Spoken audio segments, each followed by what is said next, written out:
Surprise!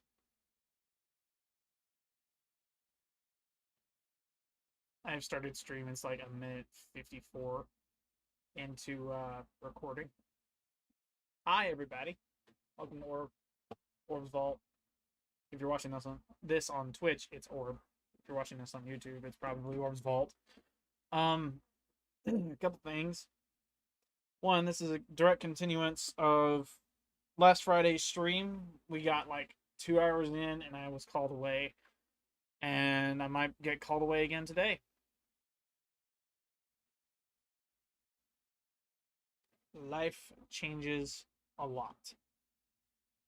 I'm gonna be honest, I don't know really what to name this stream. I don't know what to name it. I don't know how to categorize it because so much has changed in the past little while. And I just couldn't make up my mind. I really, really couldn't. You guys might not want to see all of my face here. Let me help you out with that. I got this one, this one. Nothing will change on the recording, but there we go.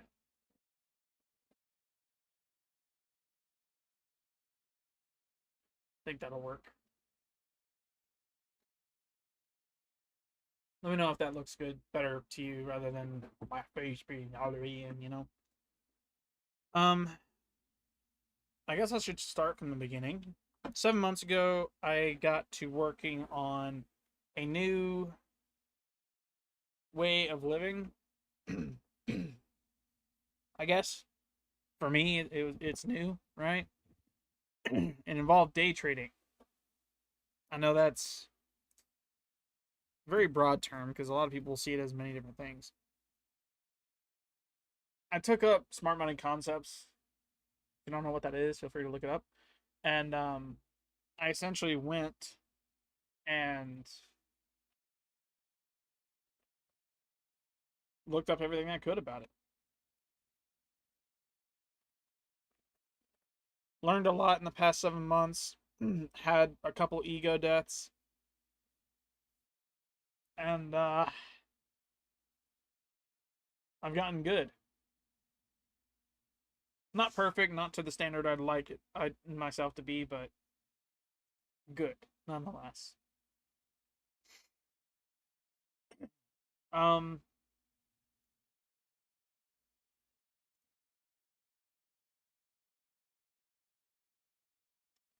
very, very, very, very, very stressful. Unmute, still in school. You can type for today. My goal is 5 hours.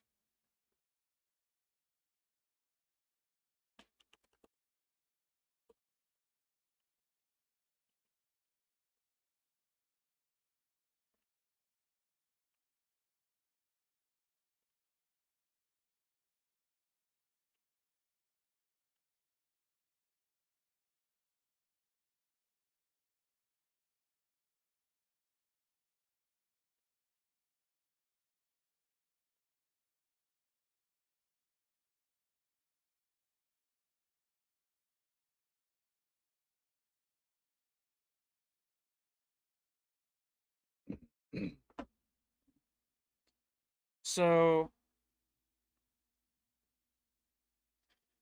I really went into marketing stuff, right? Learning how stock market, the prices move up, down, left, right, how it works, all the theories, stratagems, all of it. And I've dedicated myself to really learning it.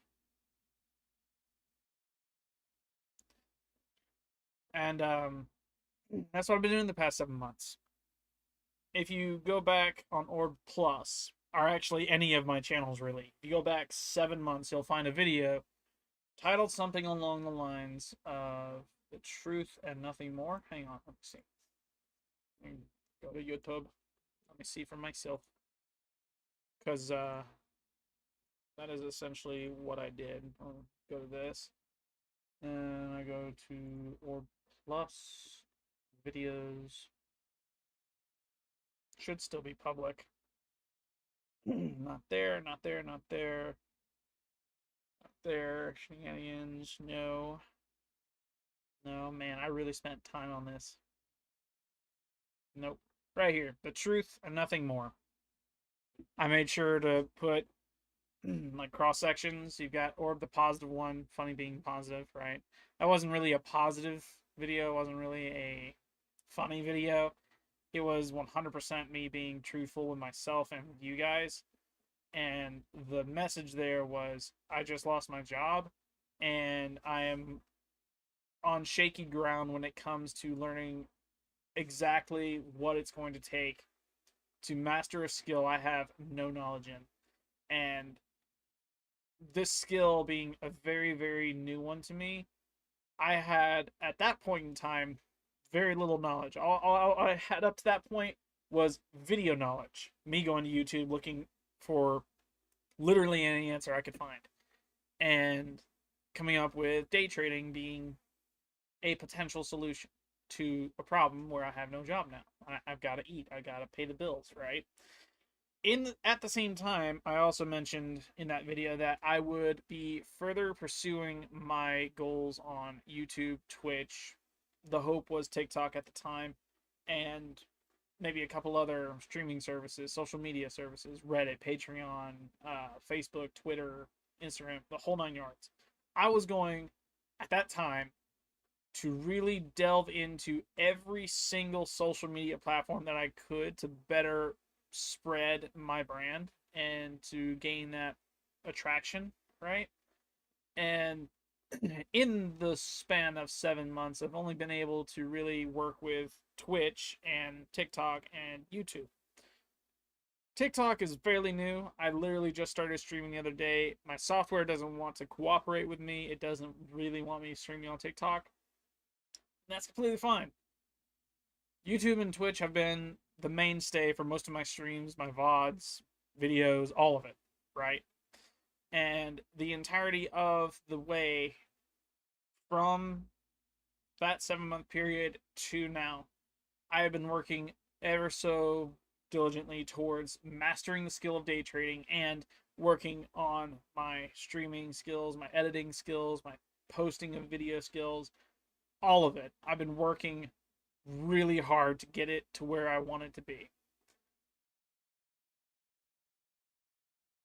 Obviously, the YouTube, Twitch, live stream, social media avenue has been slow.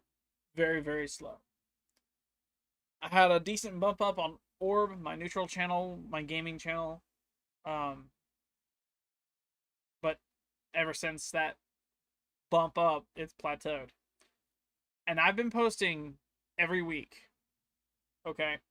I've been working to post every single week at least once. And I think I've met that goal. I've done pretty good there. How many videos do I have on that channel? I have 198 videos, and I gained from, I think I had 30 subscribers at one point to 300. I grossed that channel all the way up 10 times, 10 11 times.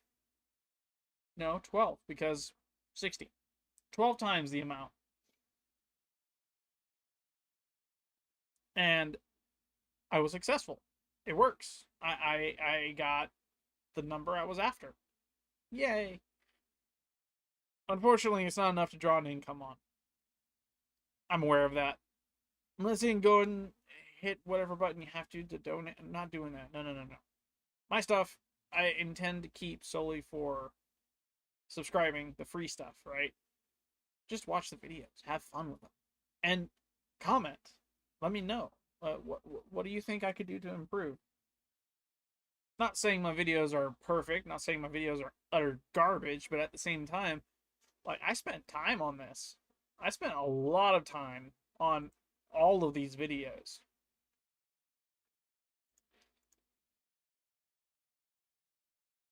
I honestly want to see my channels flourish.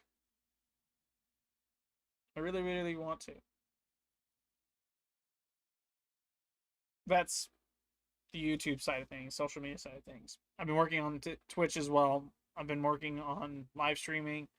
I haven't touched any shorts. I know that could be a major bump up compared to what I have been doing, It's just, again, the past 7 months, I've been also honing in on day trading, what it can do for me. How do I do this? How do I do that? The whole 9 yards, really delving into all of it just to get a grasp on what it is and how exactly I can make it my own. Well, in the past 7 months, I had 3 demo challenges. It was one, right? Past 3 months, be in the positive for 3 months. And then after that, my plan was to get a part time job and then from there work my way towards getting bank, having that in the account ready to go. Well, in the past 7 months, I had 2 failures. First one happened the third month in. I was good. I was positive 2 months in. So, not February, March, and April. I was positive both those months. June, I failed it. I failed that month big time. And it was primarily because of my limited knowledge in what limit orders were, different transactions within that market, right? I didn't know what they were. I didn't know about brokers. I didn't know about spread. I didn't know about drawdowns. I didn't know about risk size. I didn't know about lot size. I didn't know a lot in June. June was a wake up call for me because I had spent the better half of 3 months really gauging what I could do. And for me, with my limited knowledge, getting that close to success, obviously I was on the right track. Obviously. And it needed to take a little bit longer for me to really learn the ins and outs of day trading and the fine-tuned technical stuff, not the broad what everyone hears on the internet or the newspaper or the news. Really getting into the mechanics of it. Well, June, July. Wait, no, I failed that. No. My timeline's wrong. Because I started in February. It was early February that I started in. March, April fail. June was the second attempt. I failed June and said, okay, this was my learning month. This was me really gauging what I knew versus what I didn't, as well as interpreting the strategy that I had been implementing up to the point and getting that so fine tuned that the end result is I'm successful. June was my break even month. Yes, I failed the account, but I didn't go so far to wind up in the negative. I stayed positive on the account, but let's say my starting amount was 0. I did wind up in the negative, and as a result, that month was a failure. Well, I scratched that month. I said, okay, it's not looking good. I'm going to cut my losses right now. I'm really going to dive in. I learned about brokers. I learned about a whole bunch of stuff in June. July was the first real new setup month that I had to really do things. And I got to say, it was enlightening to have that breakthrough. I actually managed to succeed July by a lot. I think I doubled the account because no. July was the comeback. I had failed most of July, and the last like 4 days were very, very, very, very, very good. Like home run slam, grand slam trades. And July, I nearly doubled the account size, but it wasn't until August that I truly doubled the account size. And that was back to back positive months. Throughout August, it's the same story. Kept on that roll, getting more and more and more with a few losses here or there, and I corrected those mistakes along the way. September was also a little bumpy, I will say.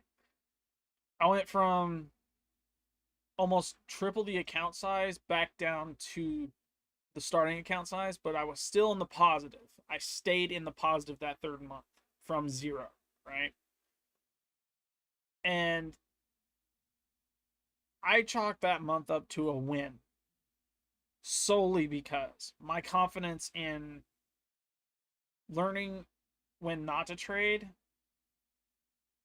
in knowing when not to trade, and applying my entrance and exit strategies have become so much more refined. The progress I have made in that span of time was colossal compared to literally anything else in life. The only thing I could say that could truly trump that is gaming. And that's a skill all in of its own.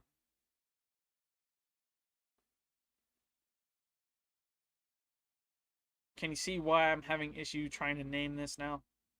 Name this stream? Because now I've met a turning point where I am trying to figure out my next steps.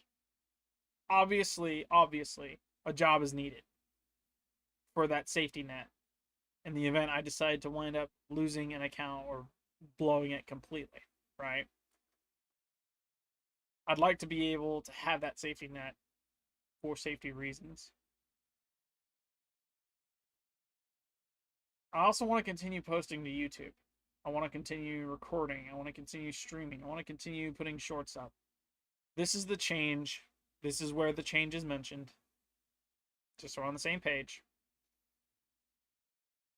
Streaming's going to be erratic compared to before. Beforehand, before today, I was streaming every Friday, 2 p.m. to 10 p.m. Eastern time, right? New York time, whatever. Well, now I've got to change that number. I've got to change the day. And unfortunately, I am allowed and only allowed to say, I don't know.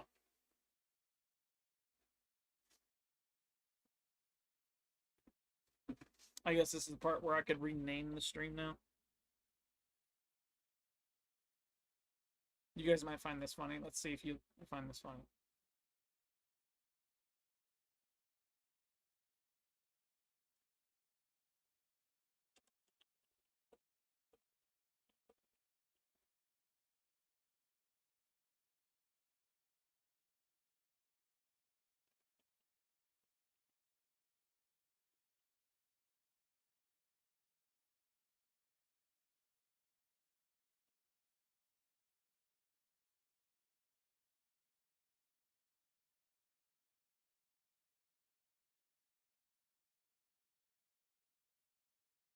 I hope that works.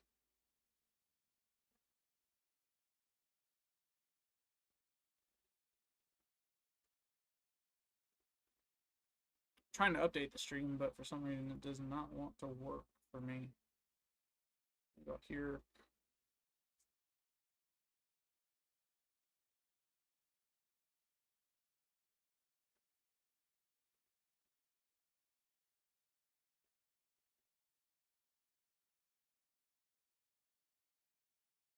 What in the world? Why is this being busted?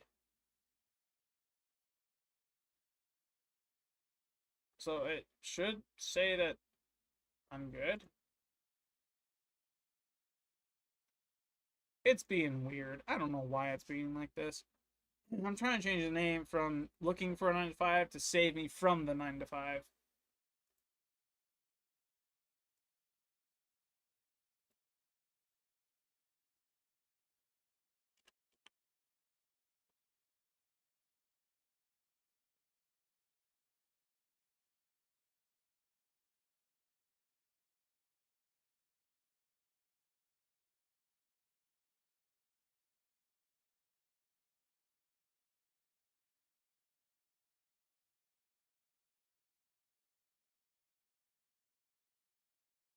I'm gonna let that load, let it go through and everything, because it's taking forever. But yeah, if you could save me from the 9 to 5, that'd be great. My goal for saving me from 9 to 5 is essentially hit the subscribe button, hit the like button, show me you actually care about this kind of thing that I do. Let me know stuff and just stay with me.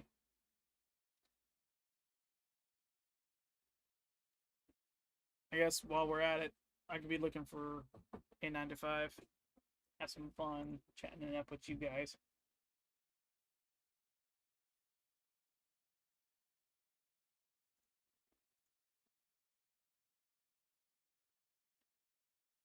product reviewer. I'm not going to go into like addresses. I'm not going to show my research on screen A over here. I'm just looking for generic setups, right?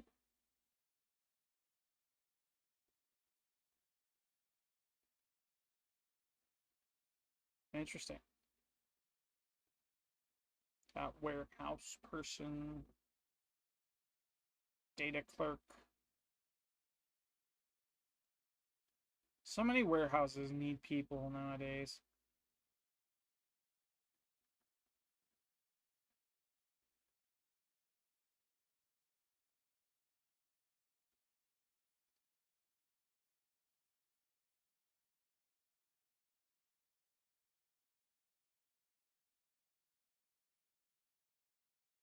So how's y'all day been? Y'all have a good day so far?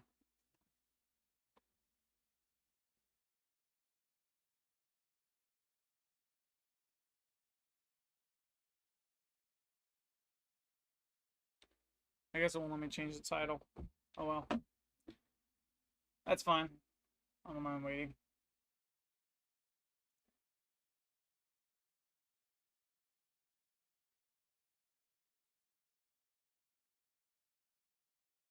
Delivery driver. Nah.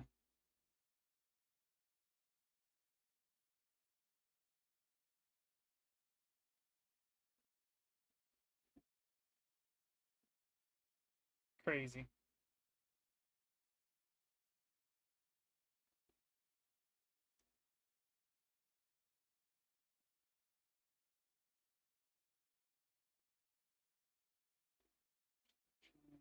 Operator.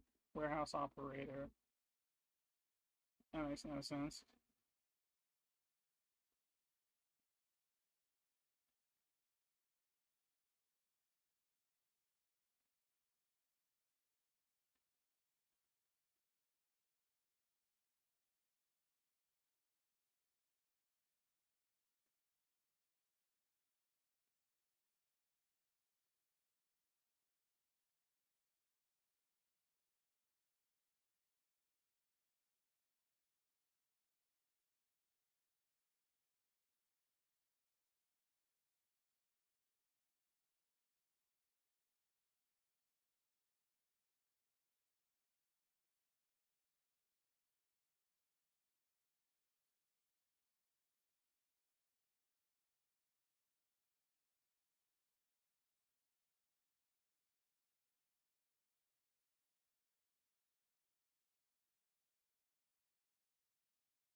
Looking for stuff, looking for stuff.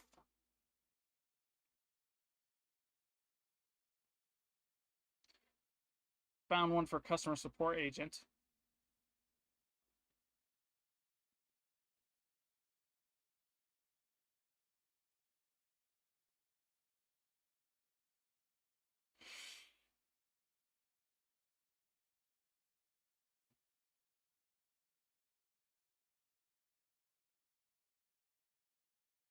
Apparently some dentists are looking for hires too. Interesting.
I see.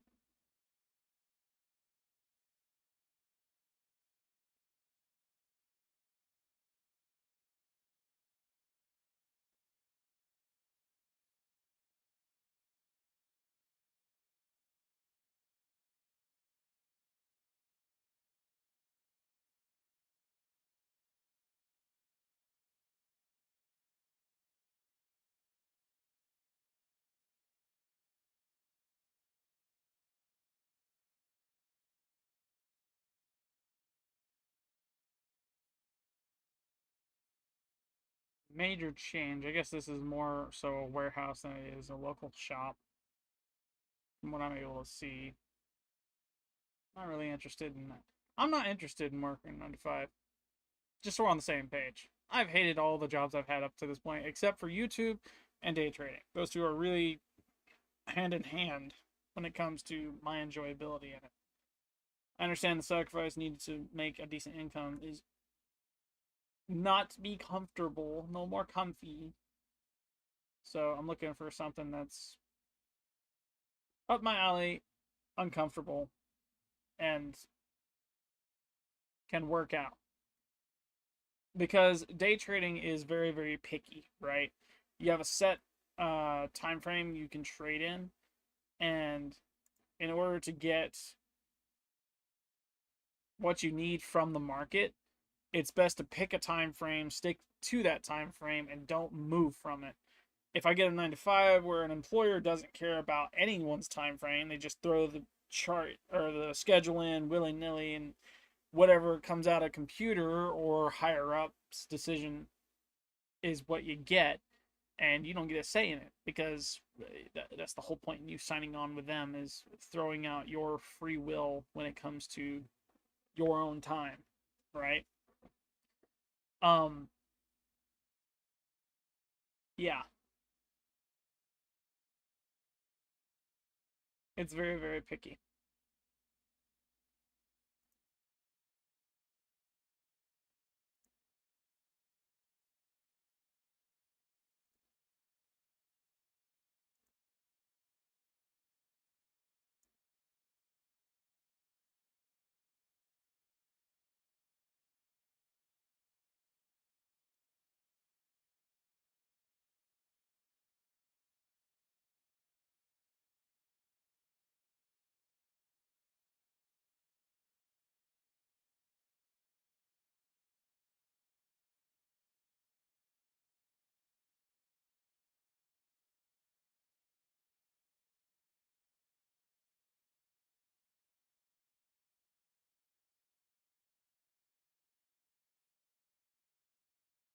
Yes, my eyes are on fire now.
So I'm looking at a security gig. It's full time.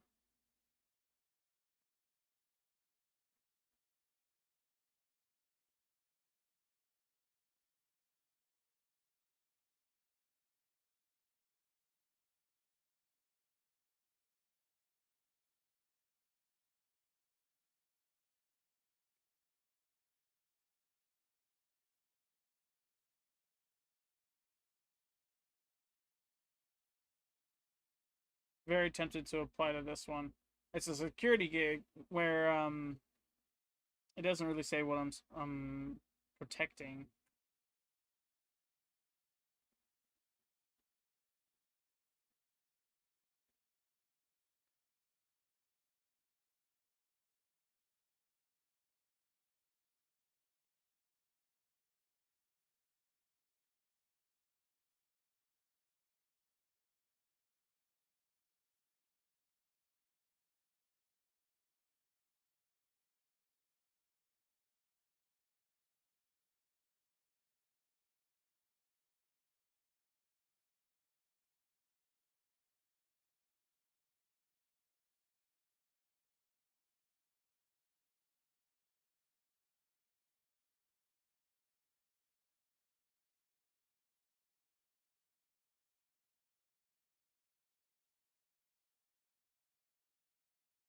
I mean, that's just it. Security officer, maintain a safe and secure environment for clients, actively monitoring premises, including patrolling.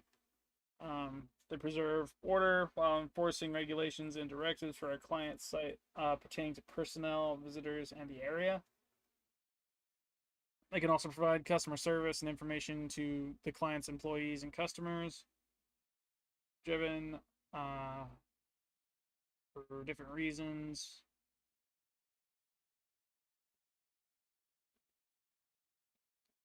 No experience needed, which is actually pretty cool to look at. Um, the problem is it's full time. Like I have no problem being a security guard, and I've done so before, right? However, the fact that it is a full time thing, it's one of those things where it's like, how do I work with that? How does that benefit me in the sense that I'm looking for something flexible to where I can work with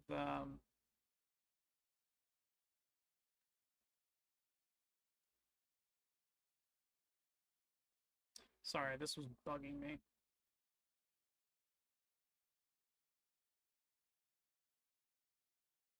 There. Oh wait, no. We're bugged off to the left a little too far.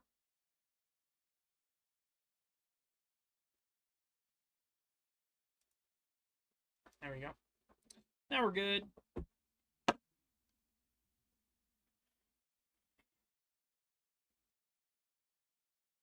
I guess I should narrow the search.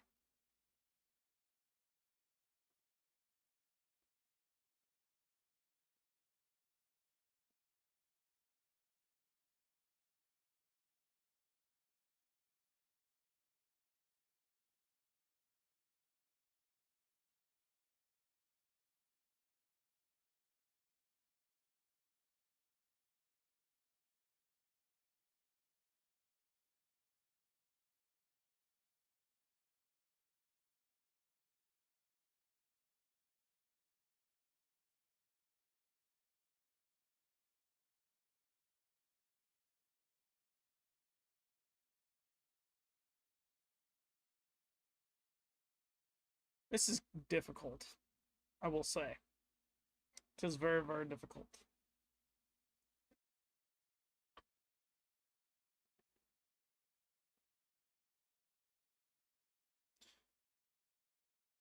And you guys could probably ask if you wanted to. What about just going for the job and staying with it for as long as you can, get as much out of it as possible, and then use that fund after to fuel the day trade? My goal is for it to go hand in hand. I don't want to change the time at which I trade, which is about 8 a.m. all the way to about 4 p.m. So I'd be looking for second shift, not first shift. I'd be looking for the time frame to never change, which I know, dependent on the company I sign on with, that could change the moment I step through the door. Companies nowadays are just that bad about it.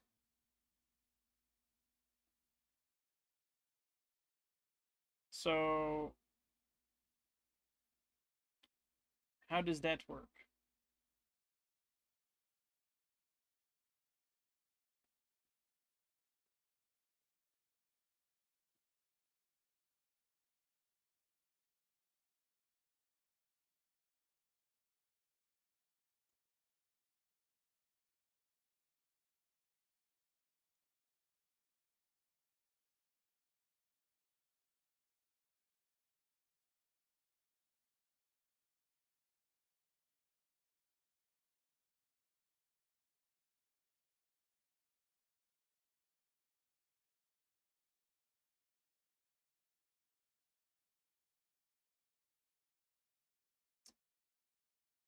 I don't know what to do.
I mean, that sounds cool.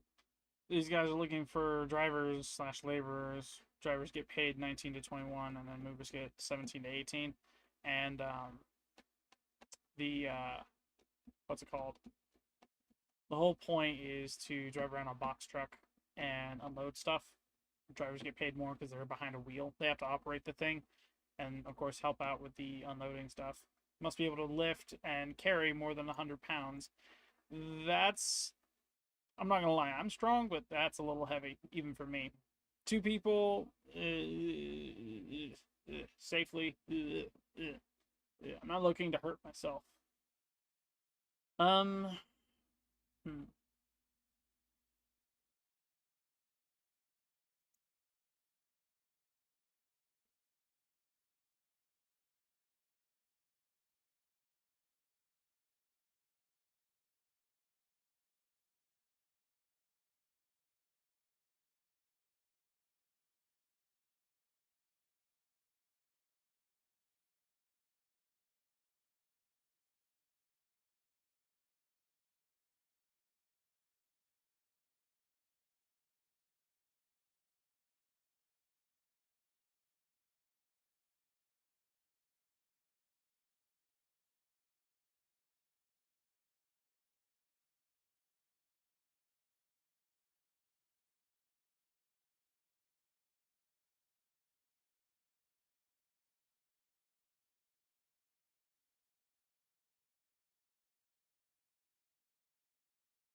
Hmm.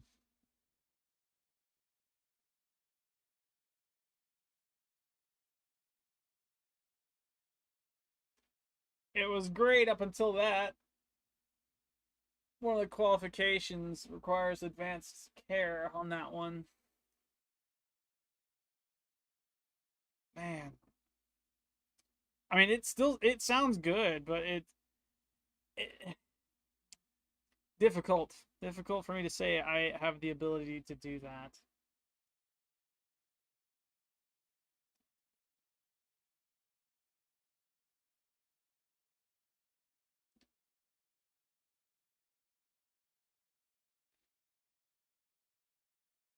I cannot cook. My cooking is terrible.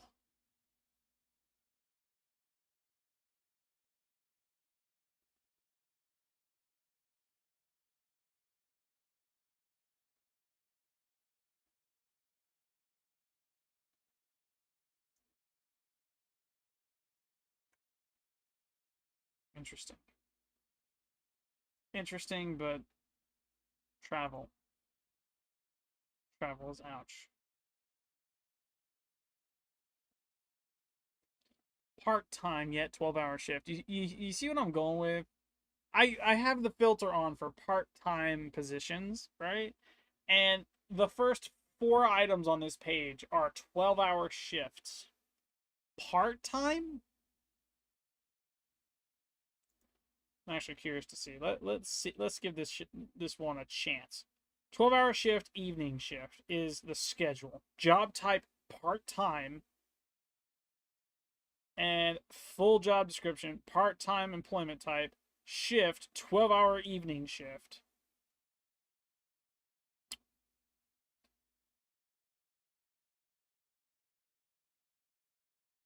They make sure to put it there, but they don't go into detail on part time being one of 2 days out of the week or an entire 5 day week. That's not part time, that's full time. What the heck?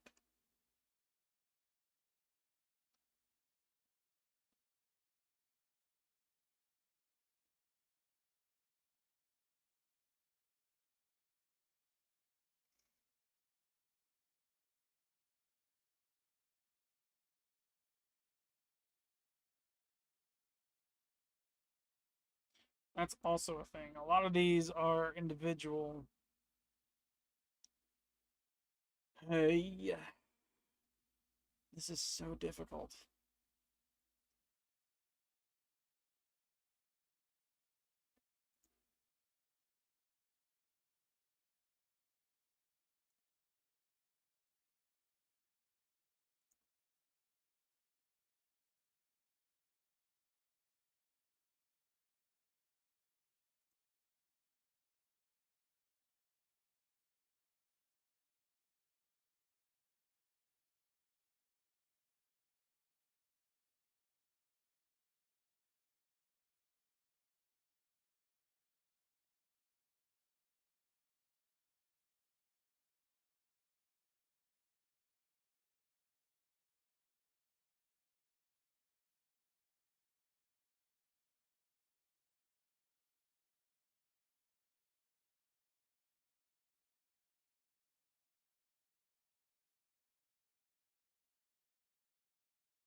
This one's an incomplete job description, so half of the requirements and qualifications aren't even listed.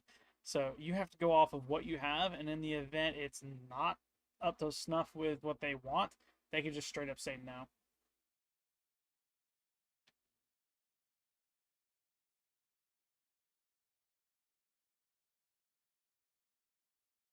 Hmm.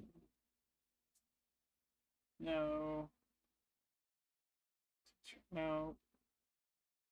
I mean, I have no problem being teacher, but I know that's not part time either. That's full on 8 hours plus you've got to work with a bunch of other stuff. A bunch of other stuff.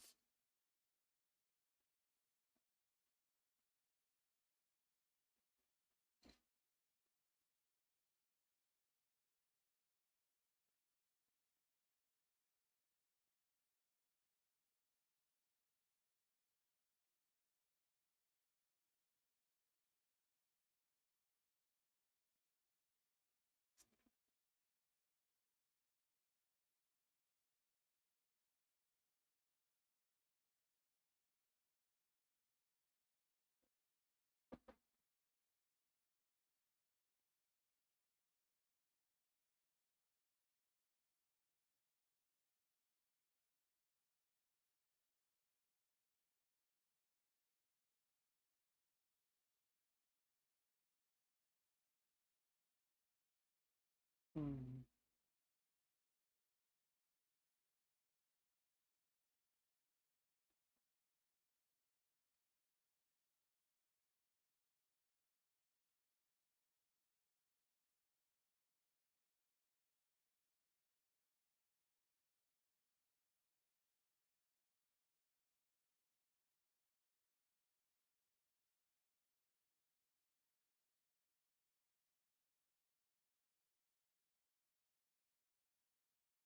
Sounds like a good idea until it's not, and then because it's not, it's one of those. I don't have choice. I have to say no. And that's about all there is in my area. That sucks. Let's see if we can find any online work from home remote jobs because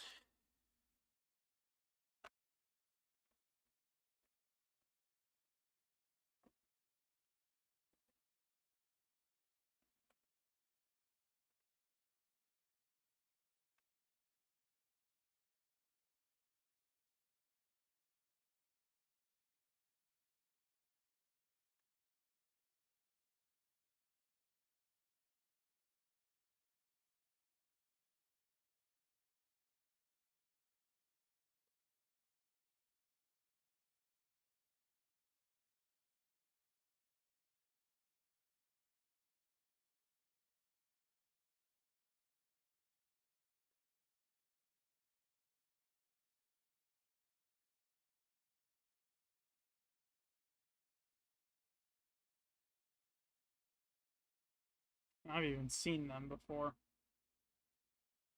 Huh.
This works, kinda. So, video editor positions, right? I've got very limited experience with this. Editing my own videos, of course.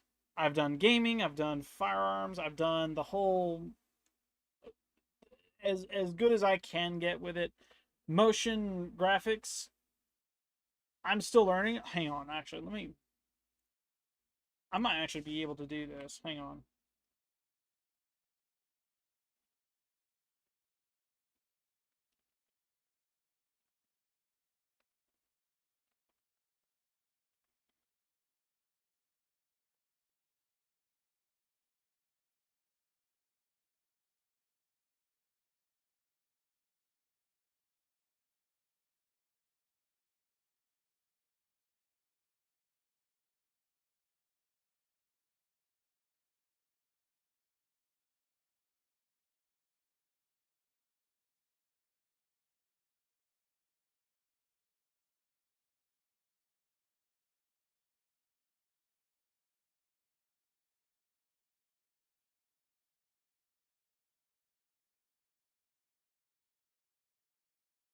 So I've very seldom experimented with the Fusion page. I know motion blur. I know how to use. What's up, Joe? How you doing? Hi. If you're reading the title, that was supposed to be changed a little while ago. If it hasn't changed, I don't know why it hasn't. Pardon the lack of it changing. Let's try it again. It's supposed to.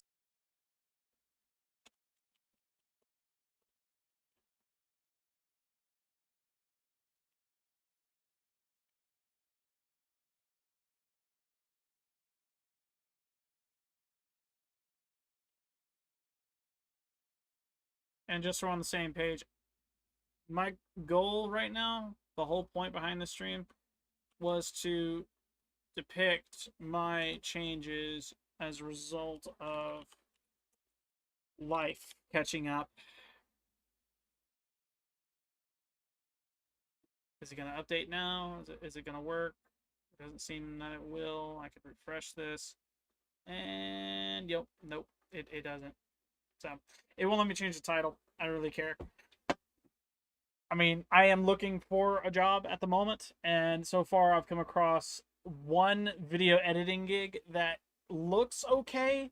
I have very, very limited experience with editing around this specific thing. They're wanting to use Photoshop and what's the other one? Premiere Pro.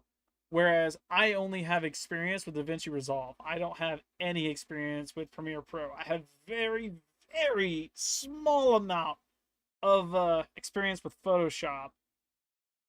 And the learning curve alone on DaVinci Resolve is something else. Like, it's a completely different software. So I'm tempted to pass on this. I want to save it. Can I save this? I don't know how to. I know the channel name, so I can stick with that. These guys are wanting proficient video editing, Photoshop skills, basic motion graphics skills, experience editing video essays, which descriptions. Is your blanket alive? If you're talking about this one on my seat, that's because there's a fan behind it. If you're talking about that one, this red one right here, but over there in that corner, the fan hits both equally.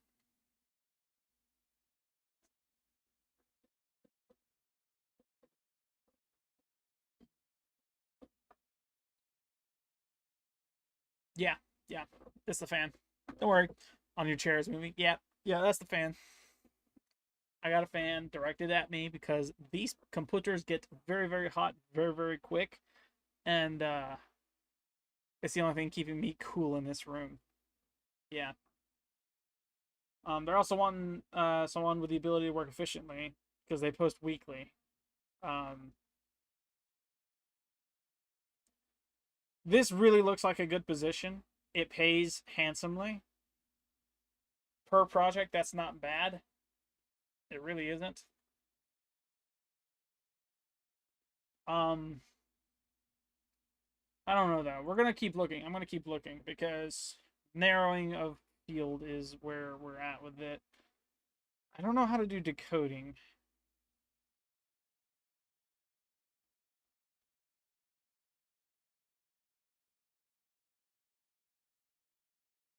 I don't know how to do short. Well, I know how to do some shorts, but it's not a lot.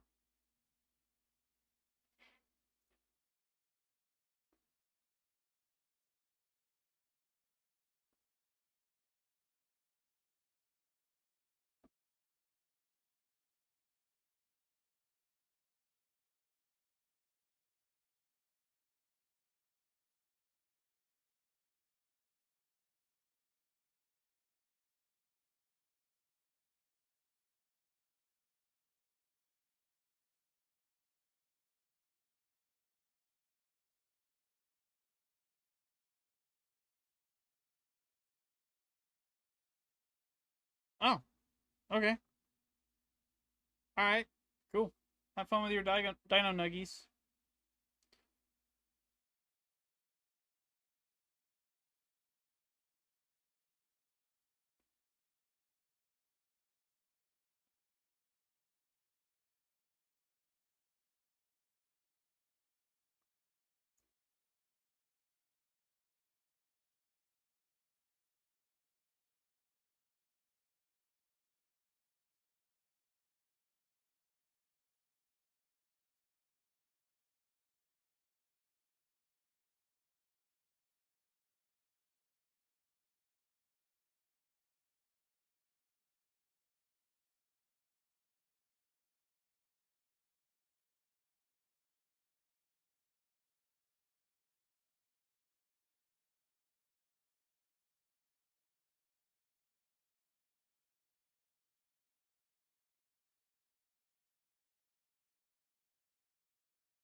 Hmm. What? You gonna be eating dino nuggies? I seen it. What's up? You have one question. Go ahead. Shoot.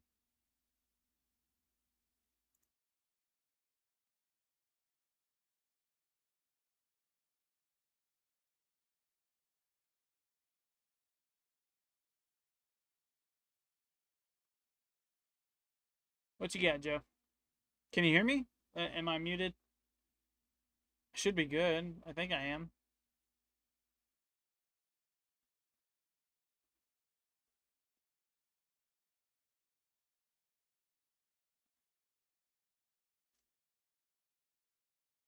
Are you sending it over Discord?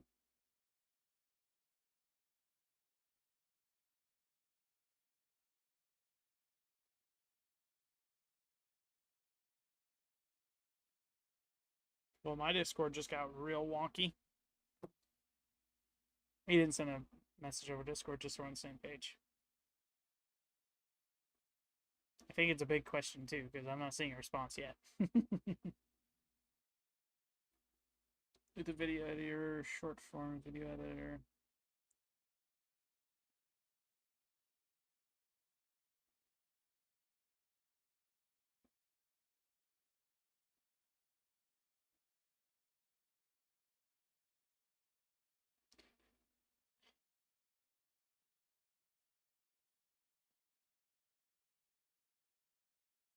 I don't even know who the heck they are. You plan on getting a job and stop streaming, then come back to streaming after all the money you'll get? Because I still want to watch your stream, enjoy your streams. My goal is to find a job that's so part-time I work limited hours and get a decent pay, while at the same time being able to stream when I need to, when I want to during the week, make the money I need to make, record the videos I need to record, and posting things, yes, is going to slow down, but I've already stated that in one of the other videos in Nord Plus. I'll state it again, just for the record. Posting's going to change so drastically. I'm expecting it to. Because once I have a job, once I have something I have to work for, my free will with time is over. And so being picky is, at the moment, my best shot at getting what I want from finding a job. What I want from the job. Being able to trade between 8 a.m. and 4 p.m., right? Streaming, specifically, is going to fall either on the weekends or on the days I can't trade. So, for instance, let's say I have PPI. It's a news folder. It's red. I go over that on Or Plus. Feel free to check out any one of those videos. If I have a news day where my rules per my strategy say, don't trade this day, you're not allowed to, that automatically turns into a stream day. Okay? Or a video day, or an editing day, or a posting day. You'll get something from me across all of my channels on that day. It's a super, super time crunch. Very, very, very much so a time crunch compared to what right now you're experiencing. And I'm going to fix something real quick. I'm gonna fix something a little else. This is not a promise. This is not a guarantee. This is in the event I can't find a job in the next week and I'm sitting here looking for more. I intend on trading with real money soon. Real capital. Okay? The result from that is either A, I lose the account, in which case job is needed, and I'll be continuing to look for one. Or B, I'm successful at it. I'm good enough to stay in the market and not have to worry about a 9 to 5 necessarily, but also err on the side of caution without safety net. Slow and steady process is what I'm working towards, right? The job is to fast track my ability to turn a profit and continue to turn a profit on that while I'm also gaining an audience on YouTube. Okay? If in the event I lose the account, blow it, whatever, I can't guarantee making a profit on YouTube at the moment. So my last ditch effort to make anything is job 9 to 5, right? It's the smarter of the approaches. It's the smartest approach I've come up with so far. Do I intend on continuing streaming? Yes, I do. When? Erratically, I don't know.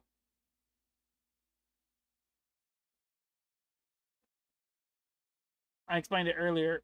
When you apply for a job, in my experience applying for jobs, you could sit there and tell them during the interview, you could sit there and say it on your application, you could say it anywhere you want to. I want from point A to point B to be the only time I work for you. They don't care. The employer doesn't care, the company doesn't care, the customer doesn't care, no one cares. And that's life.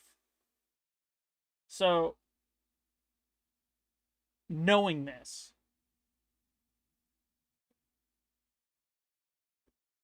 I'm gunning for a position or a workplace I can fit into and still prioritize day trading in. Because ultimately that is the income I'm looking for from day trading. That is what I'm after. Streaming at this moment is a secondary approach. It's a secondary thing. And I hate to say that. I really do, especially considering how I want to get back to making gun range videos on my negative channel, or reaction videos on my positive, or gaming videos on my neutral. All those links can be found down below, or you can check out the names above. That's essentially where they'll be. But yeah, Joe. That's my current situation. That's currently where I'm at. And I can't tell you for certain if I'm gonna stop streaming altogether. And I can't tell you for certain if I'm gonna continue streaming. Because if I get a job and it eats up all my time, I have to sleep, I have to eat, I have my own personal life to get to.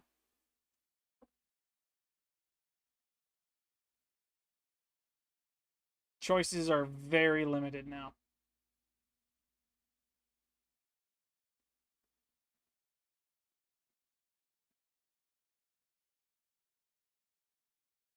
The only reason I didn't record today on Orb Plus was simply because I wanted a break. I wanted to step back because we are now in October. This is October 1st. Tuesday was our final day to take a trade, and we failed it. We succeeded the demo, but we failed that trade specifically. And since that day has come around, since last week actually, I've discovered so much information, like books on books on books, and I'm talking like encyclopedia thick 500,000 page books and sources and sites and posts of people who have actually given genuine information and a logical approach to day trading, to market price, how it moves, why it moves, the strategies, the whole nine yards. For someone like me with very little experience, getting into something that has so much material on it.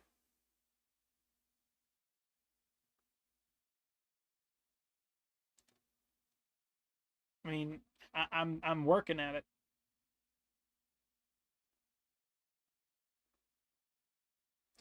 I think I can be a video editor. How good is my video editing? I'm not gonna lie. It's a little mid.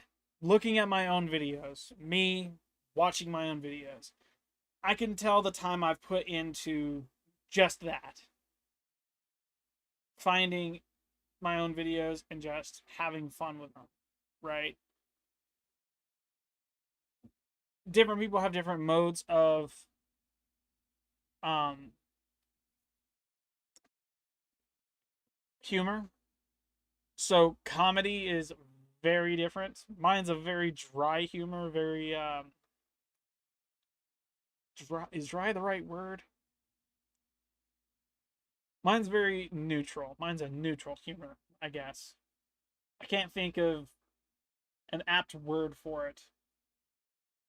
It's not funny unless you're looking for funny. And when you're looking for funny, everything's no longer funny, right?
This looks good. This guy's mainly referencing Destiny 2. He covers Destiny 2.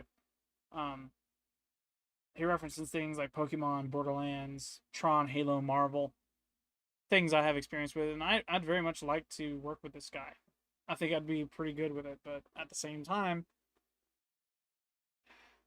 he's also looking for anyone with After Effects experience, um, Adobe After Effects, Adobe Photoshop, Premiere, fluent in English. I don't care about the English part, but good YouTube editing experience. I don't touch my videos once they go to YouTube because I put it all through DaVinci Resolve, render it out as a single thing, and then off to YouTube it goes without so much as looking at it again.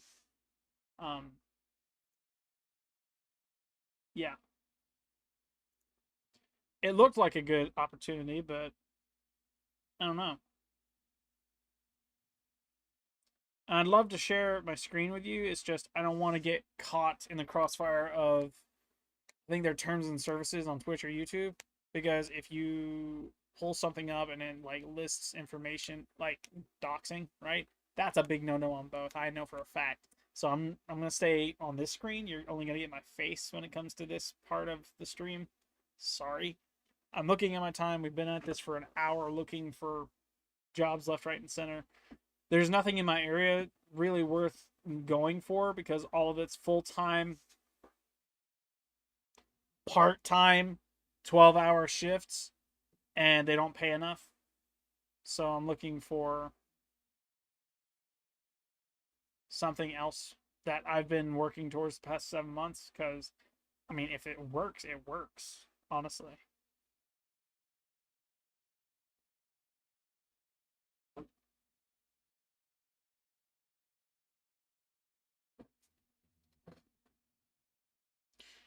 I don't know what I should do. Almost dropped my phone right there.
I'm over here looking at this one editing position for guns and movies, and I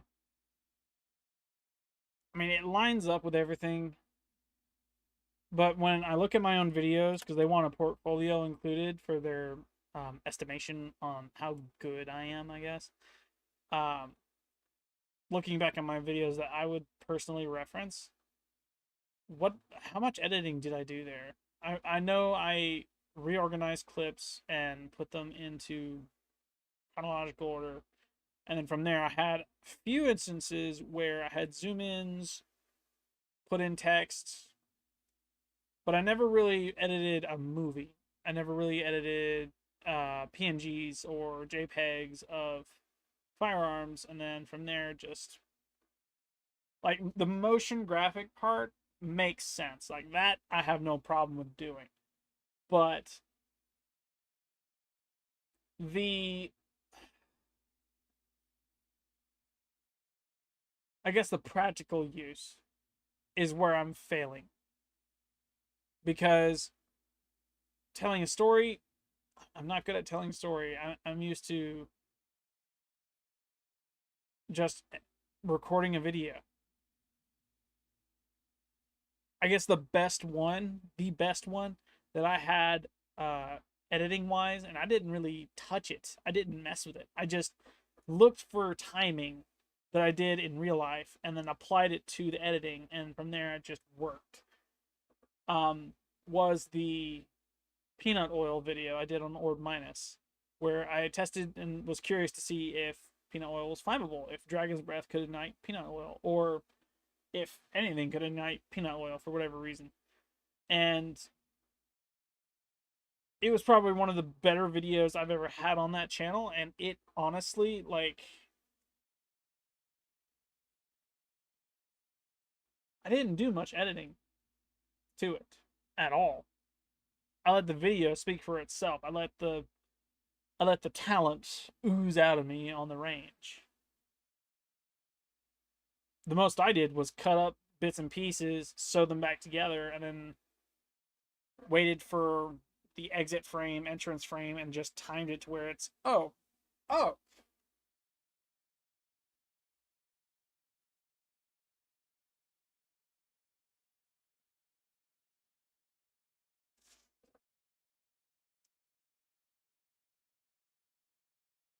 I don't know what to look for.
So, similar situation here.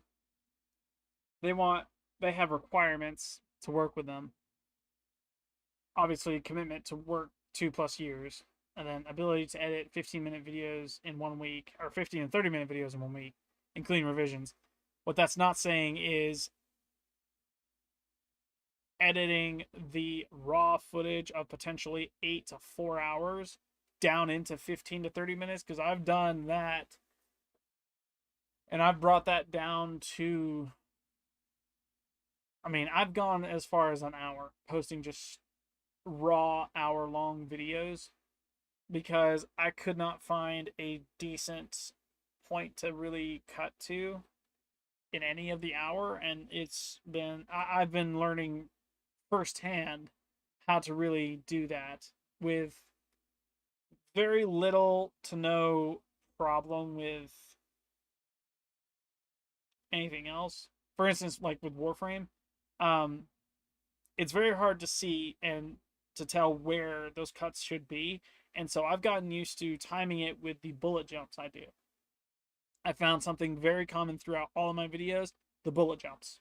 I spam the crap out of them to get from point A to point B, and I time them. I go from jump to land. I cut mid air, I end on the ground. And everything about the scenery changes. Flawless transition, almost.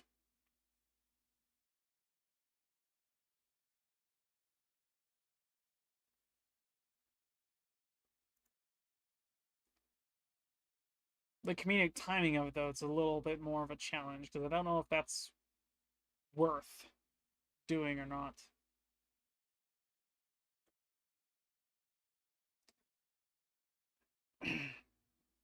Joe, if you want to play a game, you let me know, okay? If you want to do stuff, you let me know. Save me from getting a 9 to 5. Pretty please.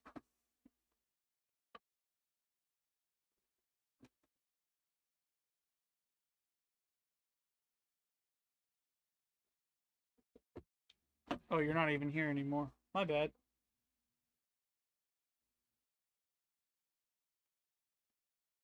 Oh, I see, I see.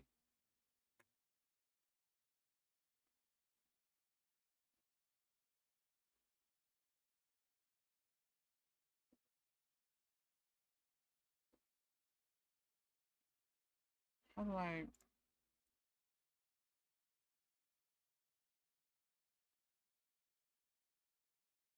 Graphics, music, sound design.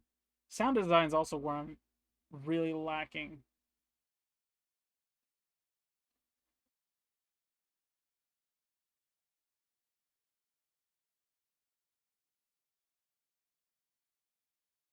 Pacing is something I could work on.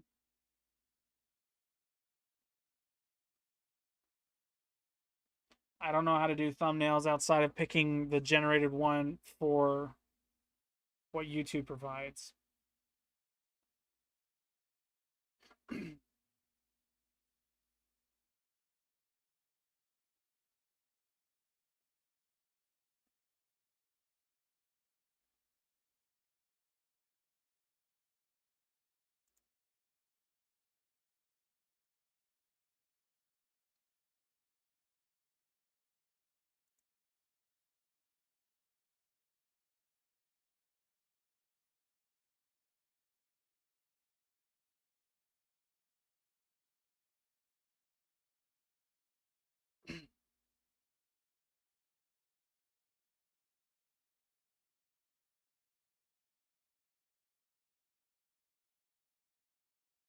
Yeah,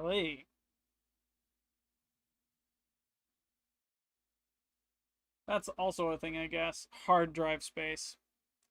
Because to get footage from someone, raw footage, and a lot of it, it's a large amount, right? And so from hard drive to hard drive, it's also a thing.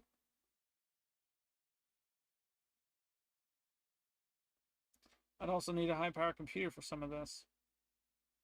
I get mine's okay for the videos I post, videos I edit, because they're small.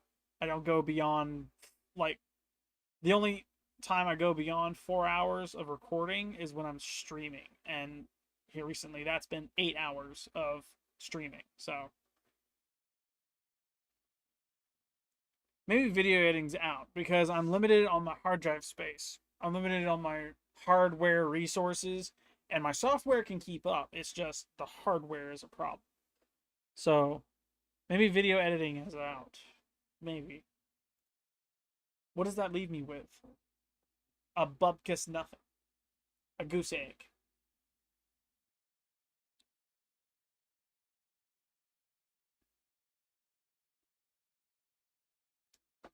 What do I do?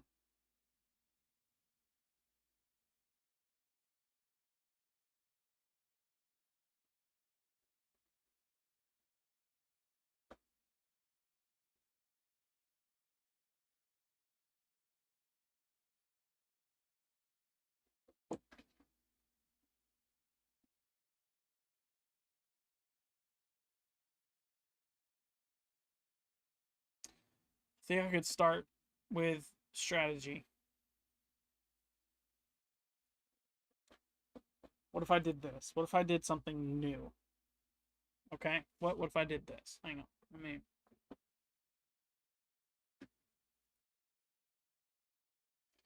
gonna change this. I wonder if I can do.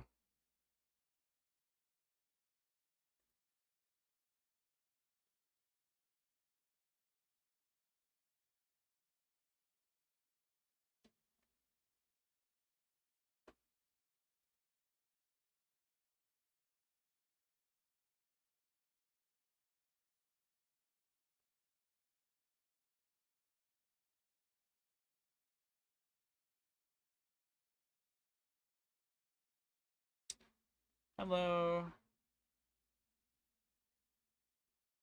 Yeah. Notepad. Uh-huh.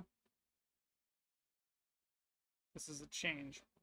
Because I'm not used to having my notepad on this PC. I'm used to having it on this PC, which makes things a little bit more interesting to say the least. I can do this here, and then I'm going to do this here, and I'm going to do this. Is it window capture? I think it's window capture. I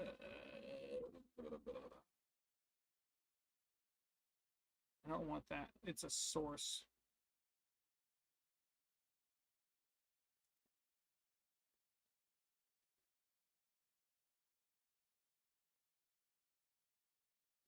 Gaming, media source, music, template, voice chat. So none of that. Cancel. Um,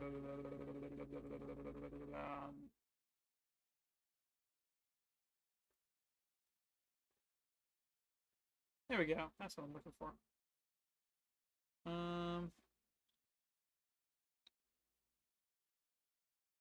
I just realized how not good this is. So let's go ahead and swap this to properties. First off, let's X out of this because you guys can't see anything anymore. I didn't think about that. My bad. Uh-huh. This is going to go above the face cam, but below the overlays, so that way you guys can see stuff without it really bugging. I think this is okay. No, it's not. Okay, so we have to do this. We're going to do, is it Control-Alt for crop? It is. So we're going to do this, drag you down, Control-Alt, crop that, bring this up to there, and then we're going to do this.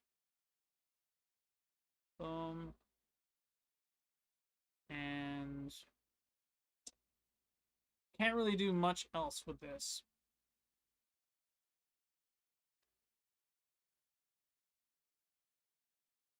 It'd be kind of hard too, so I'm going to do this. I'm going to leave like little black bars on the top and bottom. I'll lock that in place so it's there. And what I'm going to do is this. Oh, wait, can't do that. So we have to do blah, blah, blah, blah. Let's see what that looks like. Good, you can see almost everything. We're going to take this, zoom in a little bit.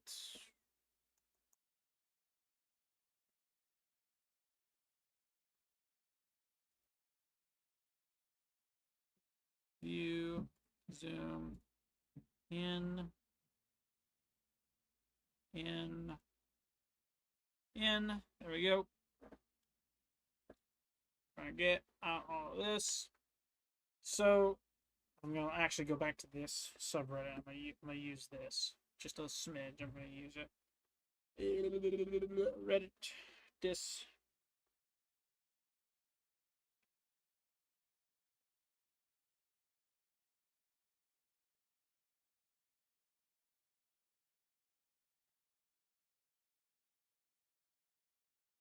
Sure. I'm more interested in the history. Where is the post?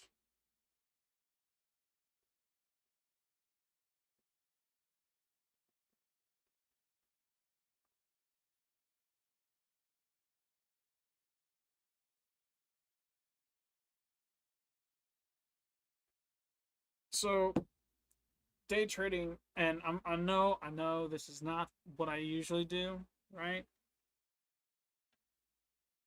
I can't think of really anything else to categorize this as, aside from just what it is, really.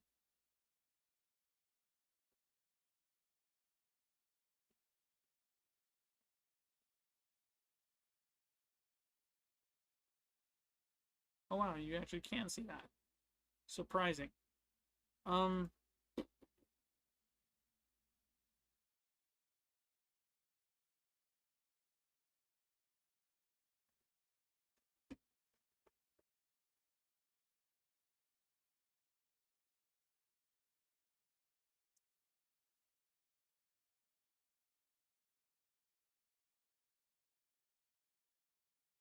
I think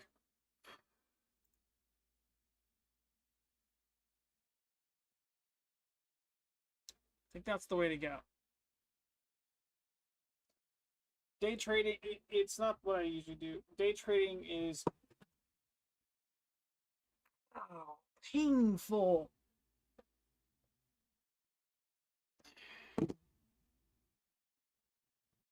Ouch. That was not intentional. I'm good. Hit the, smack the crap out of my desk, though.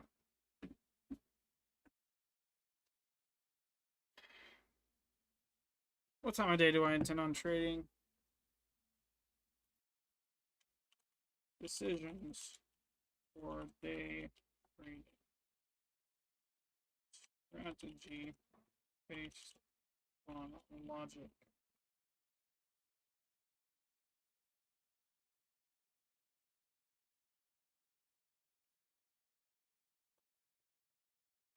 Eight A to 4P. XT.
Yes.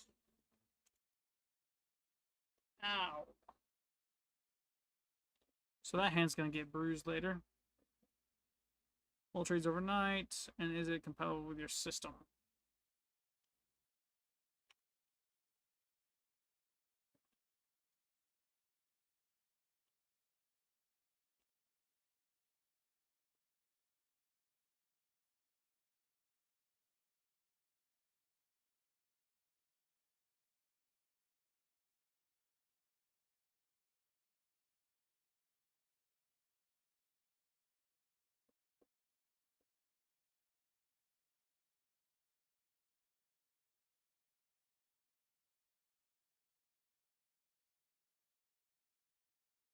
One market and time frame.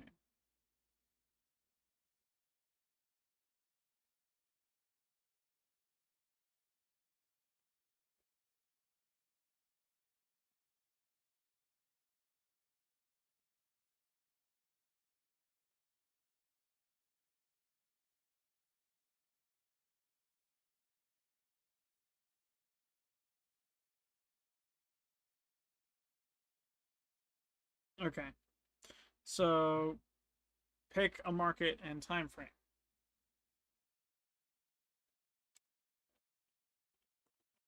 Which market plus time frame? Well, I like ES1, but my, I guess, platform trade locker, for whatever reason, just doesn't allow for futures trading anymore. And because of that, I had to swap over to forexes, and so S&P 500 is more accurate.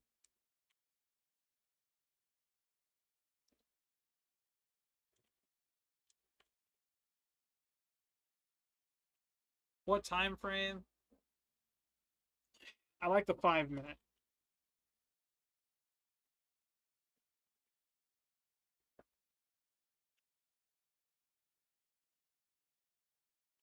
How does it behave?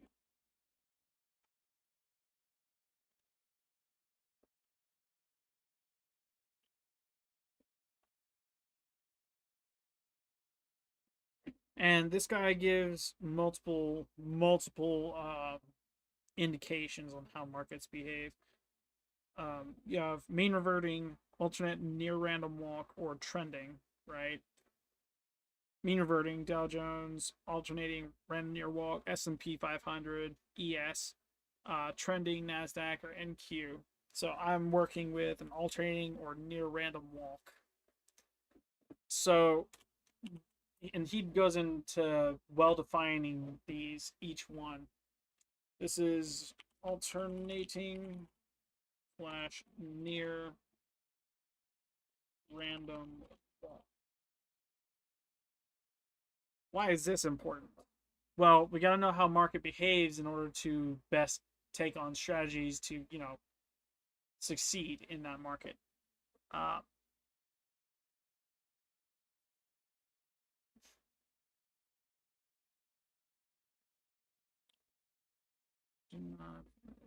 so,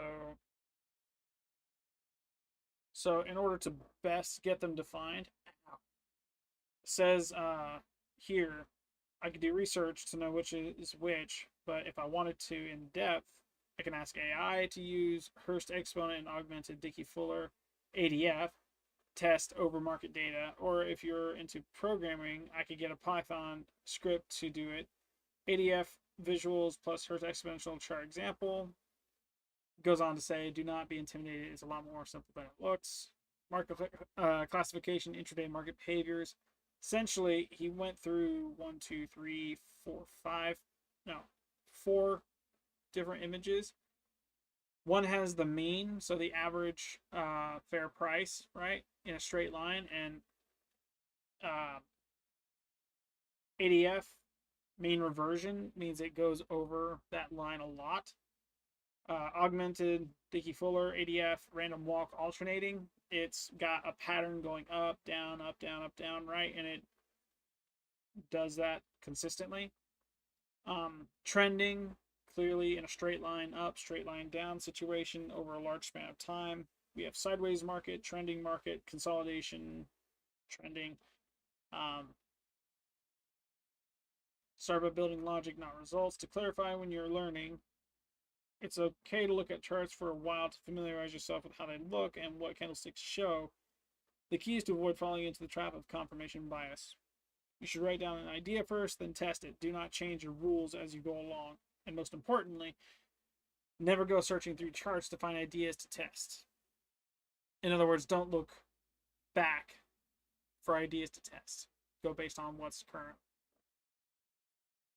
Start at the drawing board, not the candlesticks. Forget indicators, entries. First, you need structure. Here's what to make rules about. Trade time window. Define which hours are valid for entering trades based on when your chosen market has a high volume. I know that New York Stock Exchange has high volume during the hours of 8 a.m. to 10:30 p.m. That's where that is. Pre-market and market open have incredibly high volume, and so market's going to change a lot in that time frame.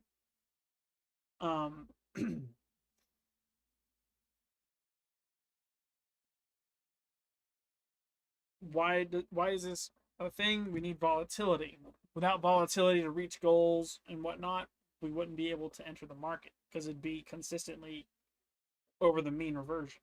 But because the ES is a alternating near random walk, we won't know if it's going up or down until it's happening. And from there, it's context clues that give us that edge.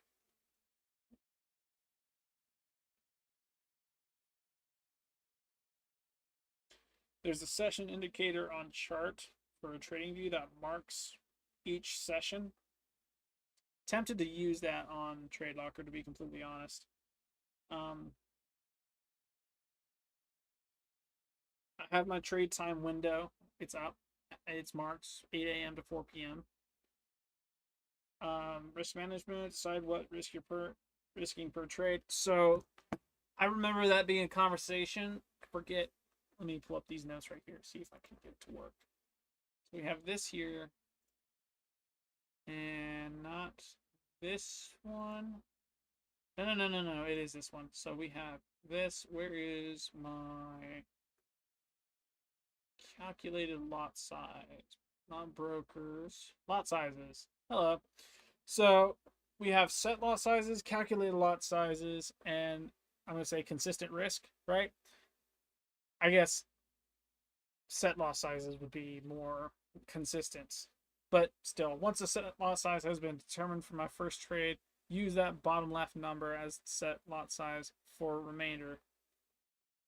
I'm reading notes. Risk per trade. Okay.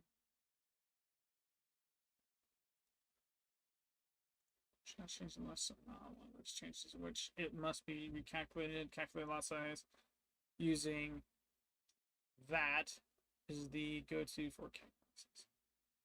As SP500 instrument equals pair. Stop loss needs to be set to pips. Contract size can be found on MetaTrader. Always check this. Risk is how much I'm willing to risk of my account. These are called student before X pair lot size determination. Doesn't have this.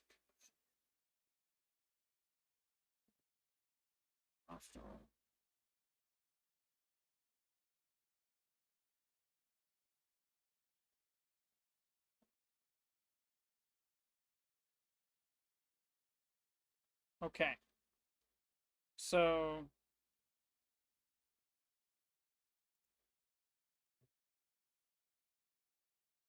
that's what it is.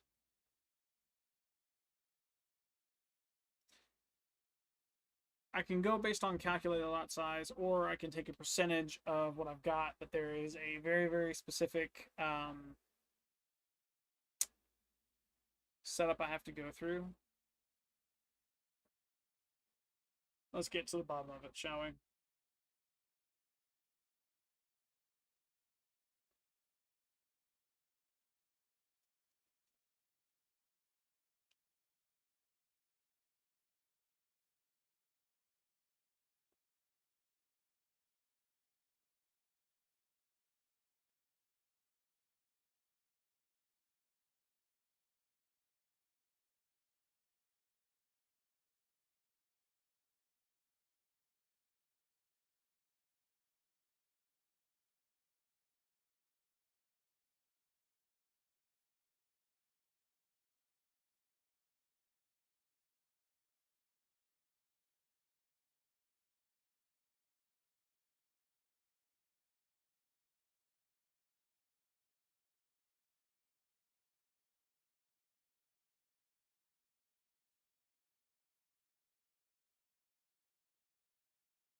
So I'm not gonna lie, this article jumps from fairly obvious terms to fairly new terms rather quickly.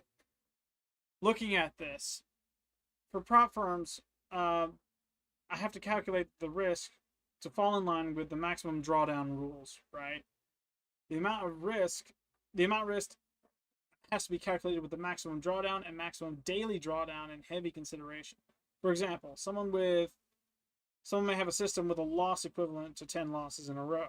Negative 10 are maximum.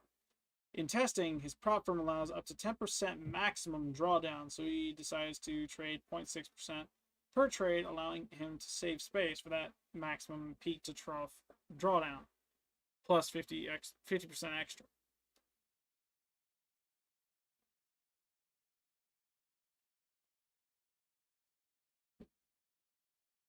Okay, I'm going to be right back. I don't know what that noise is. I'm going to pause everything. One moment, Joe.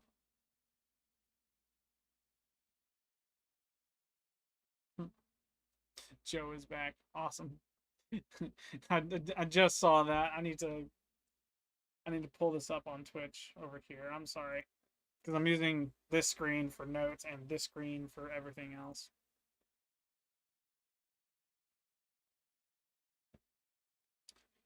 Alright, one moment. I'll be right back.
Hello, welcome back.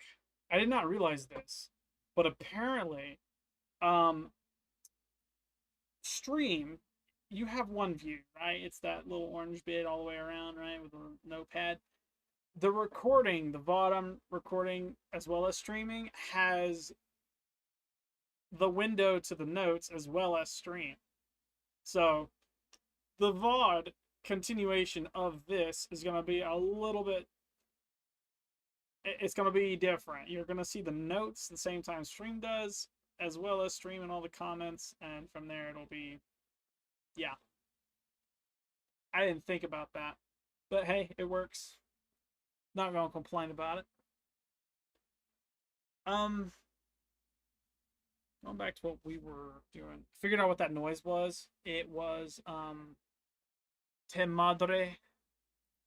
She'd be sweeping, getting that mixed sweepers going. Um,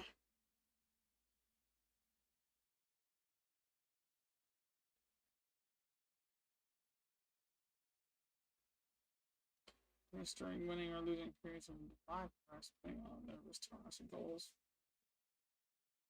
So I have to decide what my target to stop loss ratio is before testing the system and stick with it.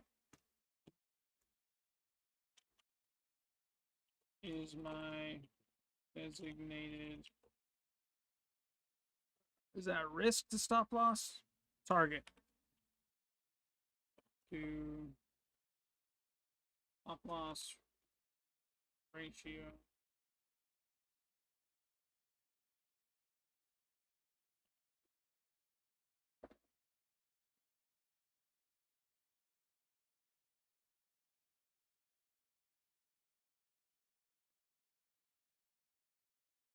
I don't need to adjust it for better trading performance. I need to pick it based on logic, not data. Example rule. I aim for 4 to 5 risk on all reversal trades and or 3 to 4 risk on continuation trades. If the system doesn't work, I throw it out. Does that make sense? Does that work? Kinda. Kinda, sorta. Kinda.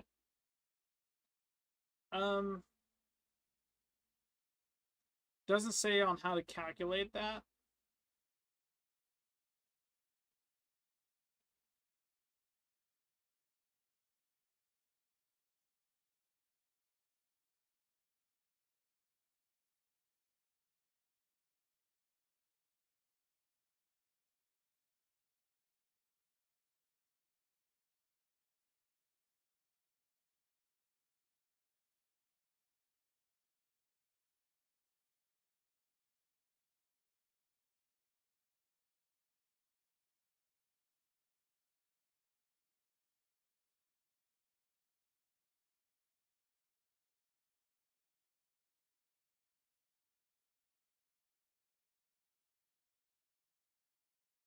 Okay, I'm going to draw a hard line right there. So decide what you're risking per trade.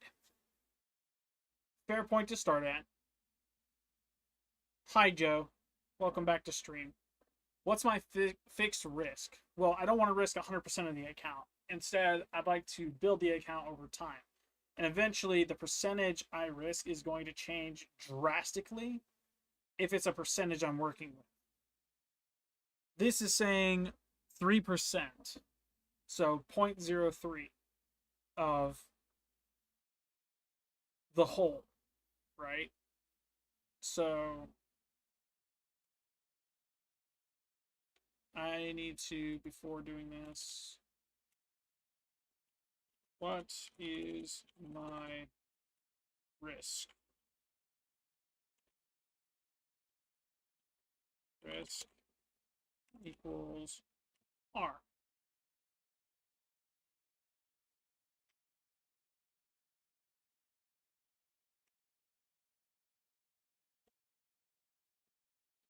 One R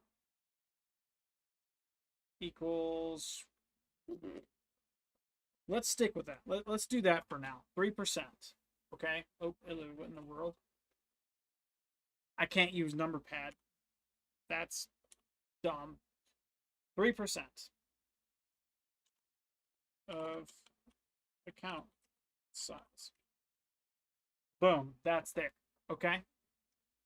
Just a general rule of thumb, a starting point to get that number out of the way.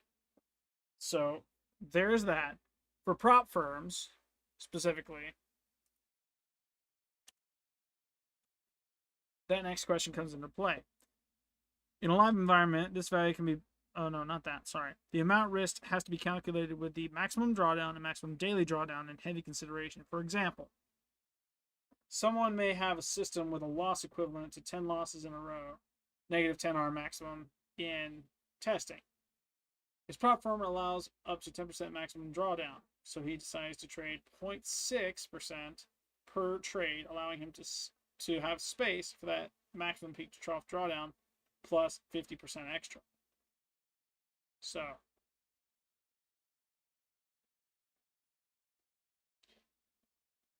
three, two,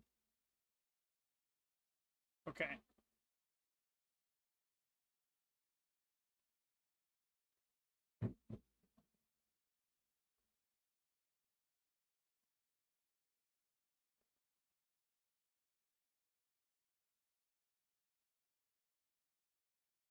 There's one. Where's one at?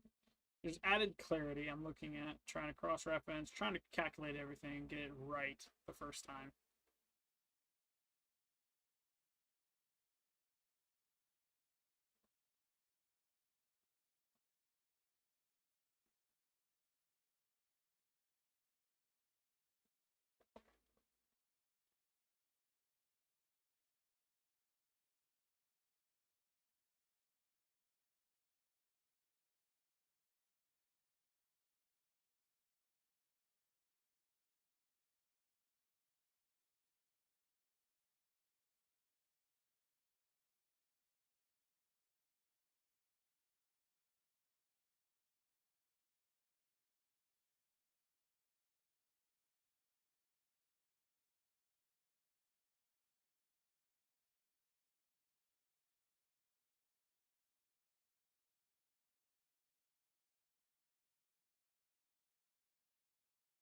Risk to reward ratio.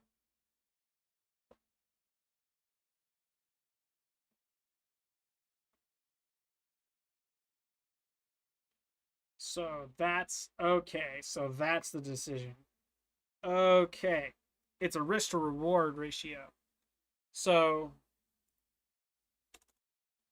what's my preferred risk to reward ratio based on move? So this is a twofold question, okay? The risk reward ratio is the distance between your entry, your stop loss, and your final take profit. Do I have Trade Locker on this? I don't think I do. Sorry, I did not mean to minimize that. I don't think I have it on this computer. I don't. Hard to depict without showing, presenting, right?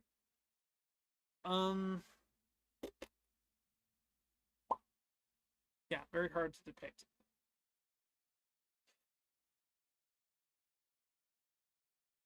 Maybe I could do that.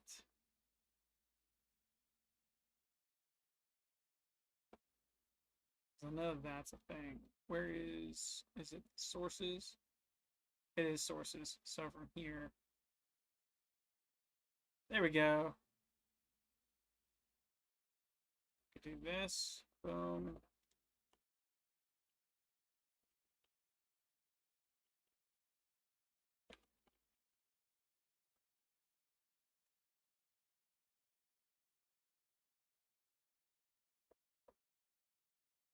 Yeah, looks like this right here. So if you're looking at this specifically, very hard to see there, I know. I mean, like this. So this right here, this bottom part of this red line would be our considered stop loss. This middle bit would be where we would want to enter. And then at the very top, this would be our final take profit, right? This signifies a risk to reward ratio, the ratio between this entry to this exit, this entry to this, and then of course the center depicts from the loss to the high, right? Our risk to reward. If and it usually calculates it like within this, like a 1 to 1 point whatever, right? And it can go all the way up to 2, 3, 4, 5, and that number is solely based on this number right here. I'm risking this one trade, this one amount for potentially 2 times the amount, for potentially 5 times the amount, for the potentially 10 times the amount, right?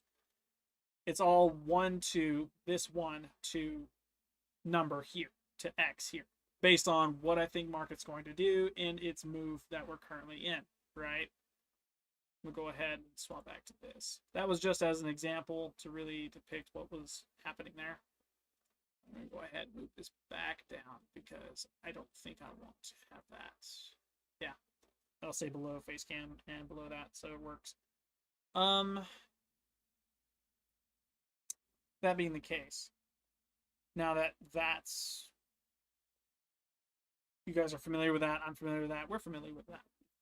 We have to determine our risk to reward based on 2 factors. The first being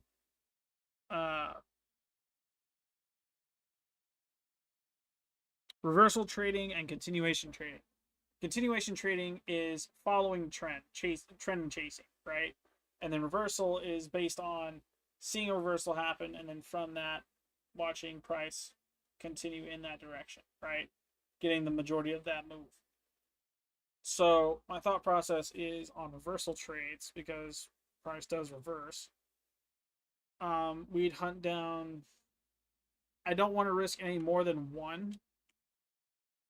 That to get 1 to not 3, 1.5 to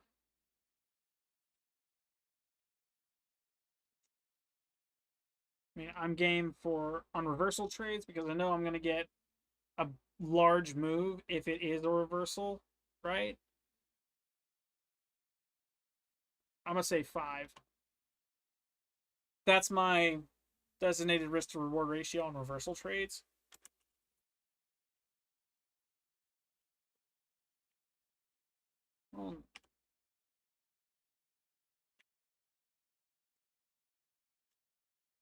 And then for continuation trades, because it's trend chasing, meaning we're in the middle of the move and we know price is going to continue in that direction, we want that number lower. We want that number much lower. So I'm thinking I want to hard lock that to 1. And then for continuation, because I know I'm not going to get as much, 2.5. Just as a starting baseline for continuation trades. Oh my. Okay. And this decision will solely be based on whether or not I'm looking for a reversal to trade on or a continuation to trade on. Okay.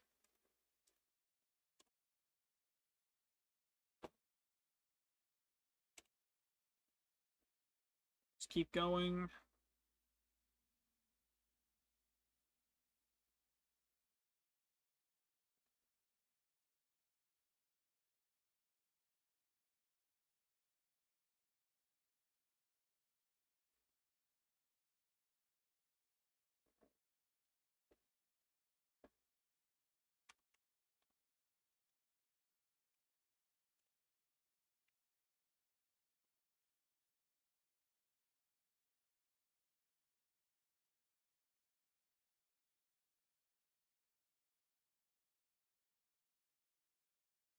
That would be 4.5. It'd be 3.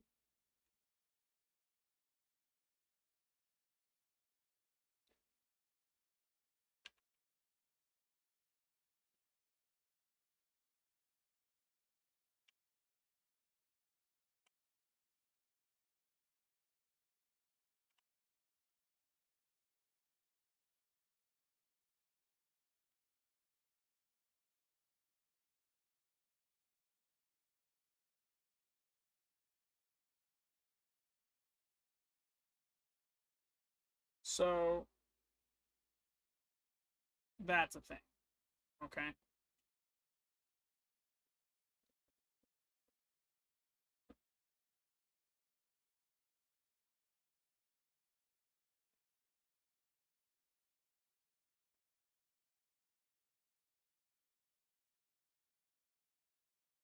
Entry style. Bar replay backtest only. Never scroll backward to check the setup again. Pick something linear or logical. Mean reversion, reversals, continuations, breakouts. One of the four. Then ask, what does that look like? What does a mean reversion look like?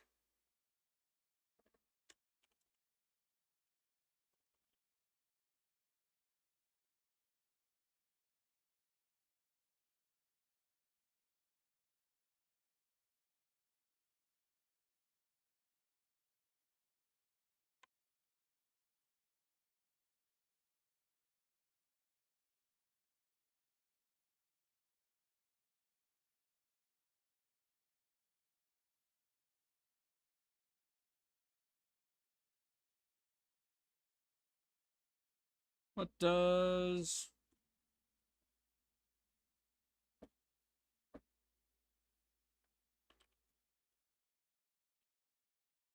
what do reversals look like?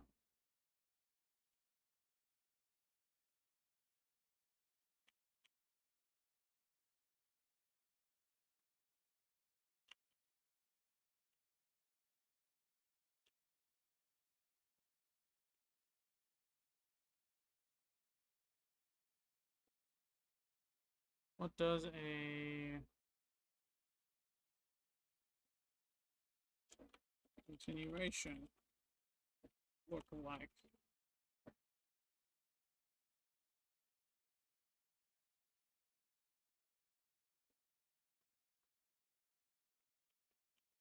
What does a breakout look like? Well, mean reversion.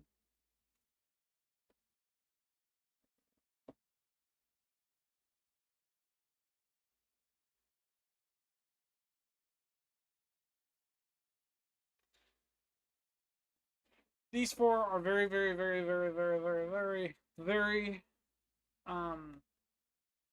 intricate questions.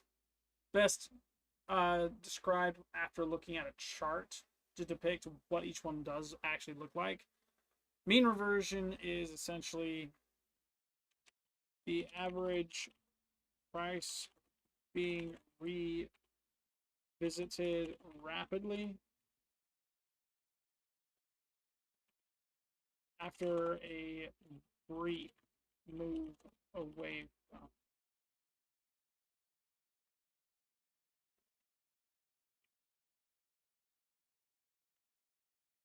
So the decision based on this answer would be,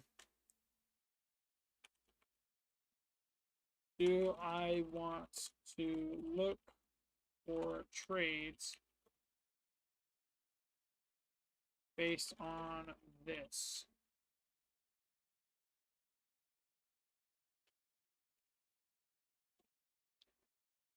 The answer is no.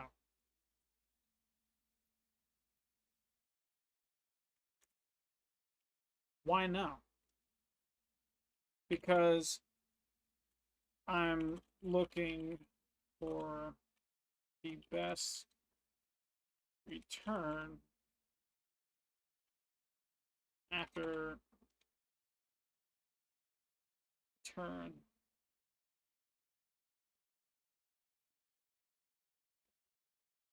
So that's not an accurate why, I guess. I guess the real reason behind this, and this is personal preference, is because if it snaps back to the mean, the average fair price, then my strategy, my thought process behind taking trades becomes completely invalid. This mean reversion is entirely saying that price can move outside of, meaning from top to trough, can move outside of that average and then snap back to almost immediately after. If I'm catching a continuation trade, which is completely separate from the mean reversion, I would need to anticipate from that peak, if there is one, to trough. And in my opinion, it's more looking at that kind of chart is more like trying to depict a random walk compared to a trending chart, right? And because of that, I'm not comfortable.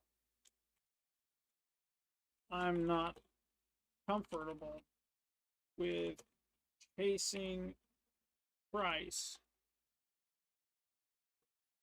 through averaged highs and lows and missing out from varying circumstances.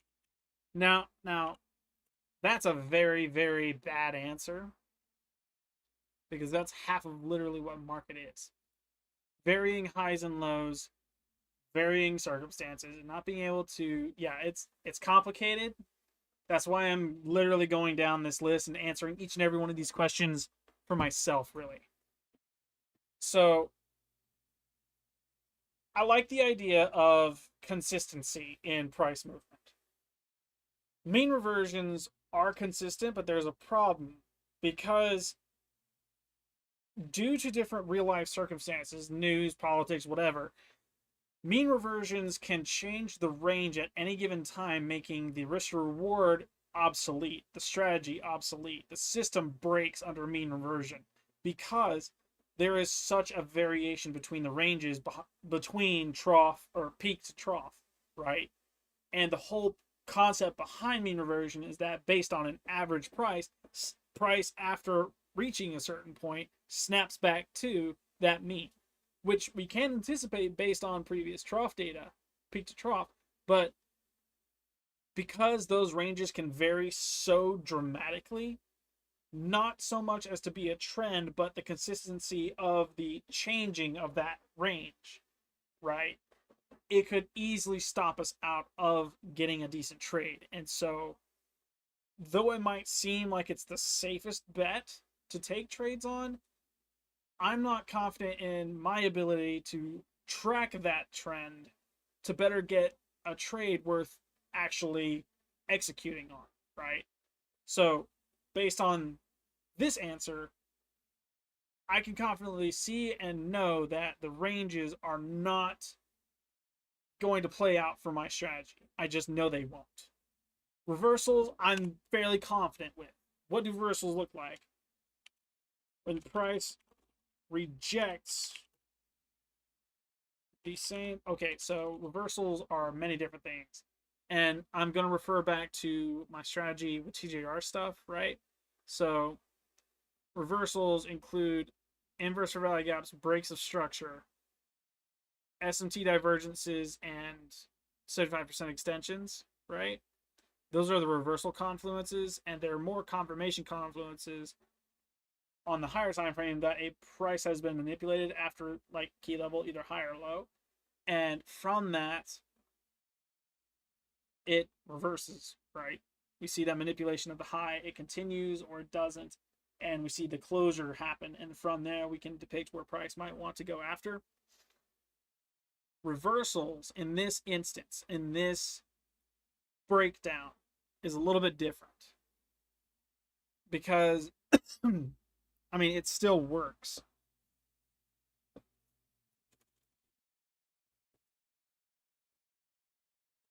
The first candle closure after a high or low is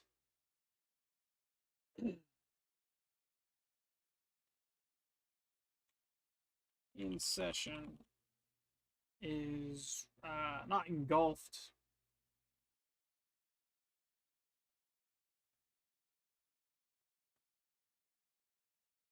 crossed,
in the opposite direction after a high or low in session is crossed.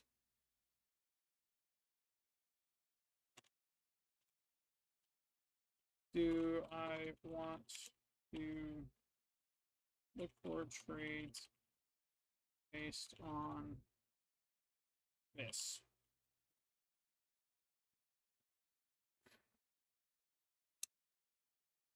Reversals can present themselves in several different situations. It's not just the first candle closure. It's also the wicks, hitting a certain price level and then rejecting that, which can be found by 3 wicks hitting the same spot 3 times over, or 2 wicks, and then on that third, watch a candle close above, and then from there, assume it's going to go in a direction, right? That's what my thought process is.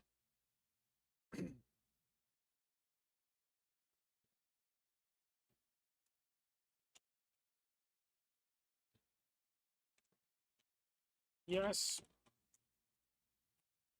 but with context, other signals.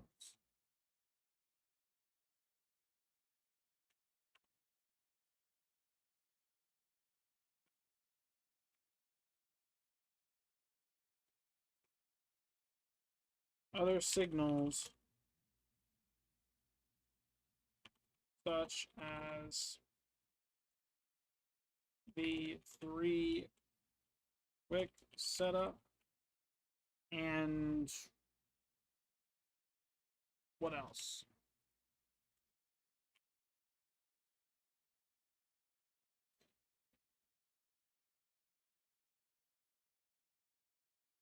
I do like the way key levels are set up,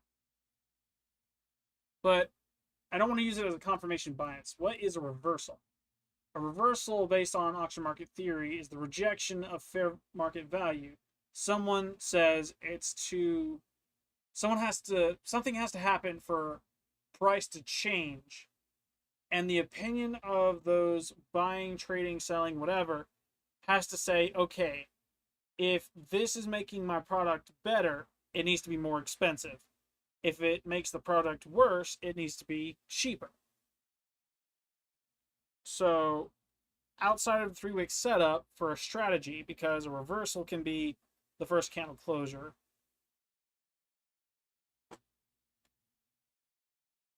How about this? Rejection of a price range based on real world events. Better set of this can be news based.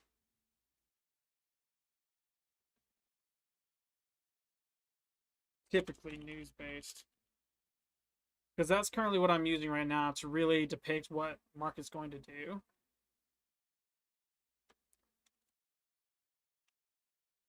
And volume.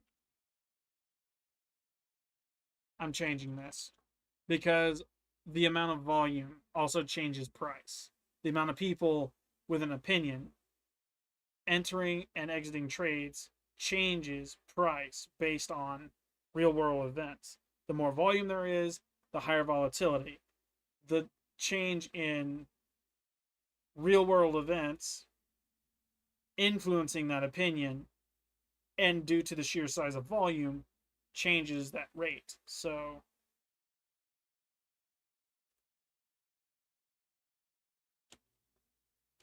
volume based influence.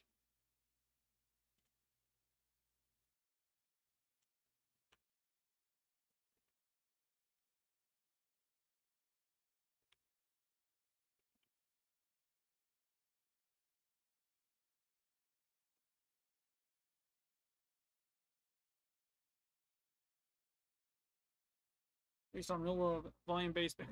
I just said the same thing twice though. I got to the same point twice doing that. It's volume based. Good grief. It's the I cannot believe I just did that twice. um,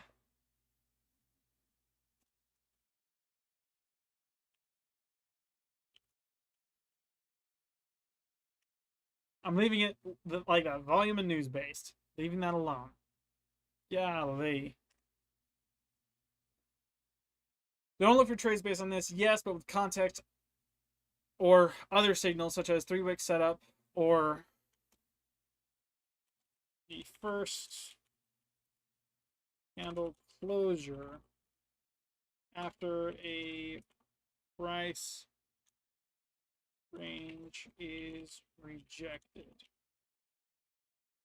So this is also a two-way thing because a breakout is essentially the same thing when it comes to the first candle closure after a price range is rejected, right?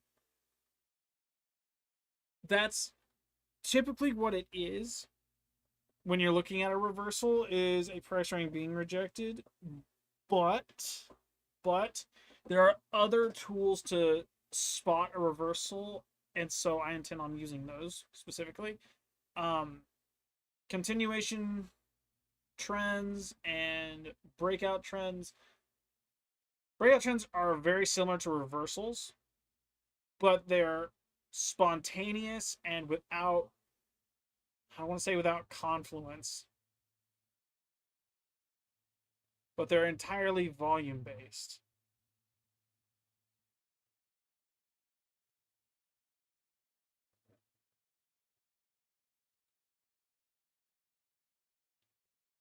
I guess that's why they coupled it together.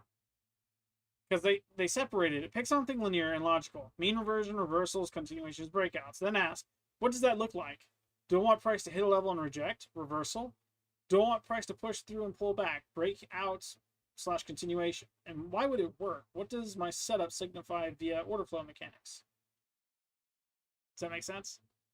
So looking at this, based on this specifically, we look for A, B, C, D to confirm that based on order flow mechanics.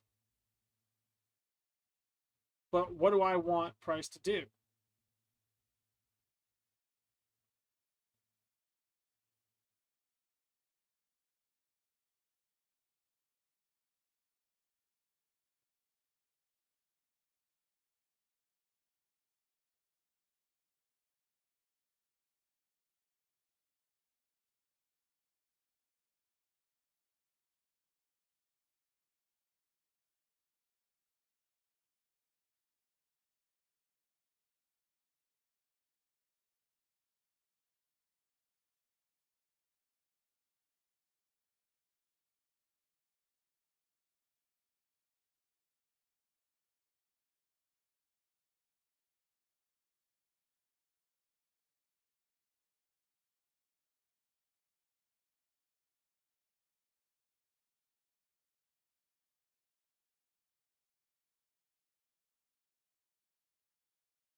And the little clip he has here actually does a little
Okay. I guess this would mean this is the moment of turning for me, I guess, because I've been using smart money concepts, right? Markets aren't ruled by patterns, they're ruled by imbalances. It's the fuel for it. So I need to stop looking at continuations, outbreaks, reversals, or mean reversions as a pattern. Though they can be said, yes, they are a pattern. That's general look of the chart, right? Price either moves up, down, or sideways, one of the two. Um, if they're not patterns, then they're imbalances between buyers and sellers.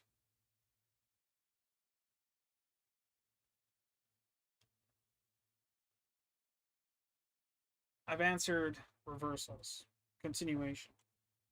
What does it look like? Well, it looks like trend. It looks like I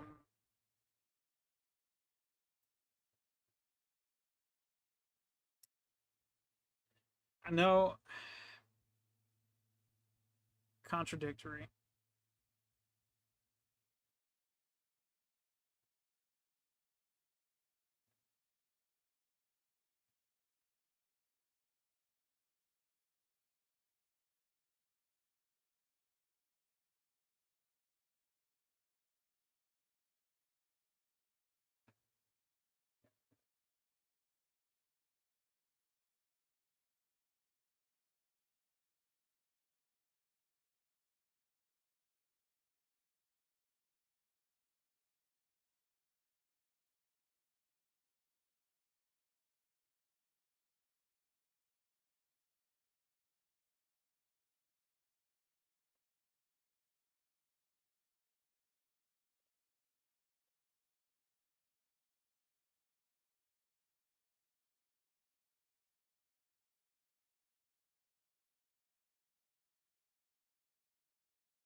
Looking for continuation, right? Because my definition is going to be very different. My answer is going to be very different. Continuation looks to me like fair value gaps. Fair value gaps are essentially gaps are a three candle setup where you have candle A, candle B, candle C. Candle A and C are closed and their wicks are far apart, and there is a gap on candle B between the two wicks where orders haven't been filled yet. Continuation. It also, continuation is a form of not equilibrium because Fibonacci is based on faith and not logic in this case, in this use case. Um,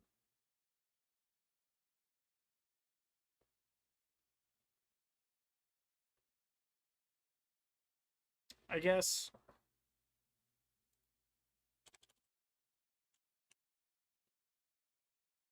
continuation looks like gaps in price action where orders aren't retested. Oh, I'm gonna stop that. Aren't filled, and where previous areas of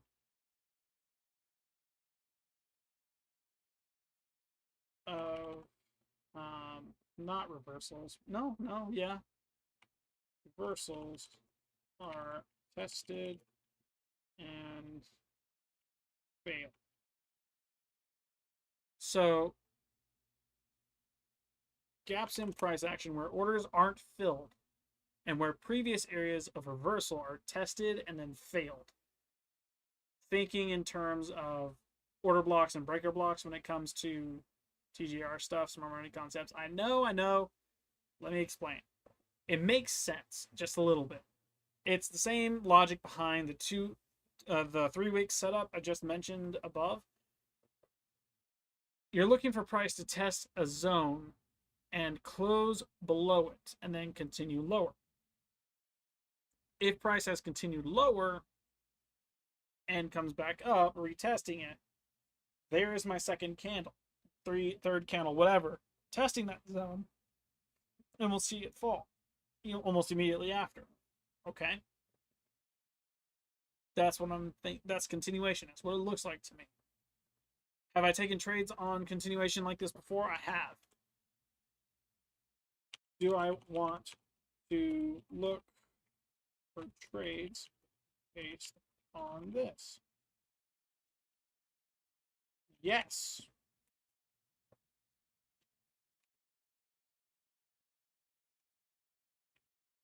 They've been proven not lucrative, but reliable.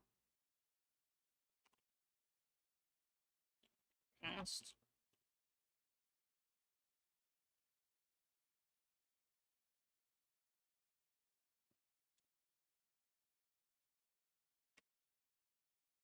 Is that my only reason behind it? Um, Kinda. I mean, I've taken trades on fair value gaps. I've taken trades on order blocks being retested by breaker blocks. I've tested those. I can say they are reliable. What does a breakout look like? So I have a tool for breakout, and the only use case I have for this is SMT divergence. After I'm not going to use SMT because that's called smart money technique. I'm just going to use divergence.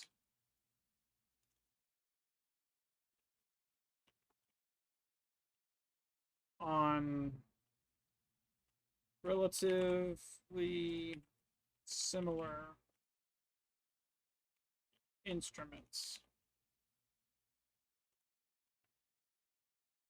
Not the same.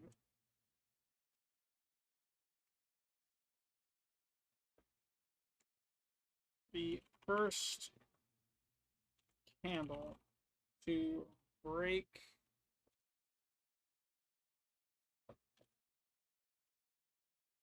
the range of consolidation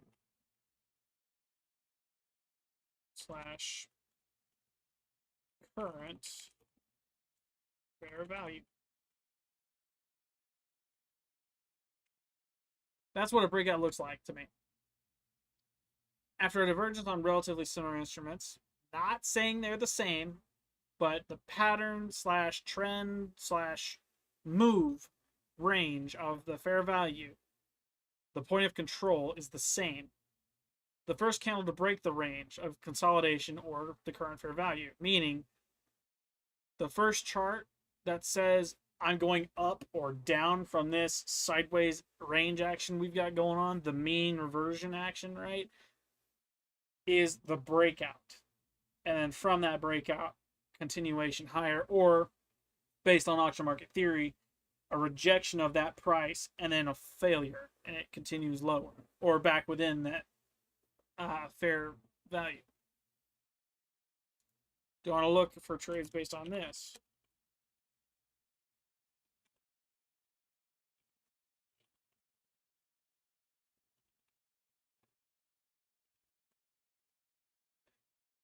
Yes and no. I did the same thing again. Crazy.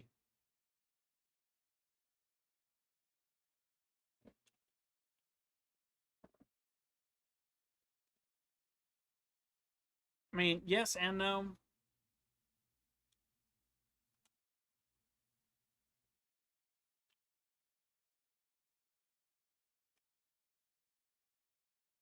No,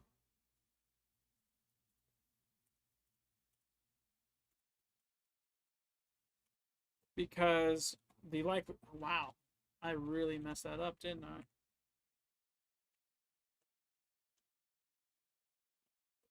Because what's the thing?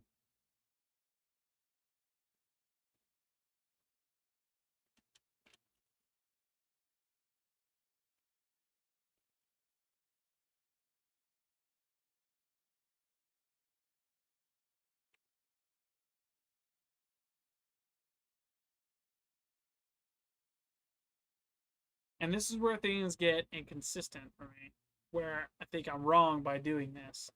Because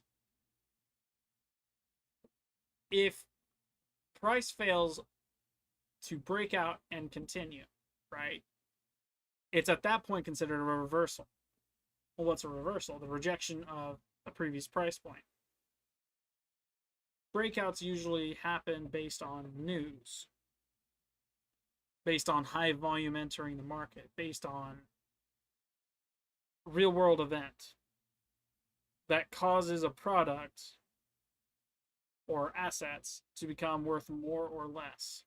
And the opinion of those in the market at the time discerning whether or not it should be. So, do I want to look for trades based on breakouts alone after a divergence or the first candle breaking that range? Do I want to look for that kind of trade?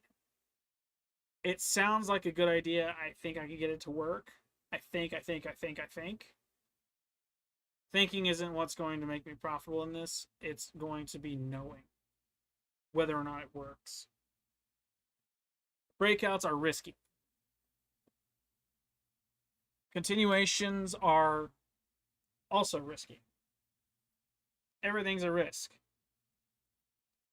Yes. Because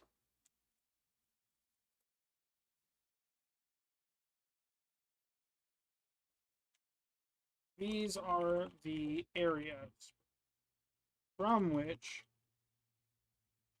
I can discern reversals and continuation,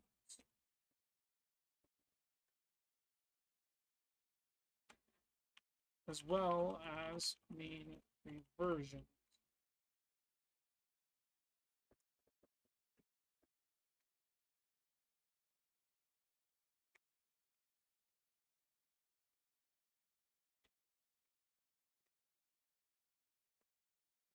That answer is very convoluted because I could easily say no and it makes sense even more than yes.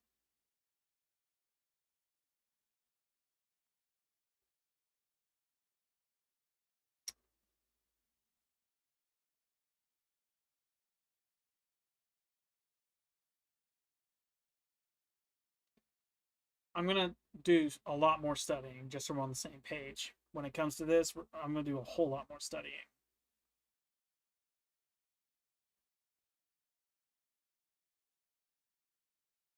The only reason price moves is that there's an imbalance between buy and sell volume, nothing else.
Rule by imbalances, that's what fuels trend. Without an imbalance, price will move. If a setup doesn't have logic like this backing up why it would succeed enough for it to be profitable besides randomness, I'm wasting my time. Okay. The only answer is why does it work? To why does it work is am I back to SSO? I'm doomed. Okay.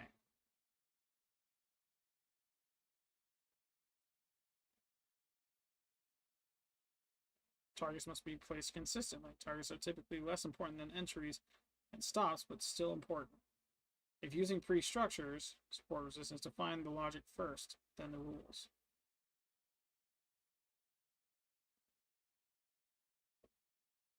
Someone could use swing highs, low, support, and resistance, clustered wicks, or rejection zones with fixed rules to define and mark them in advance. Price will naturally attract volume at these levels, even if the instrument's order book volume doesn't reflect it in real time. Ghost limit orders exist, pending stop orders. Order fill algorithm triggers from countless market participants for different reasons. Pardon the squeak.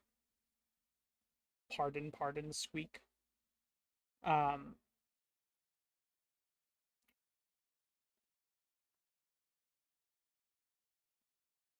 Pending stop orders and order fill algorithm triggers from countless market participants for different reasons. It doesn't matter what happens when price interacts with these places, it's just more often than not that they are liquid areas. Avoid fixed and distant targets. Mark volatility is dynamic. Okay. For example, a 100-point fixed target or a 20-point fixed target fixed stop, sorry, not target, is arbitrary and is not going to work if volatility shifts. Okay.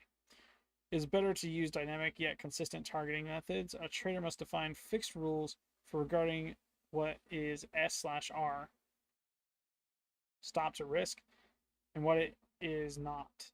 So a dynamic targeting method example at defined highs or lows would be that for one trade it is 110 points, the second being 160 points, the next is 140 points, all placed at predefined levels. Fixed targets overfit strategies easily. By the way, I'm not taking any credit for this article that I'm reading from. I'm legit studying from that and taking notes based on it. Every time there's a question asked, I answer it in my own words. And I apply a logic to it based on the experience I have and what I've read so far to better acclimate my ability to trade within the market.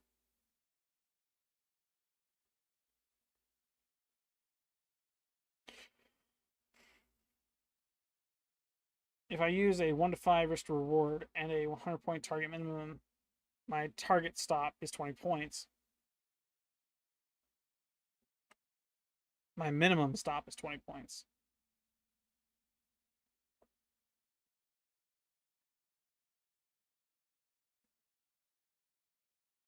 As always.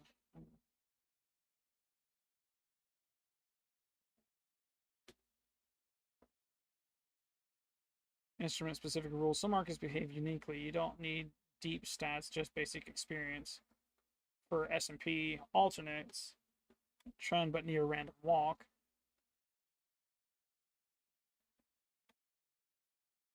If I want mean reversion or early trend entries, Dow is a better choice than NASDAQ. Because NASDAQ tends to trend more often than Dow does. Dow is more of a mean reversion market. So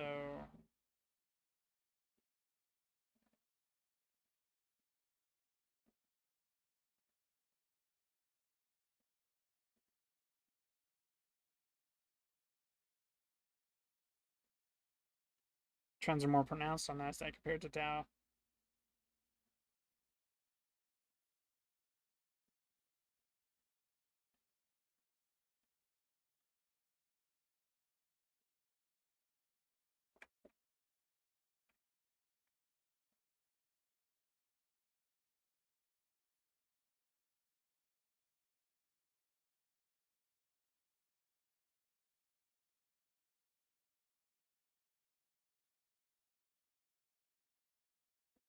Average price extensions, mean reversion, higher likelihood of returning to the average price. ADF and PERST isn't supposed to be used in real time. It's supposed to be used once to define an estimate, save time testing. Okay. None of this is an absolute because things change from time to time.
Okay.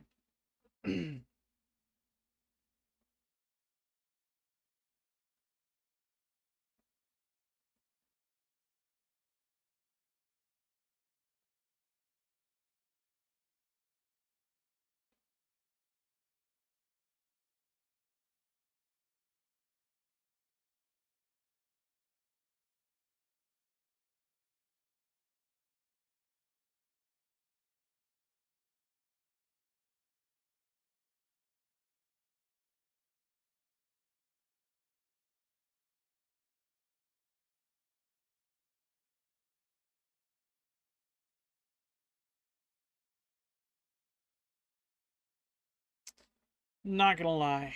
I'm very, very, very, very, very, very, very, very lost in the sauce. I could read this another 100 times in the next 2 days, and a sponge doesn't soak up any more water just because you want it to. This sponge is now full of water, and it needs to go somewhere.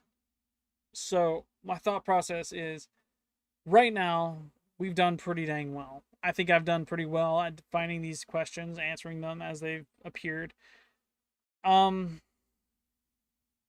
how does this help me? It answers questions compared to before. I didn't have a do we stream the content. Yeah. You have a good day, Joe. Sorry it's been a boring stream. Um the questions help though. They answer I've given myself an answer that I haven't had before. And unlike before, I have a more logical sense of what price is doing and why it moves in the market. Where it could go based on uh not chart data, but general where it is, right?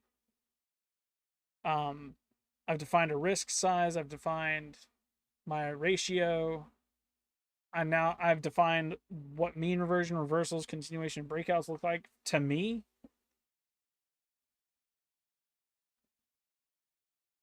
I've answered myself questions that I haven't asked before.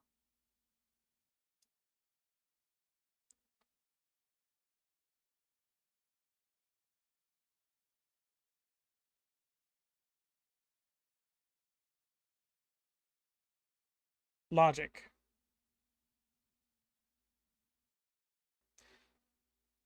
We've been streaming for almost 3 hours. I'm gonna take a break. We have 2 hours remaining. I guess ask questions in the live chat or the comments if you're on YouTube. I'm watching. I can see both equally. Let me know. Seriously. Uh, did not mean to do that. Sorry.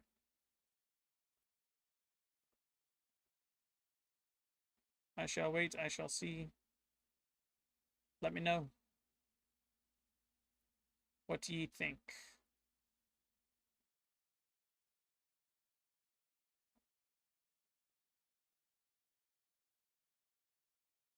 Daggone, Joe, you sent me a ton of stuff over Discord.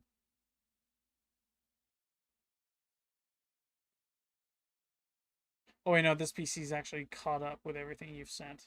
My bad.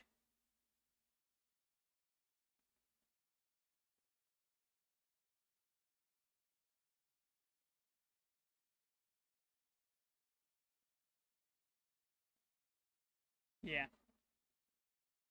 Honestly, ask questions. Help me out. What do you guys think? I'm learning how to day trade, and I'm honestly in for opinions. I'm in for suggestions. I'm trying to figure out what I should do. I was looking for a 9 to 5 earlier, thinking I wasn't going to find one, and realistically, right now, I have not been able to find one at all. I thought about editing for other people because I've been working on that the past 7 months, and honestly, I've been working really, really hard to hone skills that I didn't have beforehand. And I do think that eventually I could get successful with this. I do think I can.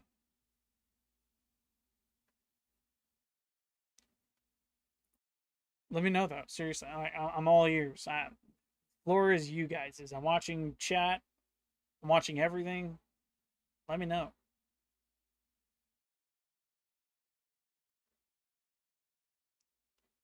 I'm on YouTube and Twitch. If you're interested in following any of my other stuff, the names are above.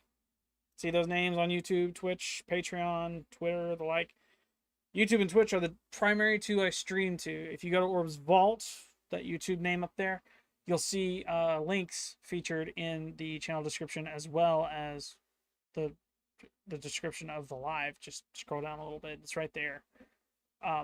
Each of those links go to various YouTube channels of mine, and I intend on continuing posting there. The big change I intended on announcing this stream is that I'm looking for a 9 to 5, and that part time is really what I'm going for. Um, the upload rate is going to change dramatically. I don't want to say I'm going to upload less, but at the same time, I can't guarantee it'll be the same. I also know that streaming is going to be very erratic come the next couple of months. For as long as I don't have a job, it'll be Friday from 2 p.m. to 10 p.m. But if I manage to get an interview and it's a success and I get that job for whatever reason they deem fit, um, I'll be at the mercy of their schedule. And I won't know their schedule until the week of, day of, minute of whoever tries to contact me and tells me the schedule for the week. If I can have my schedule on my time, I would, but at this point in time, my choices are very limited and my decisions are based on what life needs from me at the moment. Any supports, welcome.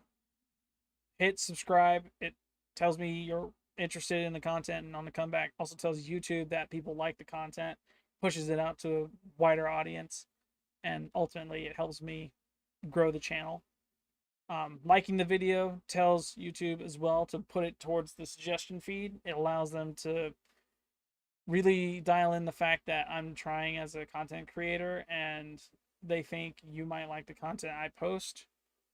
This video, this stream, since I started it, has been one of the more boring ones. I'm not going to lie. It's not something I typically do on stream, but I felt as though compared to before, where it was just a video, I recorded it and posted across many channels, you guys got an insight on what exactly I've been working on the past 7 months. I've been drenched. I've been neck deep in as much theory, as much quantum mechanics, and yes, that is a real thing. for day trading. In the past 7 months, I have deconstructed everything I've known about it and reconstructed through various different means. I got a strategy to work from an irreputable source. Hooray, I did it. I want a more logical approach, though. And that's what these notes are for that you're seeing on your screen.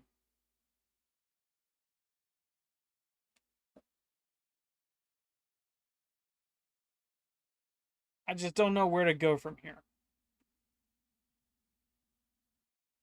Because as much as I can define a set of rules, as much as I could look up a strategy, as much as I could find a book somewhere in the library that says, yes, this worked for me, what's really going to work for me? How will I really know this without scrolling back or without doing anything other than live testing to back test what I think might happen, what I think might work?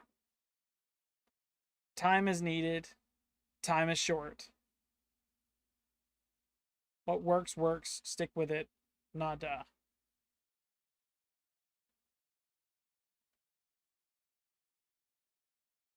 I'm going to go to break now. I'm looking at 2:56 on stream, and I'm looking at how long have we got on recording?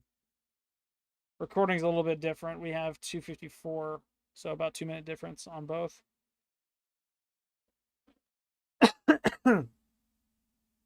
I intend on streaming for 5 hours today. Do I want to swap subjects? Kinda. I want to kind of take a break from this. Every time I do, I see myself drawn back to it. I'm a magnet. It's a magnet to me. I'm magnetized to it. I cannot get enough of reading about this kind of stuff. As boring as it is, as dumb as it is, I can't get enough reading this.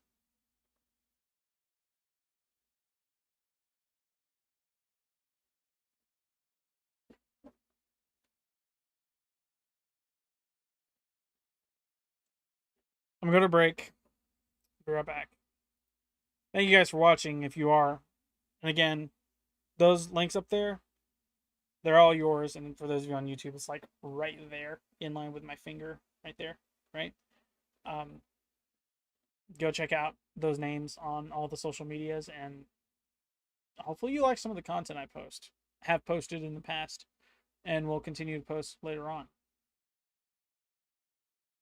Be right back.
Oh, wrong one. This is the one. This is the one we're after. Just like this is the one. This is the one we're after. I'm back. Yay. Hello. Um,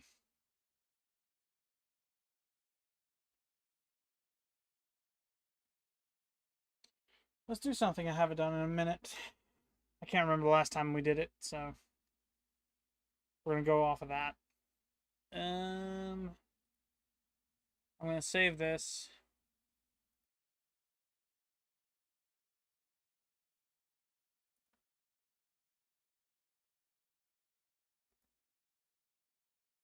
This, that.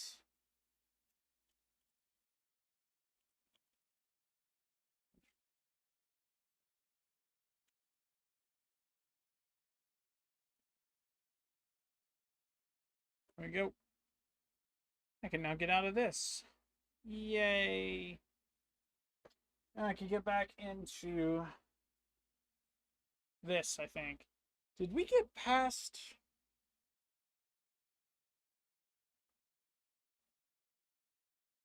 There was a book I was using for something else. Can't remember what, though.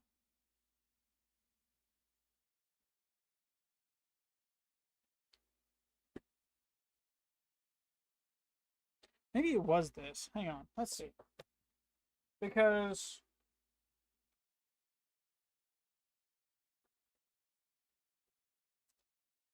this is the book of random things.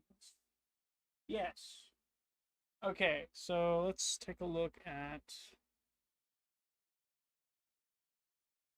Sure. This is continent 1, country 1. This is our first country, and there are points of interest all throughout this. Did we get to continent 1, country 2? Let's see. Let's do documents, continent 1, country 2, data pad. We didn't do anything with country 2. We've been on country 1 this whole time. Golly. That's crazy.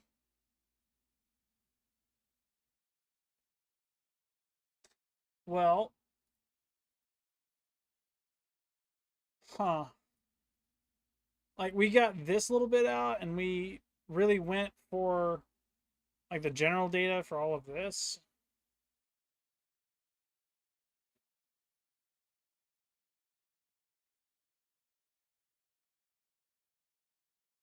And this is the general world setup, each continent.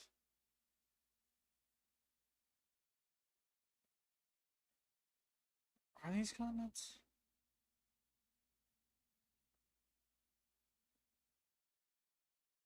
Yeah, these are the countries. This is the continent. So mountainous regions, whole bunch of stuff detailing that, and then each country has its own setup. And then the general makeup of the magic, deities, planet structure. We've been on country 1 this whole time. That's actually kind of crazy. It really is kind of crazy that that's a thing.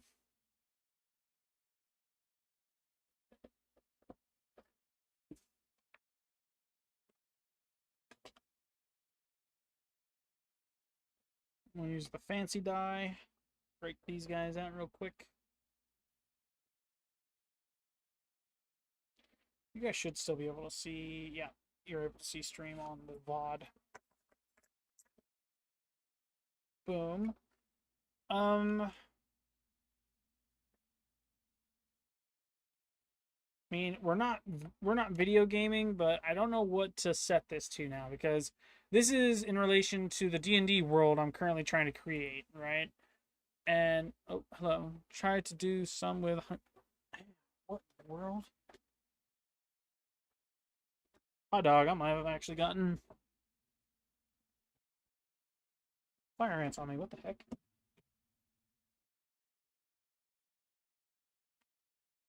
Sorry. Went to break, went outside, went to get stuff, and hi. Hello.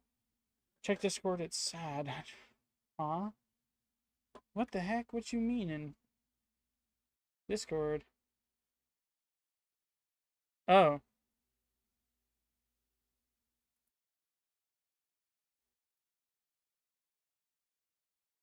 I don't know, friend. I don't know how to do that. I understand what you're going for.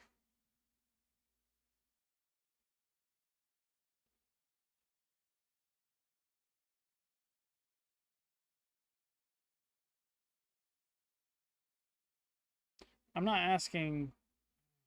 Okay, hang on. Let me see. I can't can you see this?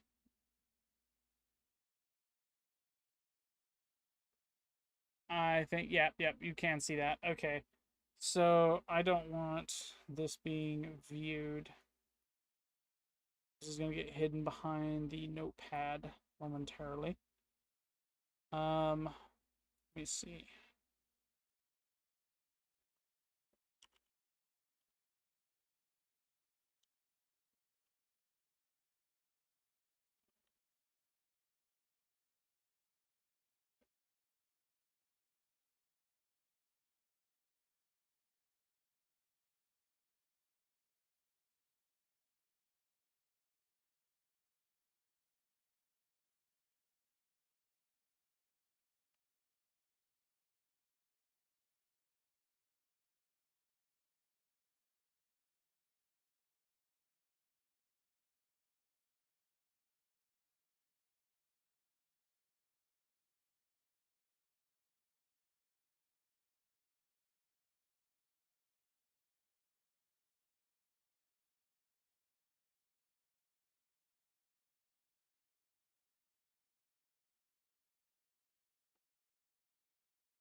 Click the next gift. Choose a tier. Complete. Cool.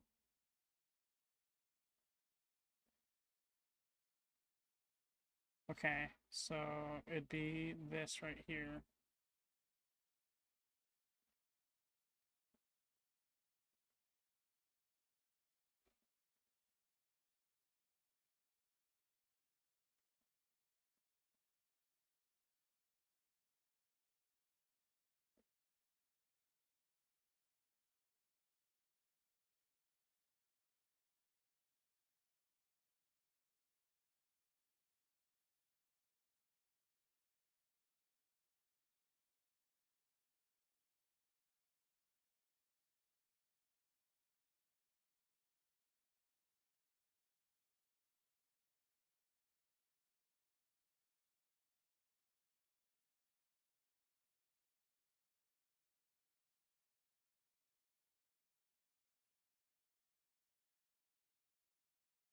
I don't know what this does.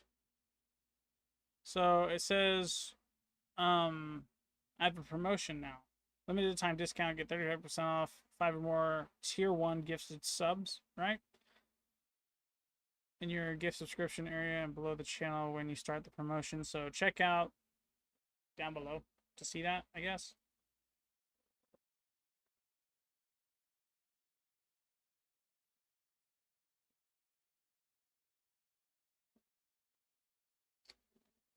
Yeah. You should be seeing that now.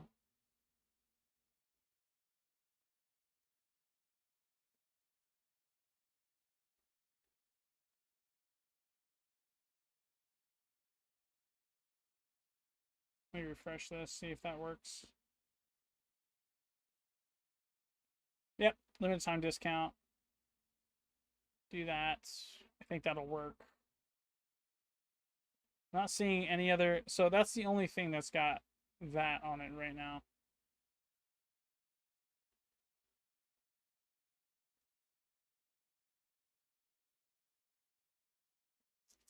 I don't know if you guys can see that or not. Let me know, Joe, if that's what's happening.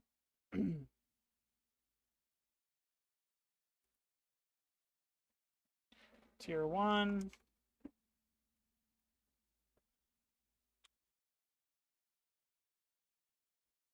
Cracked orb.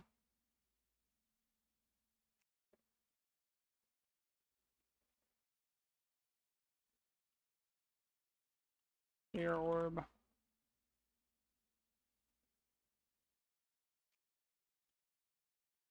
Flaming orb. Save changes to name. Cool. Boom. Benefits.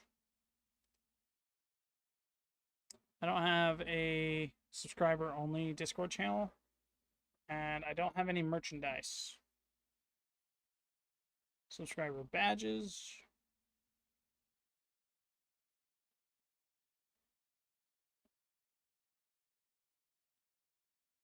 Oh, I can actually make badges. Okay, so please upload 3 different sizes of your badge. These images must maximum 25 kilobytes, not be animated, contain the exact same image, be a square. Okay. Square badge fair, either. Okay,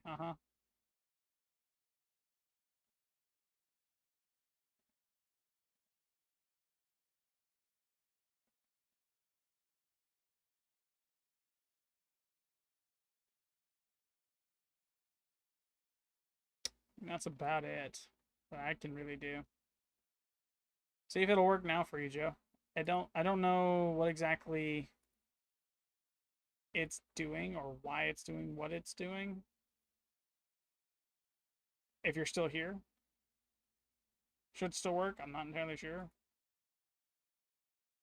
I've never set up gifted subs before, so I don't know. Oh, oops. Not this. This.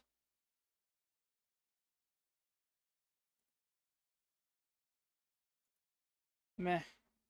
It's fine. Let's work with this. Because I don't I'm sorry, Joe. I have no idea. I really don't. TA, what was the last thing we did?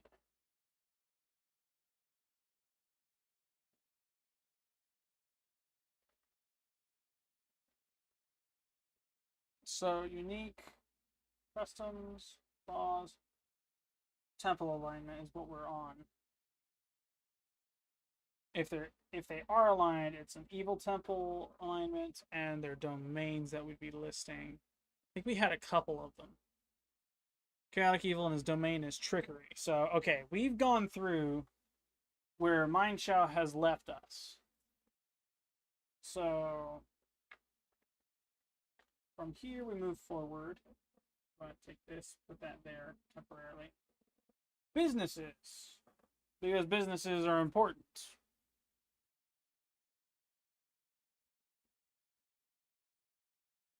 After adding these businesses, you want based on your available resources roll to determine the number of major local businesses.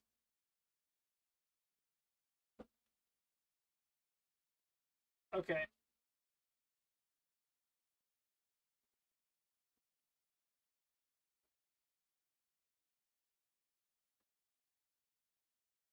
Okay. So 2d8 determines the number of local businesses within said country minus the additive businesses I myself add based on resources that country holds. So it's been so long I'm having to go through these acronyms going, I think I've actually yeah, I did it here. Okay, so defense, settlement, additional languages, building material, makeup. Oh no, that's the material they're made out of. Roofing material, residential construction, decoration style, regional architecture, unique custom, not unique customs. No. Okay, so I did not. Oh no, these are the resources right here. So I have exports, meaning we have an abundance of alcohols, magical items, and building materials. Resources, things we need. livestock, gems, armaments, and grains and produce. So this continent is home to many, many. Are they called breweries or orchards? I can't remember. Breweries is the manufacturing. Orchards are the featuring. I'm gonna go with breweries.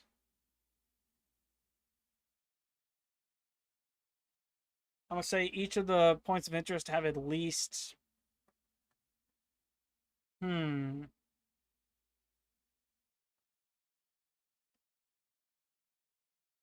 Well, it's based on that too. Makeup, languages. Okay, what's the? This coincides with the geographical stuff in it. That's the government type. Churches, economical breakdown, tax rate, method of tax collection, city treasury, trade relations, shop items. Yeah, points of interest 10. So maybe it's on this continent 1. It's mountainous. Okay. Continent 1, country 1 at war. This is what we're working with. This is a very mountainous region, deep canyon that contains a portal to the elemental plane of Earth. Okay. This continent features 3 large countries, 1 tiny country with all the goodies. 4 countries total. Country 1, 2, 3, 4. I don't know what this. Oh, this is in relation to the peace to war balance it's got going on. So I'm thinking.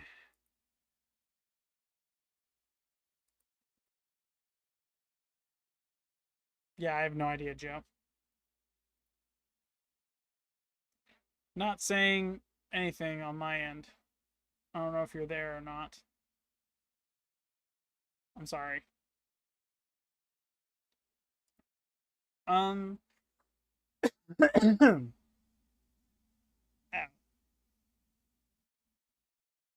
mountainous region. I know they're based on how fertile their stuff is, the vegetation, and then how what's it called?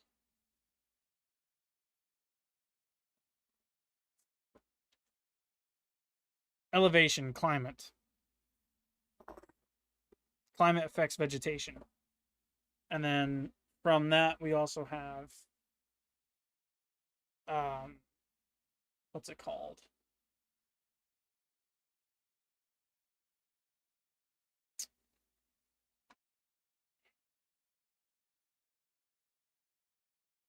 Each point of interest has a specific something about it.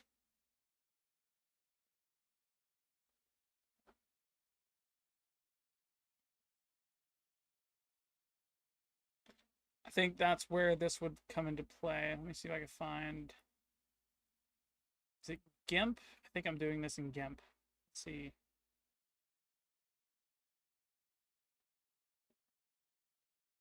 There we go.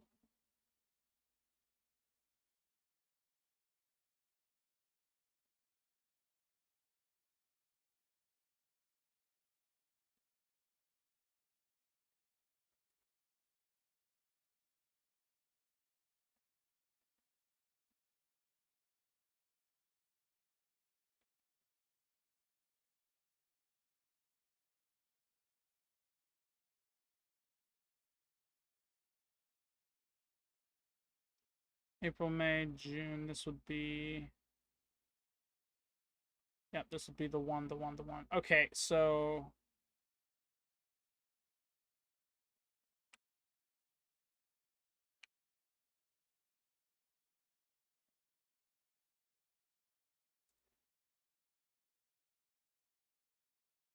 this is where we are. We have 10 points of interest. I forget how we mark these. We have, I think, temples.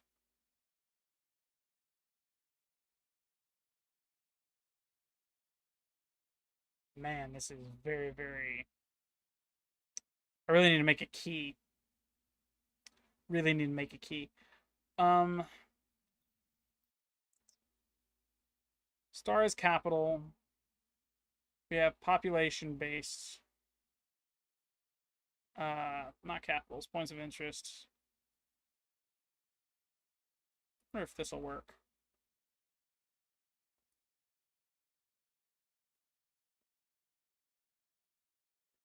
Did that work?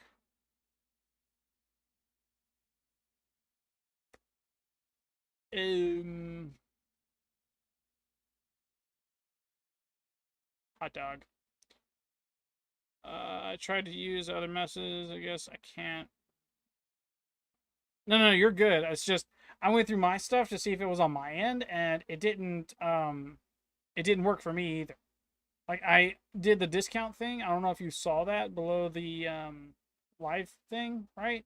But it did that, but it didn't say anything like enable this or do this, right? It did work. Okay. Took it a minute. I need window capture after that. I'm gonna do this because this is in the way. I think I do need window capture.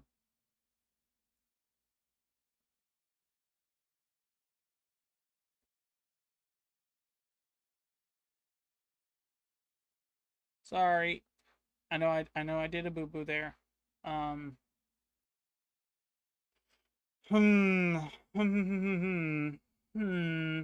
need to do this. I need to take this. No, not another window. I wanted this right here. Yes, take this. Put this here. Cool. Stay. Don't move. Thank you. Gosh.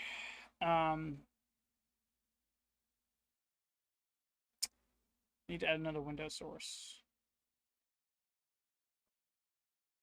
This is going to be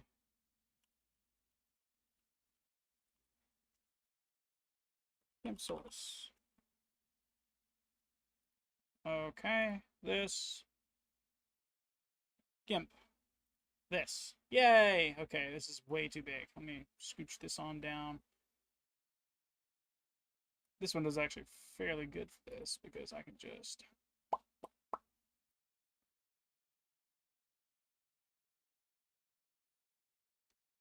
censoring this is a nightmare. Always has been.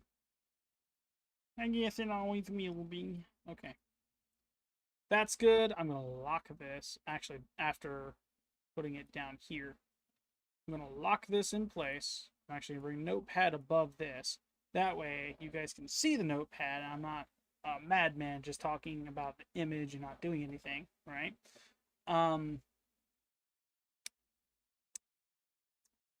Unlock Notepad and enlarge it to about right there and then to about right there.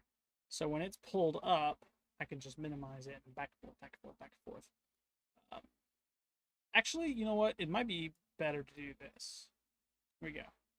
This way you get a piece of the image and the Notepad is still present. It's there and you guys can kind of see that. I know it's very, very, very, very small. I might need to make another window for... Wait, what am I doing? I can just do this. Oh, dog.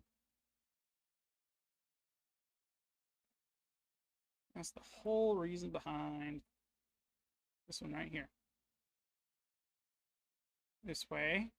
Yes, it's a little hard to see, I know. You get the Notepad, though, and the whole image of what I'm talking about, and you can see me just jotting stuff down right here. And, yeah. No, don't drop that. I'll minimize this now. I'll go back to country 1, and then we're going to go here.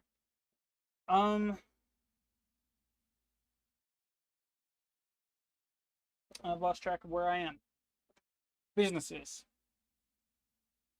I'm trying to cross-reference businesses that I want to add based on this, imports and geography, to the notes here. Trying to get the map and the notes aligned So when we go to explore these locations, it's easy to just find and then from there see the two. The references are in line with each other. Um,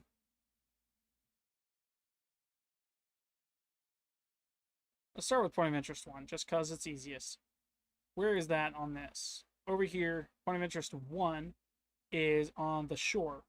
So, not inclement weather, but heavily influenced based on climate, I guess. I guess that makes sense. Climate, kinda. Um, it's very sandy, beach-like weather. So I'm thinking not orchard, not brewery. Like you wouldn't find that here. Instead, this is more one of the others. One of the other exports. We have magical items, building materials. Or we could house it a little bit more because this is one of those points of interest that's a focal point for imports and exports. So it's going to have a variety of both, right? So I'm thinking it's getting a fresh supply of alcohols, is all the exports, but the imports are a little bit more prominent as well, an even split between the two. 1, 2, 3, 4, 5, 6, 7.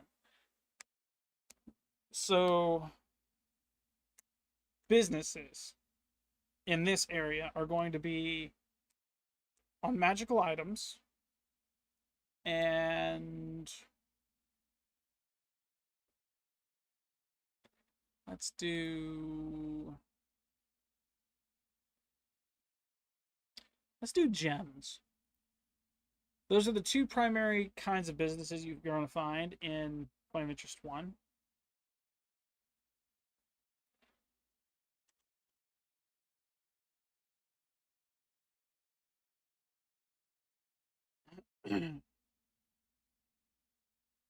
And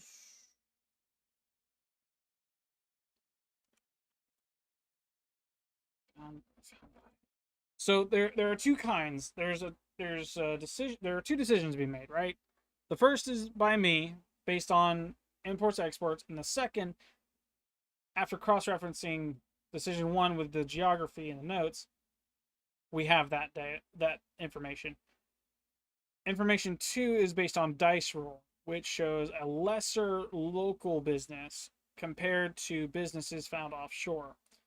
I say business found offshore, more offshore people coming to setting up business and then selling within the country, right? That's decision one.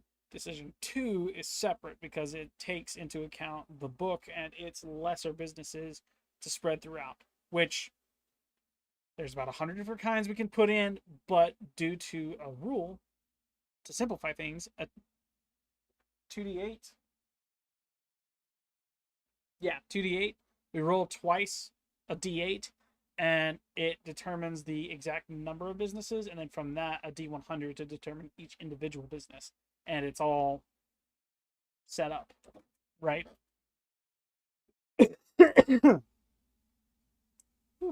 Anyway, um, this has me wanting to separate the points of interest out into each individual data pad. Kinda. What do you guys think? Because that may have been where we left off last time, to be completely honest. Because the businesses are going to take a large portion. Because this is getting towards the nitty gritty avenues, streets, landmarks, actually getting into creating this area for players to explore, right? Um, and the starting area can be literally anywhere. That I'm gonna let the players decide that, so that way the entrance is as easy as put a finger on the map, call a day. Here's a grain of rice, place on this map, right? Um, yeah. What do you guys think?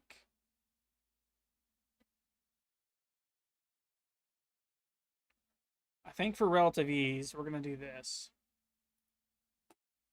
because that's a thing. I don't have to change a thing about this yet.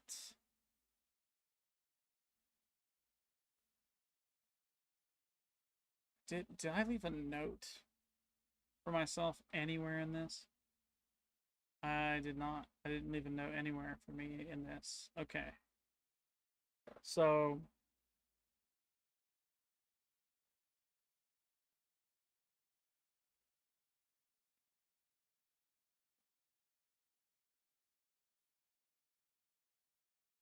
I think we'll do that.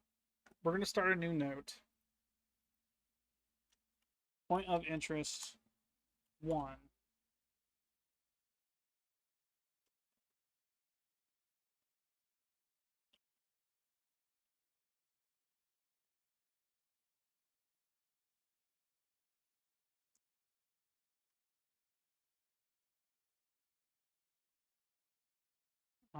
We'll name this the data pad as well. Sure. We're going to copy all of the information here. This will be the general information, right? But we're gonna clean this whole note right here up a little bit.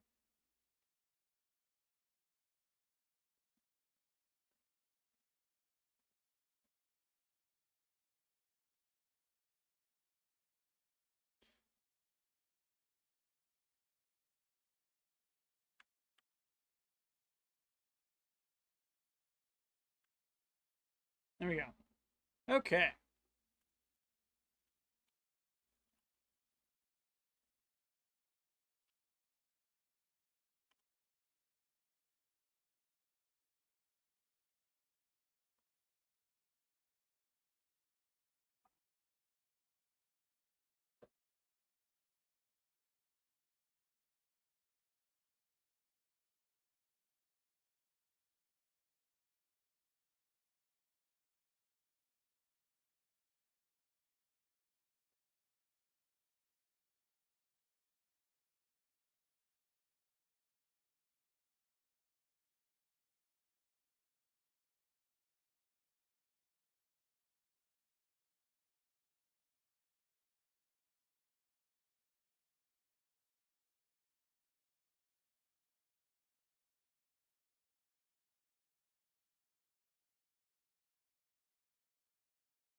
Okay.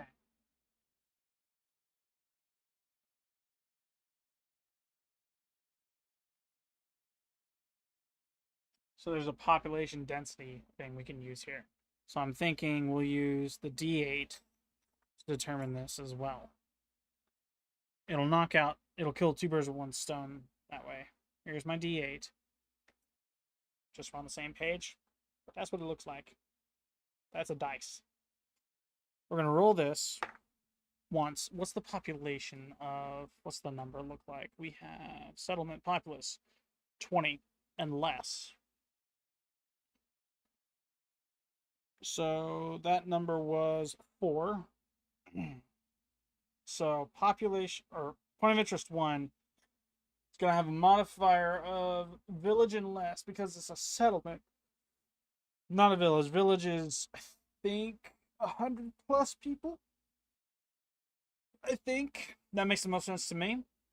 If that's the honest case, then it'd be a modifier of -4.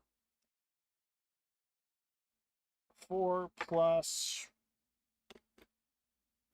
4. So there are a total of 4 businesses, 4 major businesses in point of interest 1. So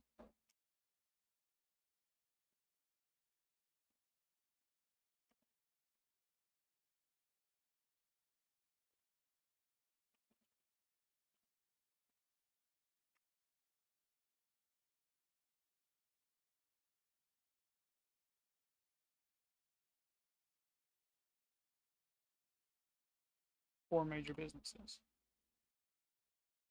Here's where things get interesting. From these 4, we now have a D100. Man, is this about to be very different. That's a D100.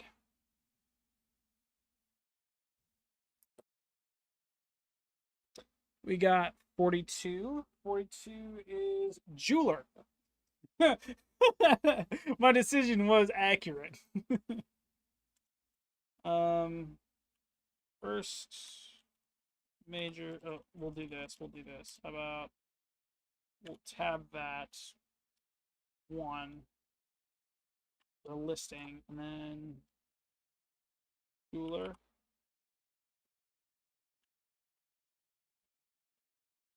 Roll the D100 again.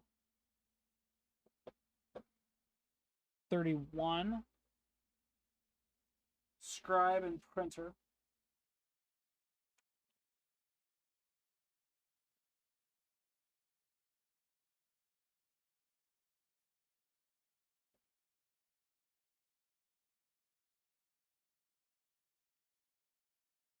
Three. Good. I have to be very careful with this thing because it's so heavy. It makes such a loud thud when it hits the ground. 57. Apothecary slash physician.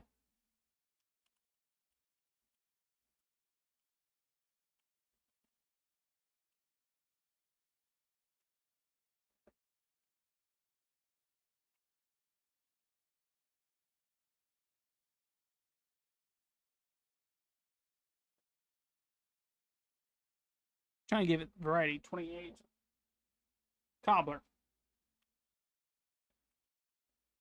Cool. Those are our 4 major businesses within point of interest 1. Now I gotta go down point of interest 2. I'm gonna save this.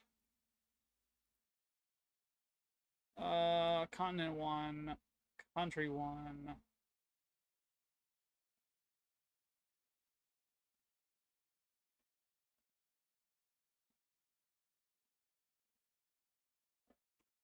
Point of interest data.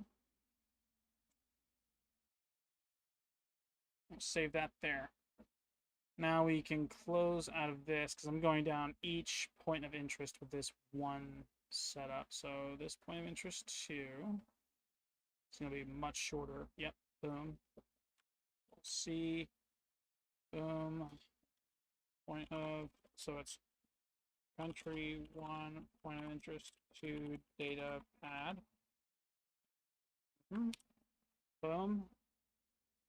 Number of major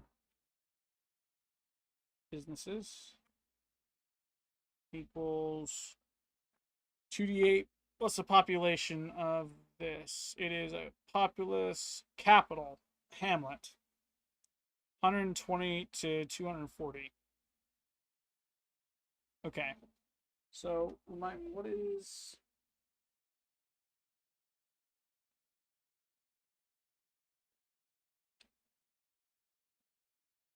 The capital is a small one. It's a hamlet that I've doubled the population of. Hamlets are smaller than villages. So the modifier is a -4. 4 on that roll. 5 on that roll. Okay. 9 minus 4, 5. 5 major businesses. 5.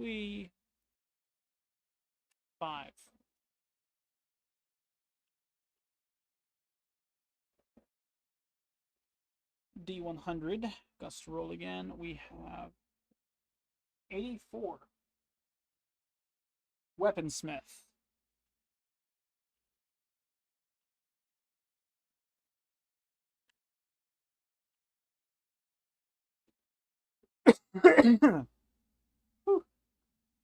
Let's roll that again.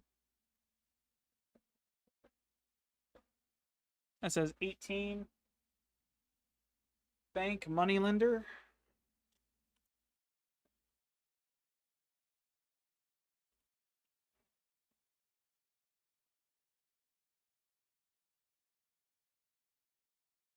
Cool.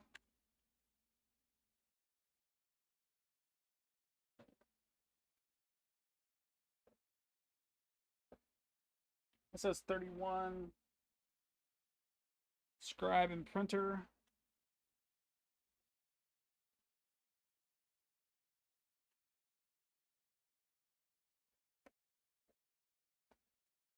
Catching it before it can fall off the desk. I see 46. Let's go ahead and actually minimize this so it's not destroying stream. I said 46. 46 is fish market.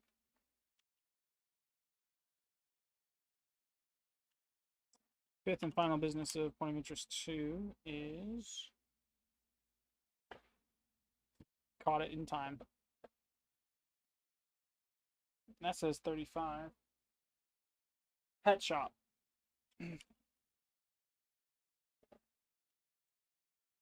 That is point of interest number 2 down.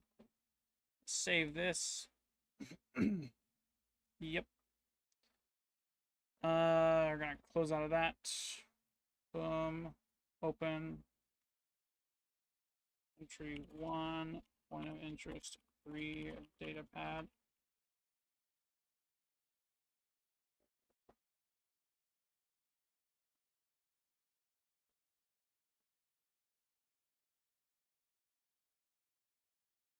Point of interest 4. This is 3. We want control. And then boom. That says point of interest 3. Yes, it does. This is a small city, 10,000 and less. So, number of major businesses equals 1 plus 2 equals 3. Because this has a large population, 10,000 plus, small city, I'm thinking we'll keep the 3 businesses that are majorly here. Okay. From here, we're going to do that. Boom. Tab 1, 2,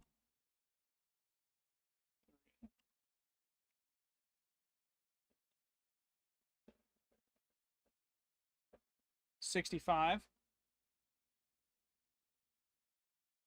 Dry goods and supply.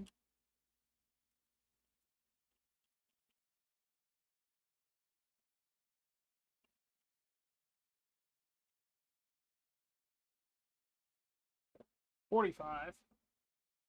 Leather worker.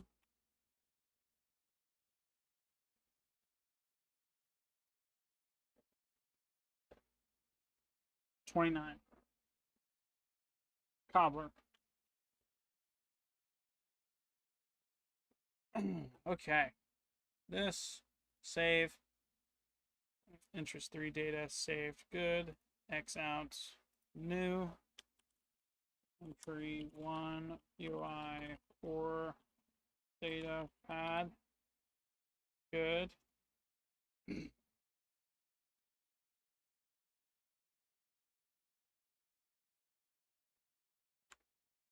Control C. Boom. This. Boom.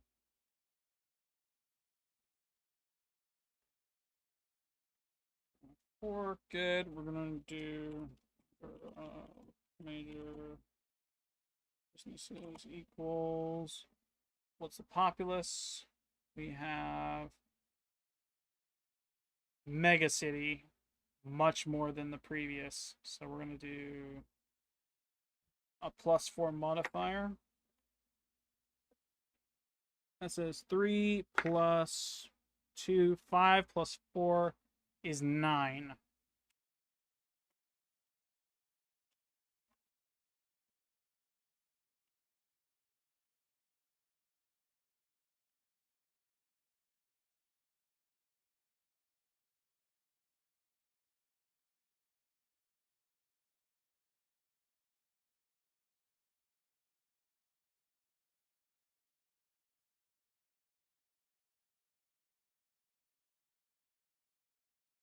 I roll a D100 9 times. Good grief. 41's the first. Jeweler.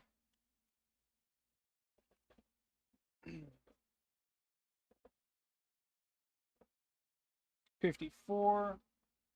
Bakery.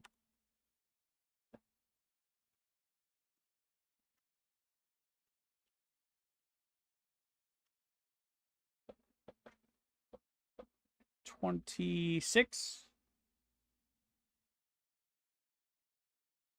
Haberdasher? I don't know what that is. Comment in the live or below if you're watching this as a VOD. What the heck is a haberdasher?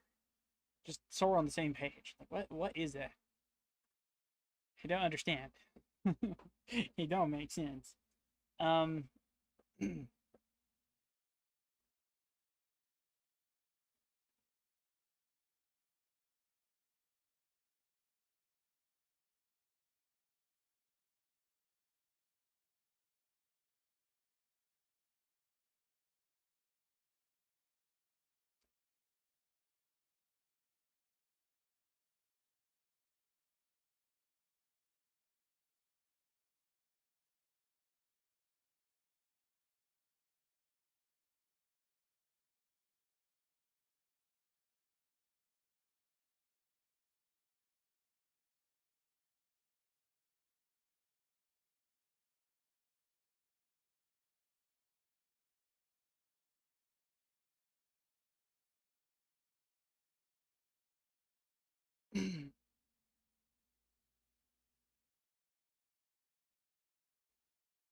Yeah, I don't know.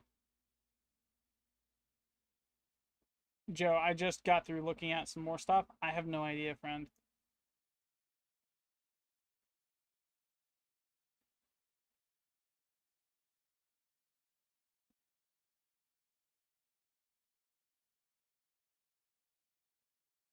I don't know.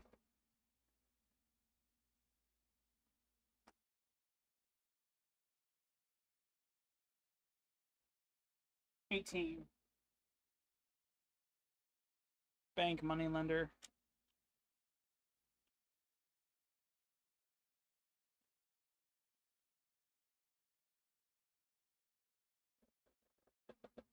$90. Butcher.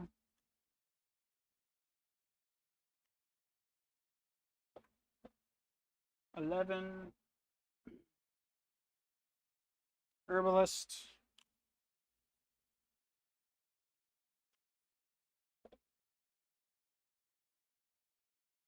$83. Weaponsmith.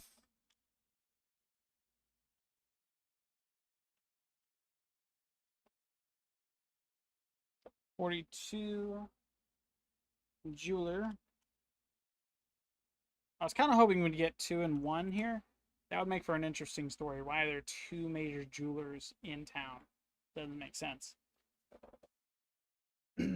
Outside of like it being a major export. 30. Public. Interesting. Okay, that works.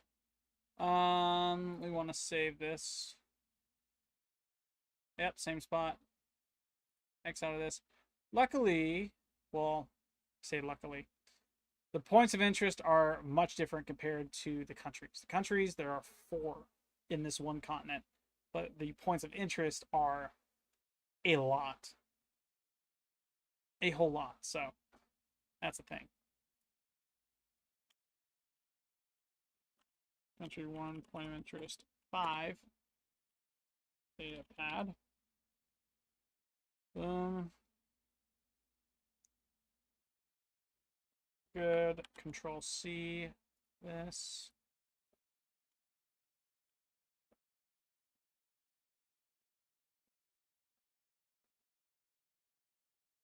Their stuff is a Thorpe.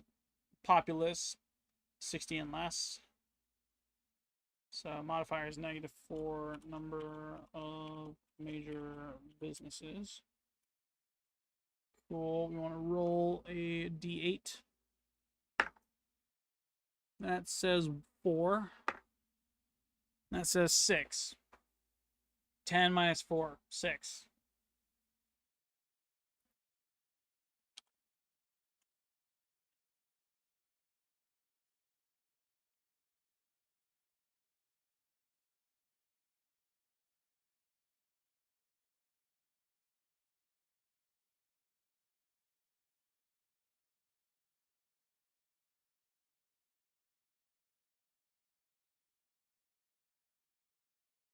My mind went backwards there. Big oof. D100. 53. Bakery.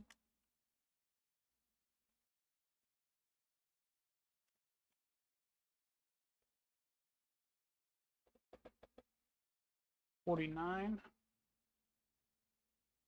Farmer's Market.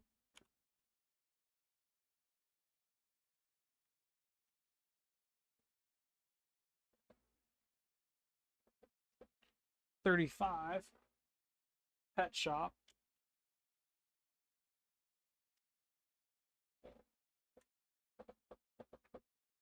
53. I get the same thing twice. Bakery. Sure. We'll have a rival bakery mode at some point. 90.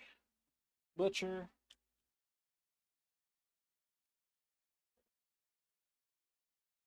That was weird.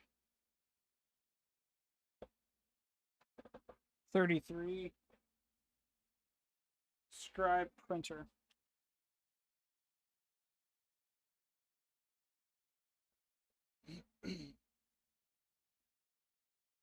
Okay. So far, we're making some decent progress. So far. I'm realizing at the moment I'm gonna have to open up each and every individual one of these to really get it fine-tuned, right? Each one, respectively. I might actually change the country 1 data pad because I have all the points of interest, the major ones, like listed out, and I can highlight each one and then put in the country data pad the locations, the altitude, all that fun jazz, get it nice and super intrinsic. Though it's not necessary, I might just leave it alone the way it is and then just reference the country 1 for a rough outline of where everything's supposed to be. When I really need specifics, I'll go to the point of interest data pad, and then from there it's just good to go, roughly. I hope you guys are enjoying the stream so far. Check out the names above. Orb's Vault is where all the VODs like this one are going to go. This is a direct continuation of another stream of mine where I was playing Halo Infinite with the viewer who's been in my comment section for the past couple of hours, Joe. If you're interested in checking that out, go there. You'll see all the VODs there. If you're interested in any other content I post, links to those can be found in the description of the live right now. Like if you go to Orb's Vault and then you scroll down, that'll be where you go to find the YouTube stuff. And yeah, thanks for watching up to this point. We have an hour remaining. I intend on staying on this track just to take my mind away from playing video games and day trading. So that's the thing. We're gonna save this. Cool. Good. We're on country 1, point of interest 6, data pad. We have 10 points of interest, if I'm not mistaken. If I'm not mistaken, I could have been mistaken. We shall see, though. And go here. Good. This. Good. We're gonna put that there. Good. We have a number of major businesses. Good. And this population is a settlement, 20 plus, so -4 on the modifier. We have, what is that? That is a 3 and a 4. 7 minus 4 is 3. So we have B businesses here. 1,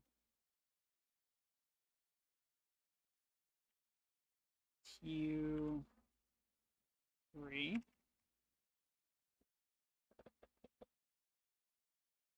That says 51. Yep, 51. Farmer's Market.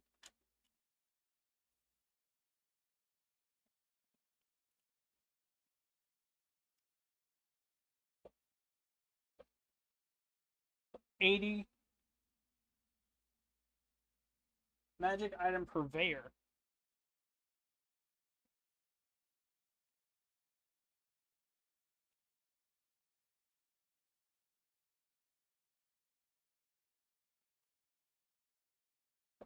That's a new one. I don't know what that is. 71. Pata. Pata, pata, pata. Point of interest 6 down. Boom.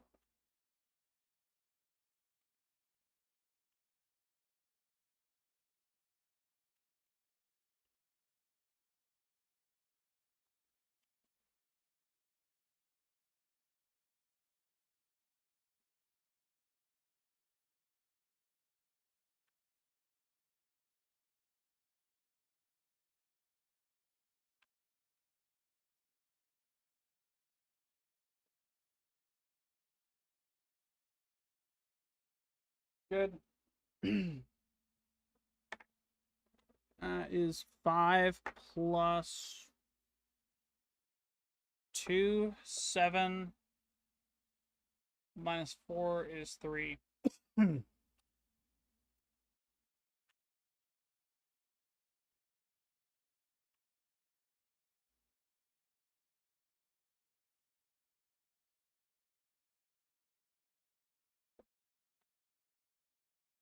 67.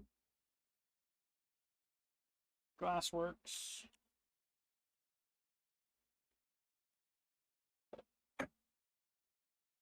That was loud. That says 92. Yeah, that's 92. Carpenter, furniture maker.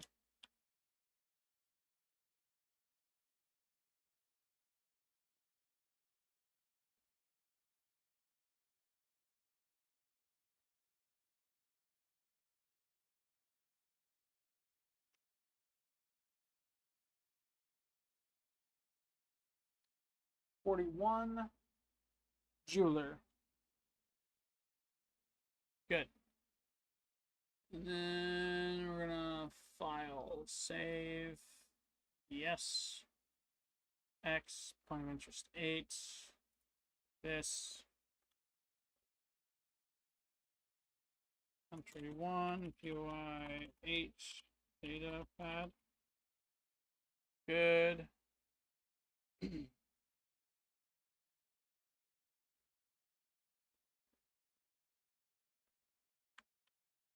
Let's see this. Boom. Good.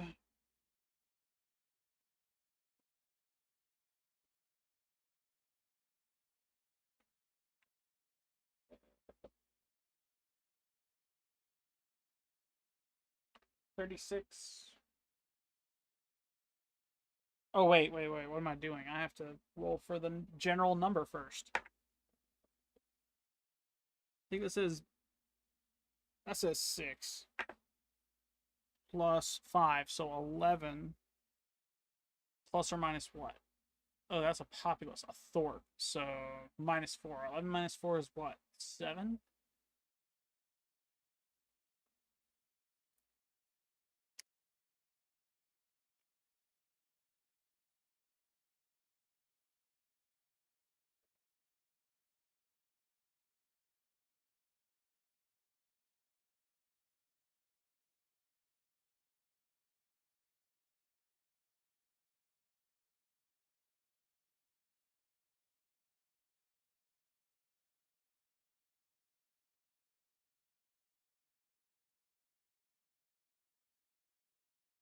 Seven businesses.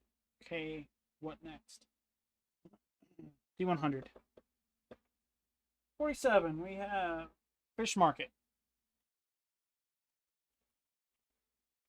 Cool. Oh, wow.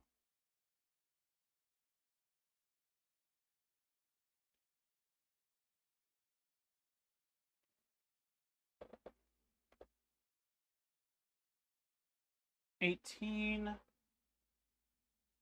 Bank money lender.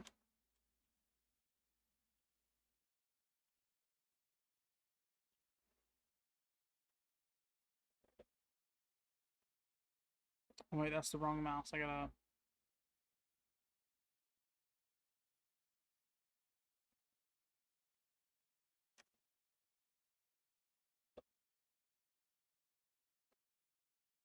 $11.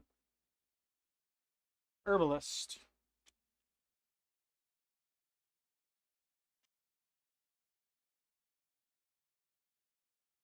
$74. Potion brewer.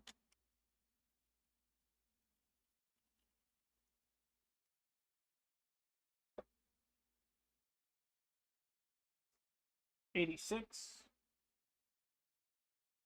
Restaurant.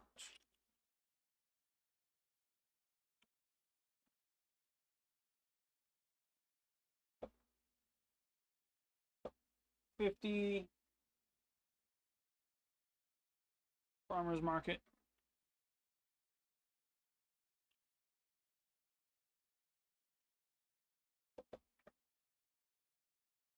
$33. Scribe printer. Okay. That's point of interest 8. Stay in the same spot. Good. X out of this. Make new here. Point of 9. This.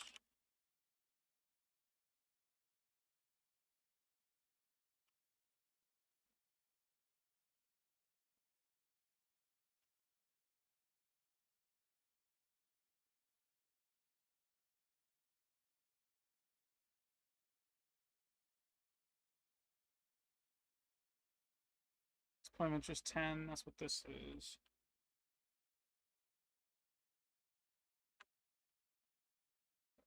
Good.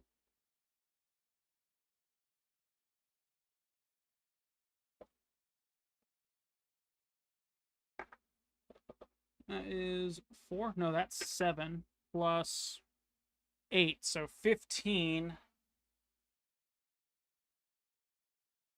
That's massive. Plus 4. 19. That's a lot of businesses.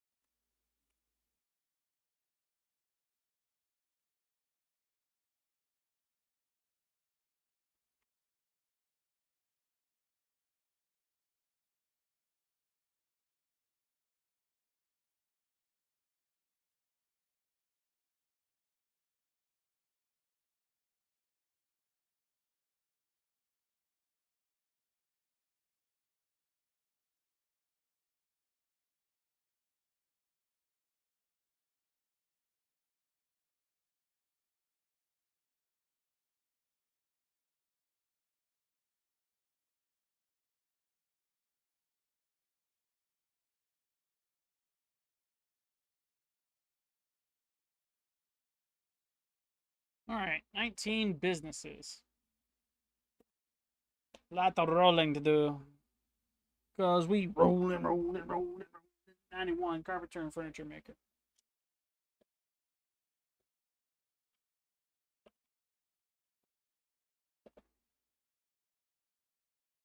Oh, I keep hitting that button.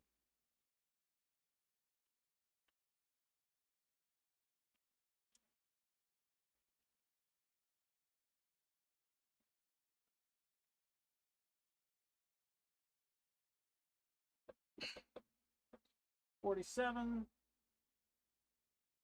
Fish market.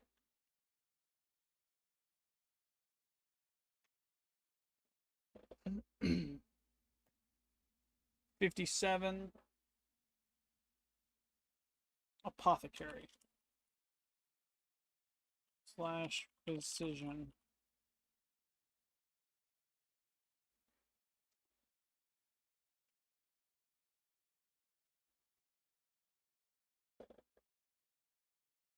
$42. Jeweler.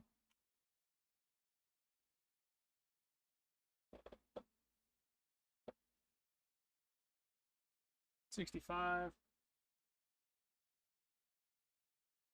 Dry goods and supply.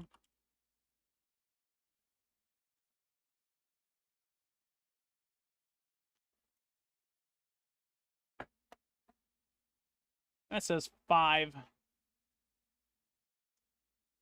Whoa, I did not mean to do that. Hello. Go there. 5 is armory.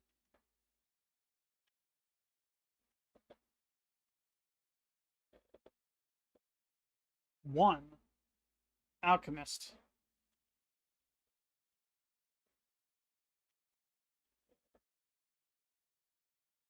87, restaurant.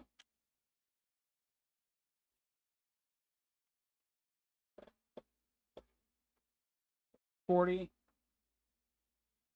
jeweler.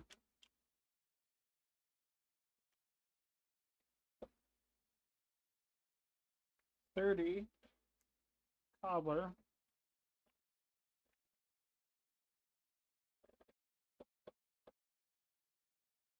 33, scribe printer.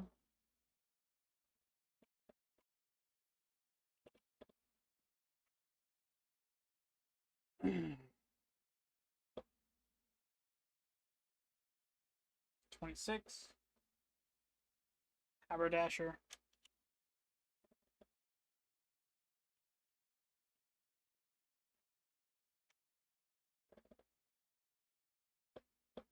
38,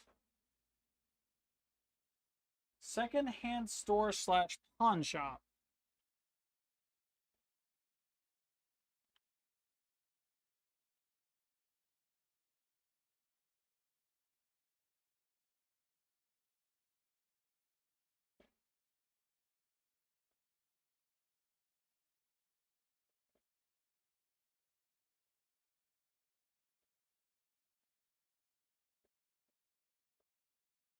26, haberdasher.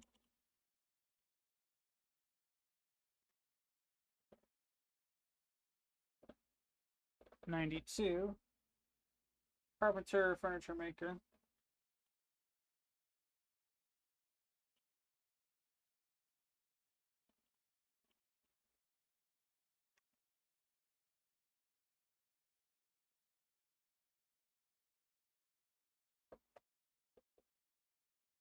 49, farmer's market.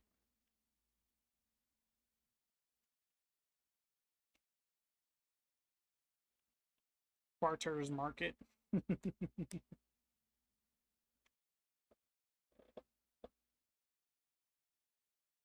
64, dry goods and supply.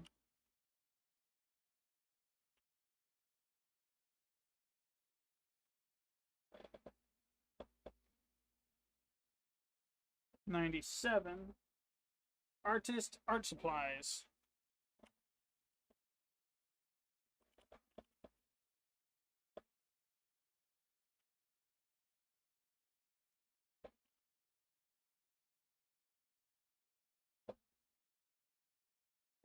31, scribe printer.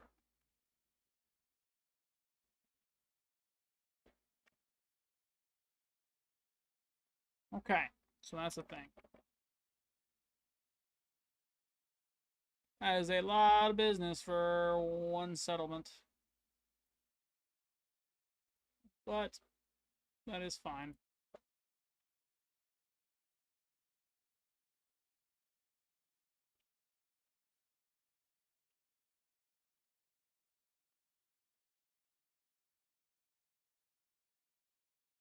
And here we go. Here we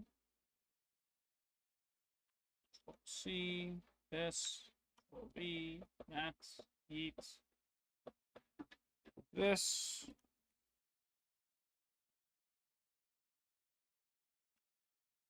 Good. Same story. Let's see what we have here. Less than 60, so -4 on the number of major businesses. We have 4 plus 8. 12 minus 4 is 8. So that's a thing.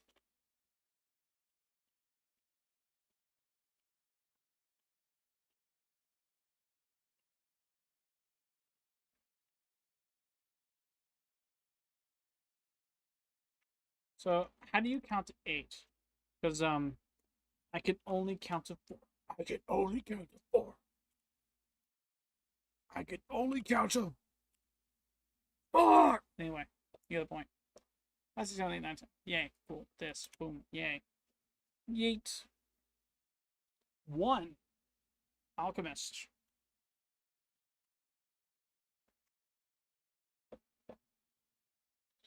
$50. Farmer's Market.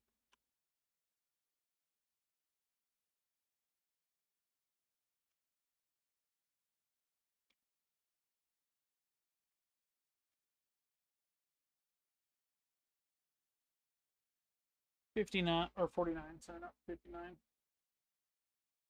Farmer's Market.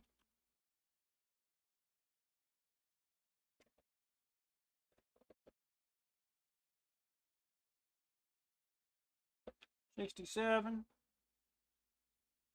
Glassworks.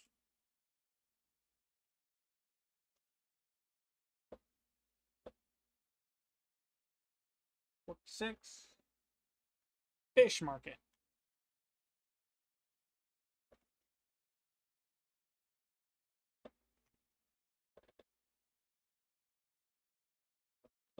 $57. Apothecary.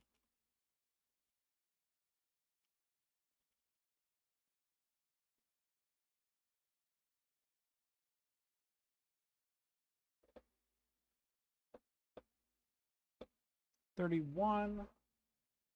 Scribe Printer.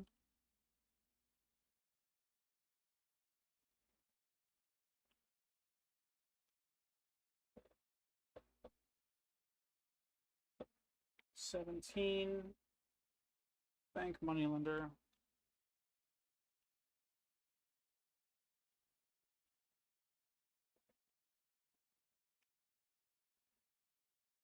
All right. That does it for all 10 points of interest for that note. Good, good. That's done and out the way. Go all the way back up to here. Take mine shot out of place. And turn the page. Inns, taverns. Oh boy, there's a whole lot here. Whole lot.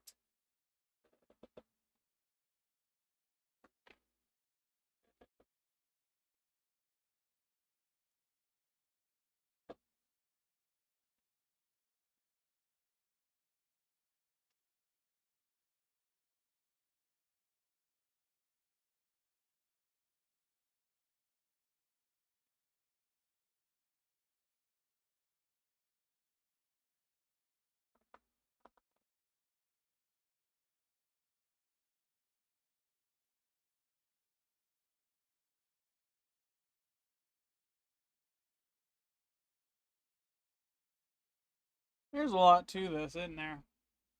Whole lot. So we have almost messed up.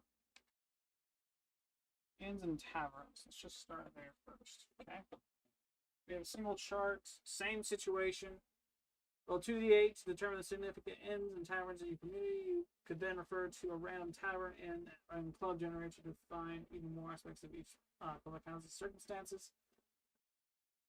General rule of thumb, roll 2d8 to determine the number, plus or minus 4 depending on population. And then after that, roll 1d 100 tables are meant to help you determine a name atmosphere and other names for a local tavern. Roll 2d 100 on the first table to establish a name, then roll 4100 on the second table to learn about who gathers there and what happens when they do. Make sense? So 1d, 2d, 4d, 100 on all of them. So, but before that, a 2d8 to determine stuffs. So we're going to open this. Point of interest 1. Scroll all the way down. Boom. Number of inns slash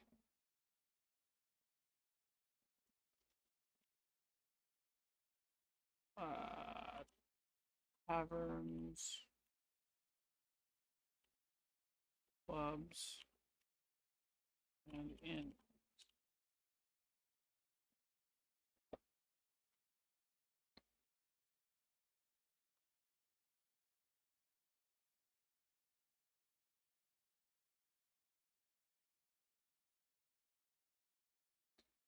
2d8. 4 plus 3, 7. The first is a modifier of -4, right? Yep, -4, so 3.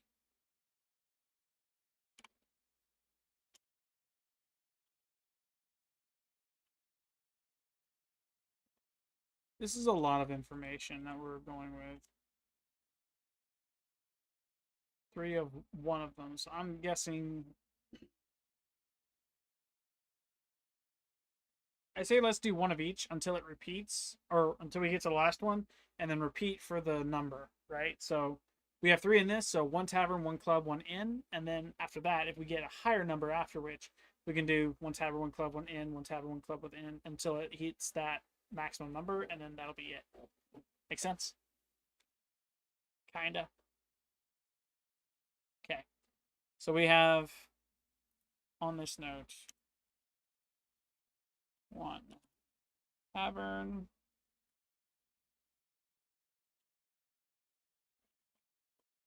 tavern, tavern, data, 2 club, 3 inn.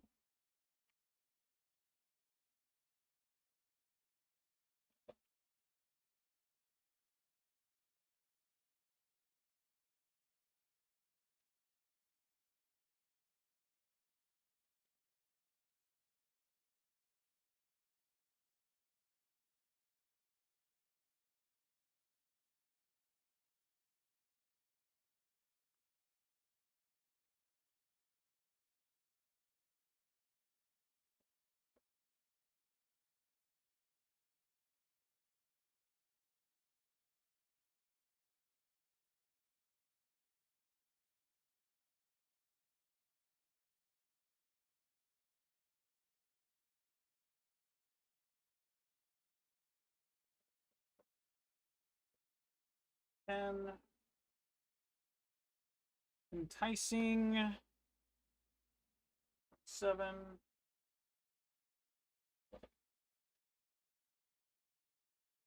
Enticing warlock.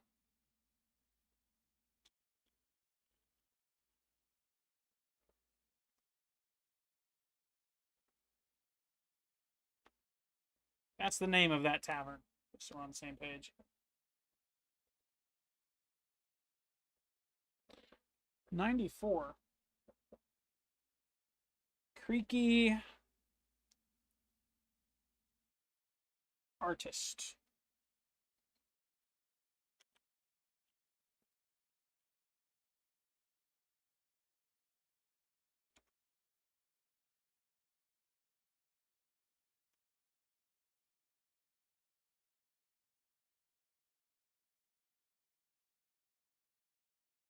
$67. Artful.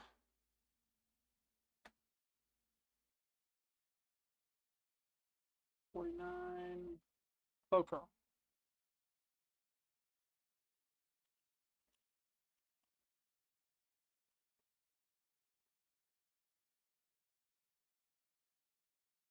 Yeah, that works. Artful Cloaker in. Okay. And then from here we have another set of data.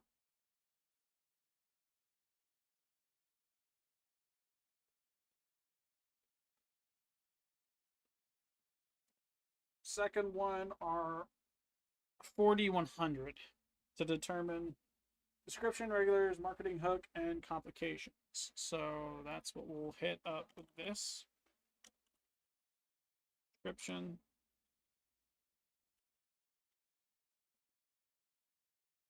Sorry. Regulars.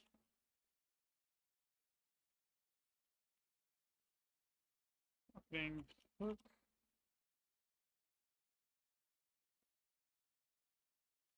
Complications.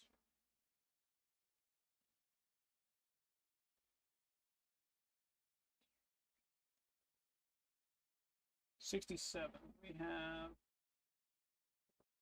This is where turning pages becomes a thing.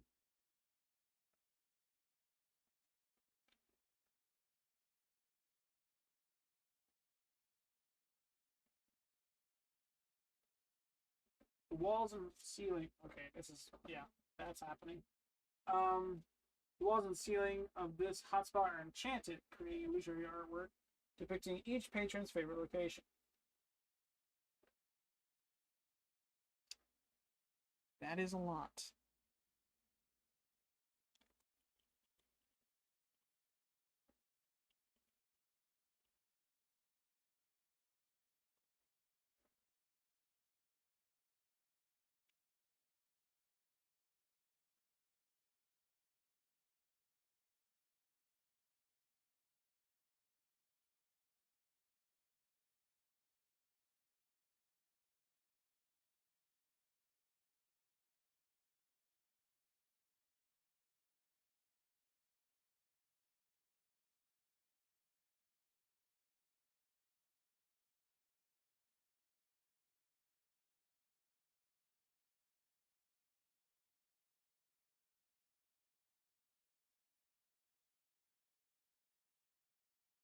All right.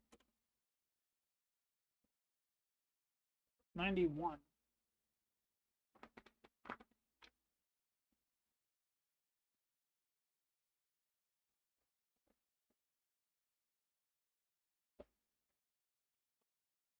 Talkative. Halfling sorcerer. Accompanied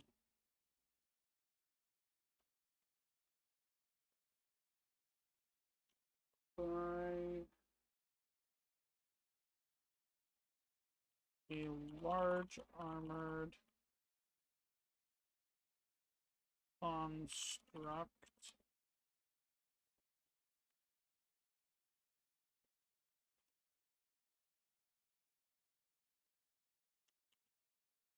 halfling likes to cheat at cards. The construct helps. Crazy. That's one heck of a regular.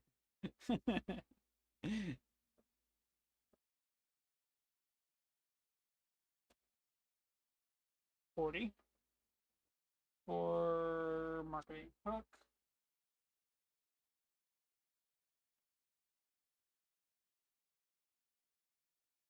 Half price for halflings. Wow.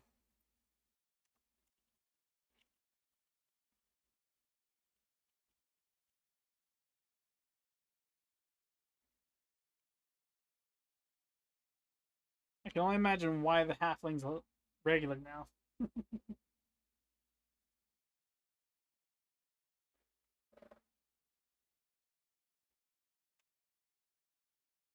Actually, kind of crazy on that note.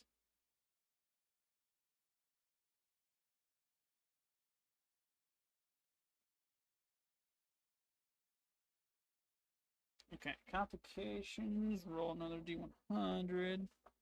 We have 28.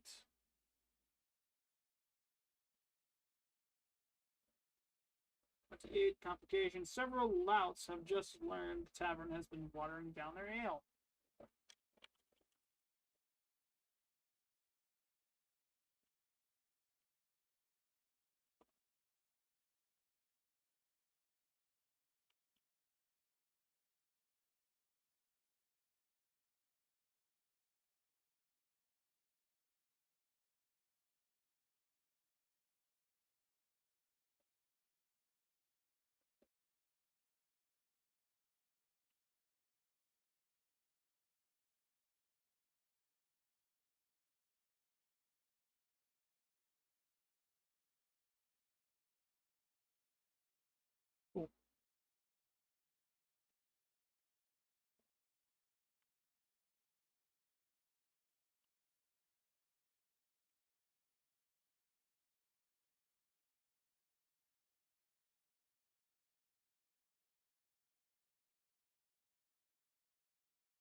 20.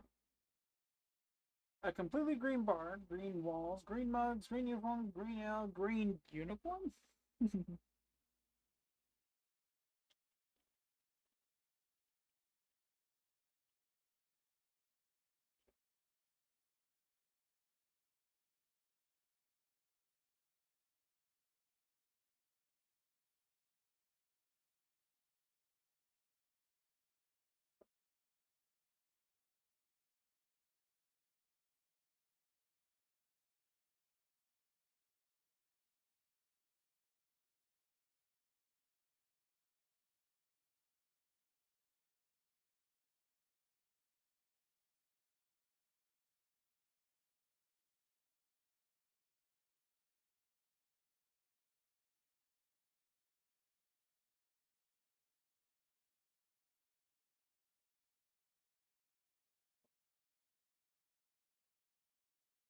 That is wonderful.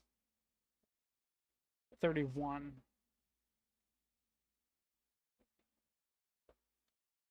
Sentient ooze who wears a hat of disguise to appear as a powerful half-orc wrestler. Okay, sure. That works.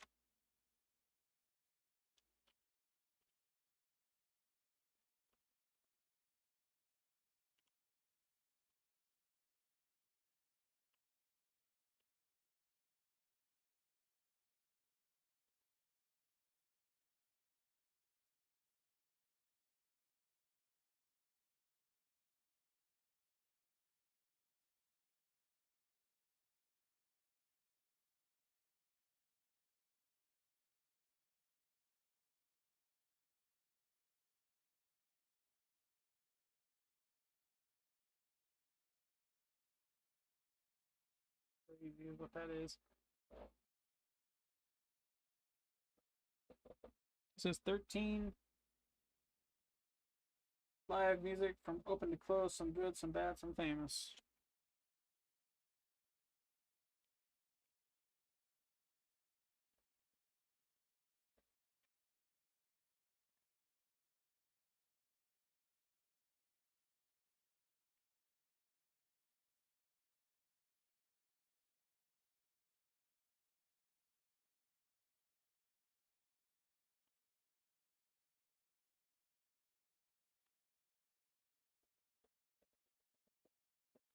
It says 60, or no, that says 56, my bad. So 56. There was a run of fritters, and the chef is all out of crab. Could you catch some?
Whew.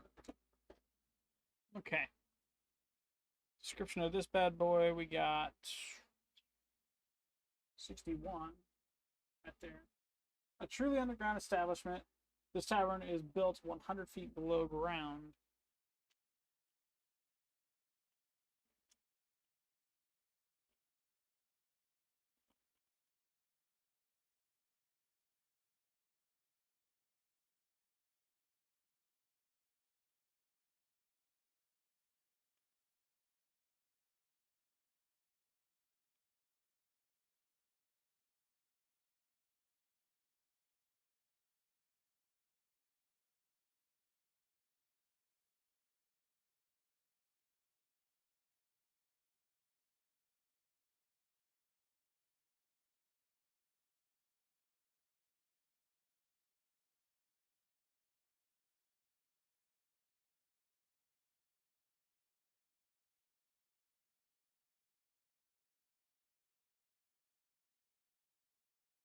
Yep.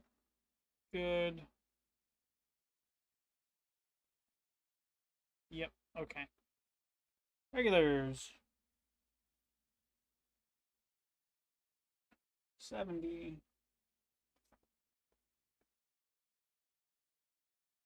A brooding group of young people in dark clothing who are certain their taste in music is all they have.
If you know, you know. If you don't, like, they don't come. You likely don't come. Okay, cool. So, if you know, you know.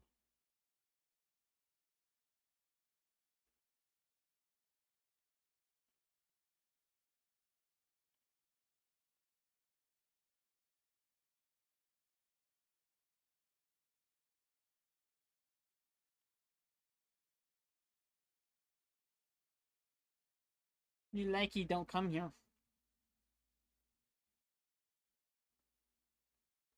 Good. Okay. And complication.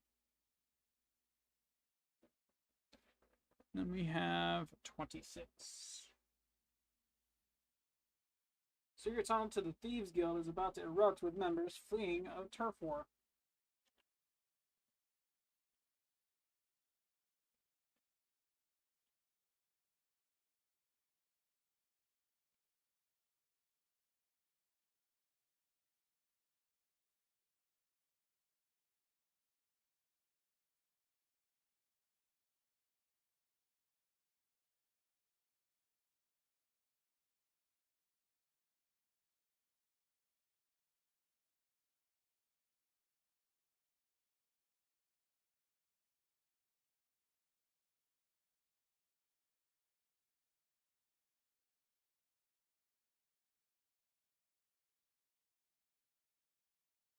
Yes, good. Okay.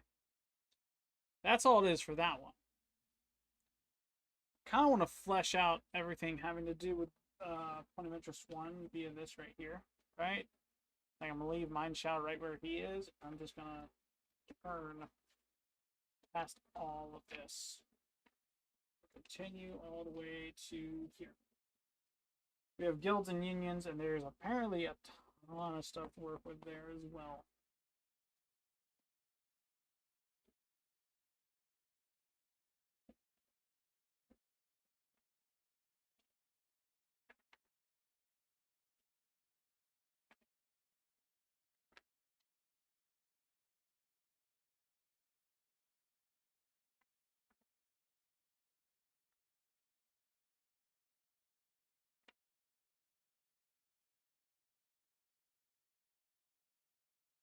Luckily, we only have a little bit left to really build the world, and then we can start building the session itself. So, I'd say we're on the right track.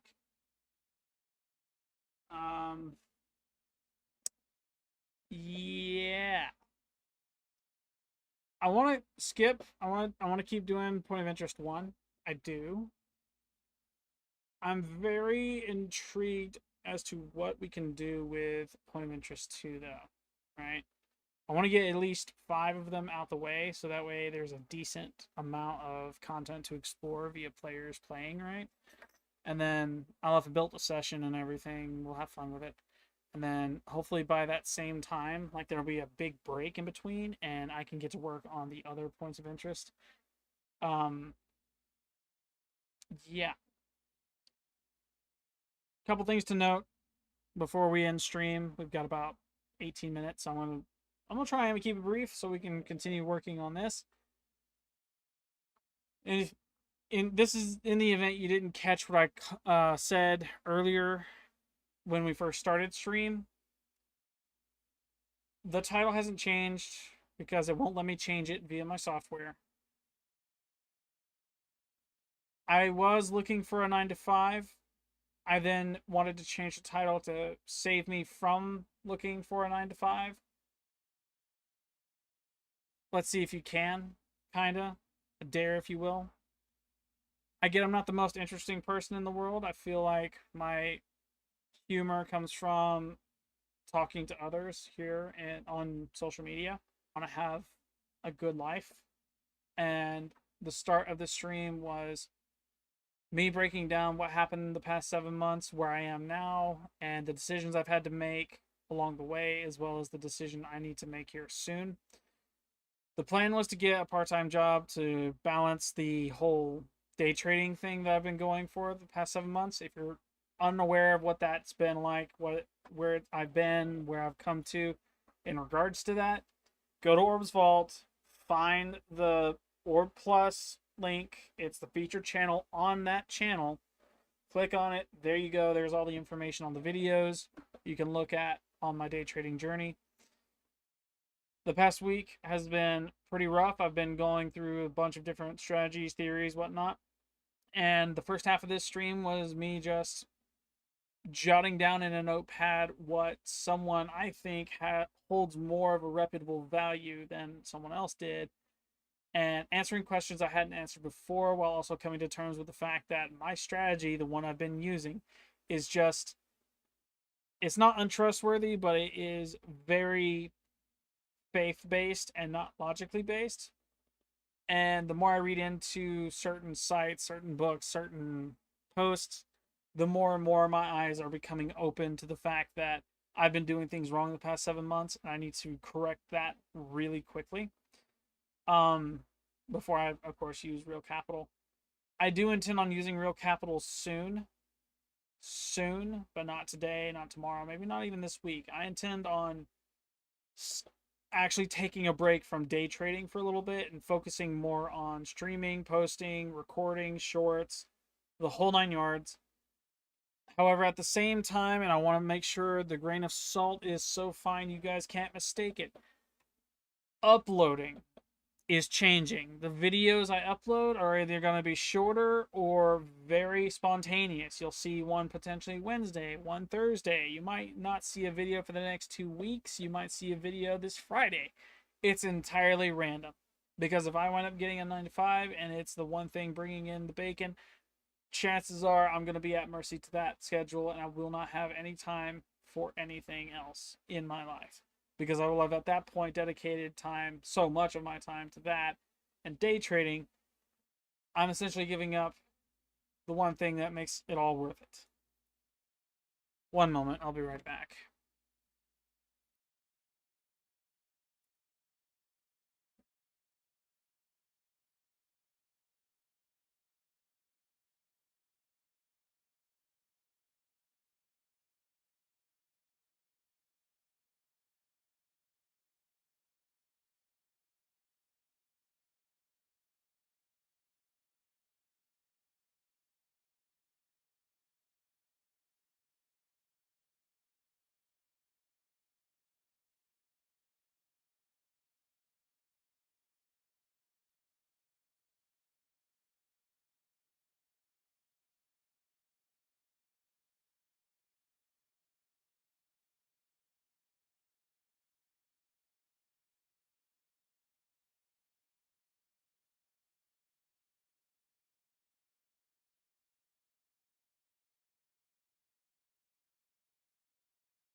Sorry about that. Going back to what I was saying earlier, I've lost where I am. I've lost that. I guess I could start where the 7 months are. Right. First half of the stream was me describing what happened the first 7 months, me refining my strategy, and just learning more and more and more. And I want to kind of take a break from it because I have been drilling into myself the strategy I have been working with, the Smart Money Concepts one, right? And that strategy has been successful for me. I've made it successful by applying it to the chart, right? Um,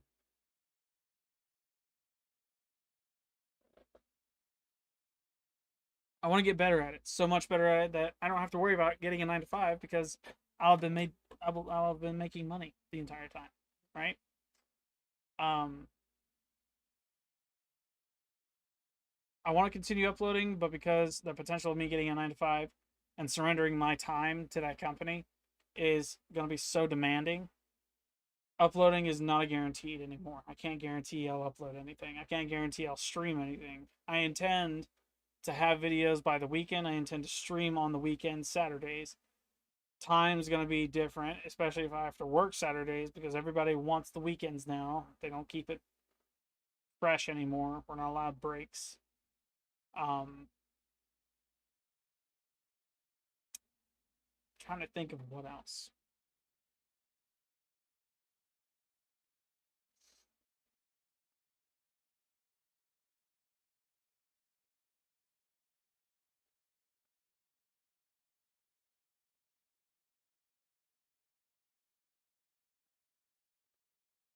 What do you guys think? What should I do?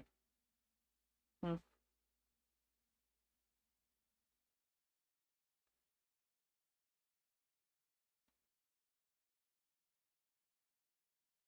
I think I'm doing the best I can so far, and getting a job seems to be the better of the two, right?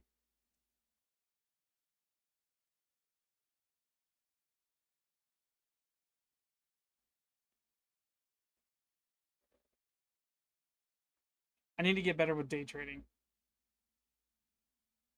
Ultimately, that's going to make or break me. YouTube would be nice if I could get a lot more subscriptions, a lot more engagement with my audience. But that's a snowball. Very slow and over time.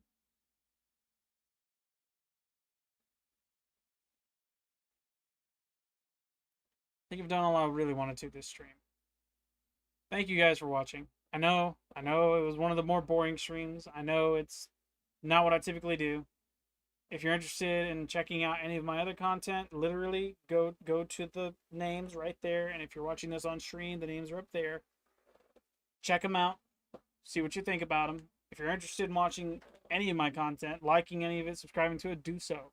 Subscribe to every one of them. I don't upload to all of them in a single day, so you're not going to get 4 notifications. But subscribing tells me you want to see my content. It supports me, it supports my growth as a creator, and allows me to continue to do this. Watch the videos, see what you like about them, tell me about them in the comments. What would you have done differently? What would you have done to improve? Drop a like, tells YouTube you want to see more and that others ought to want to see it too. Share it if you think others might be interested, and frankly, thanks. Thank you for watching. My name's Orb. This is the one stream I meant to recover last Friday stuff on, and frankly, I intend on getting a lot better at editing. You're going to see a lot of shorts being posted here in the next couple of months, so stay tuned for those. With that being said, I'll see you guys this Friday, I think, for another stream. I'm not going to change my schedule on Twitch, so don't go by that. Go by Orb Plus, right? Go to that name up there. It should be like up there-ish, right? Go check it out. Have fun. I'll see you on the next one.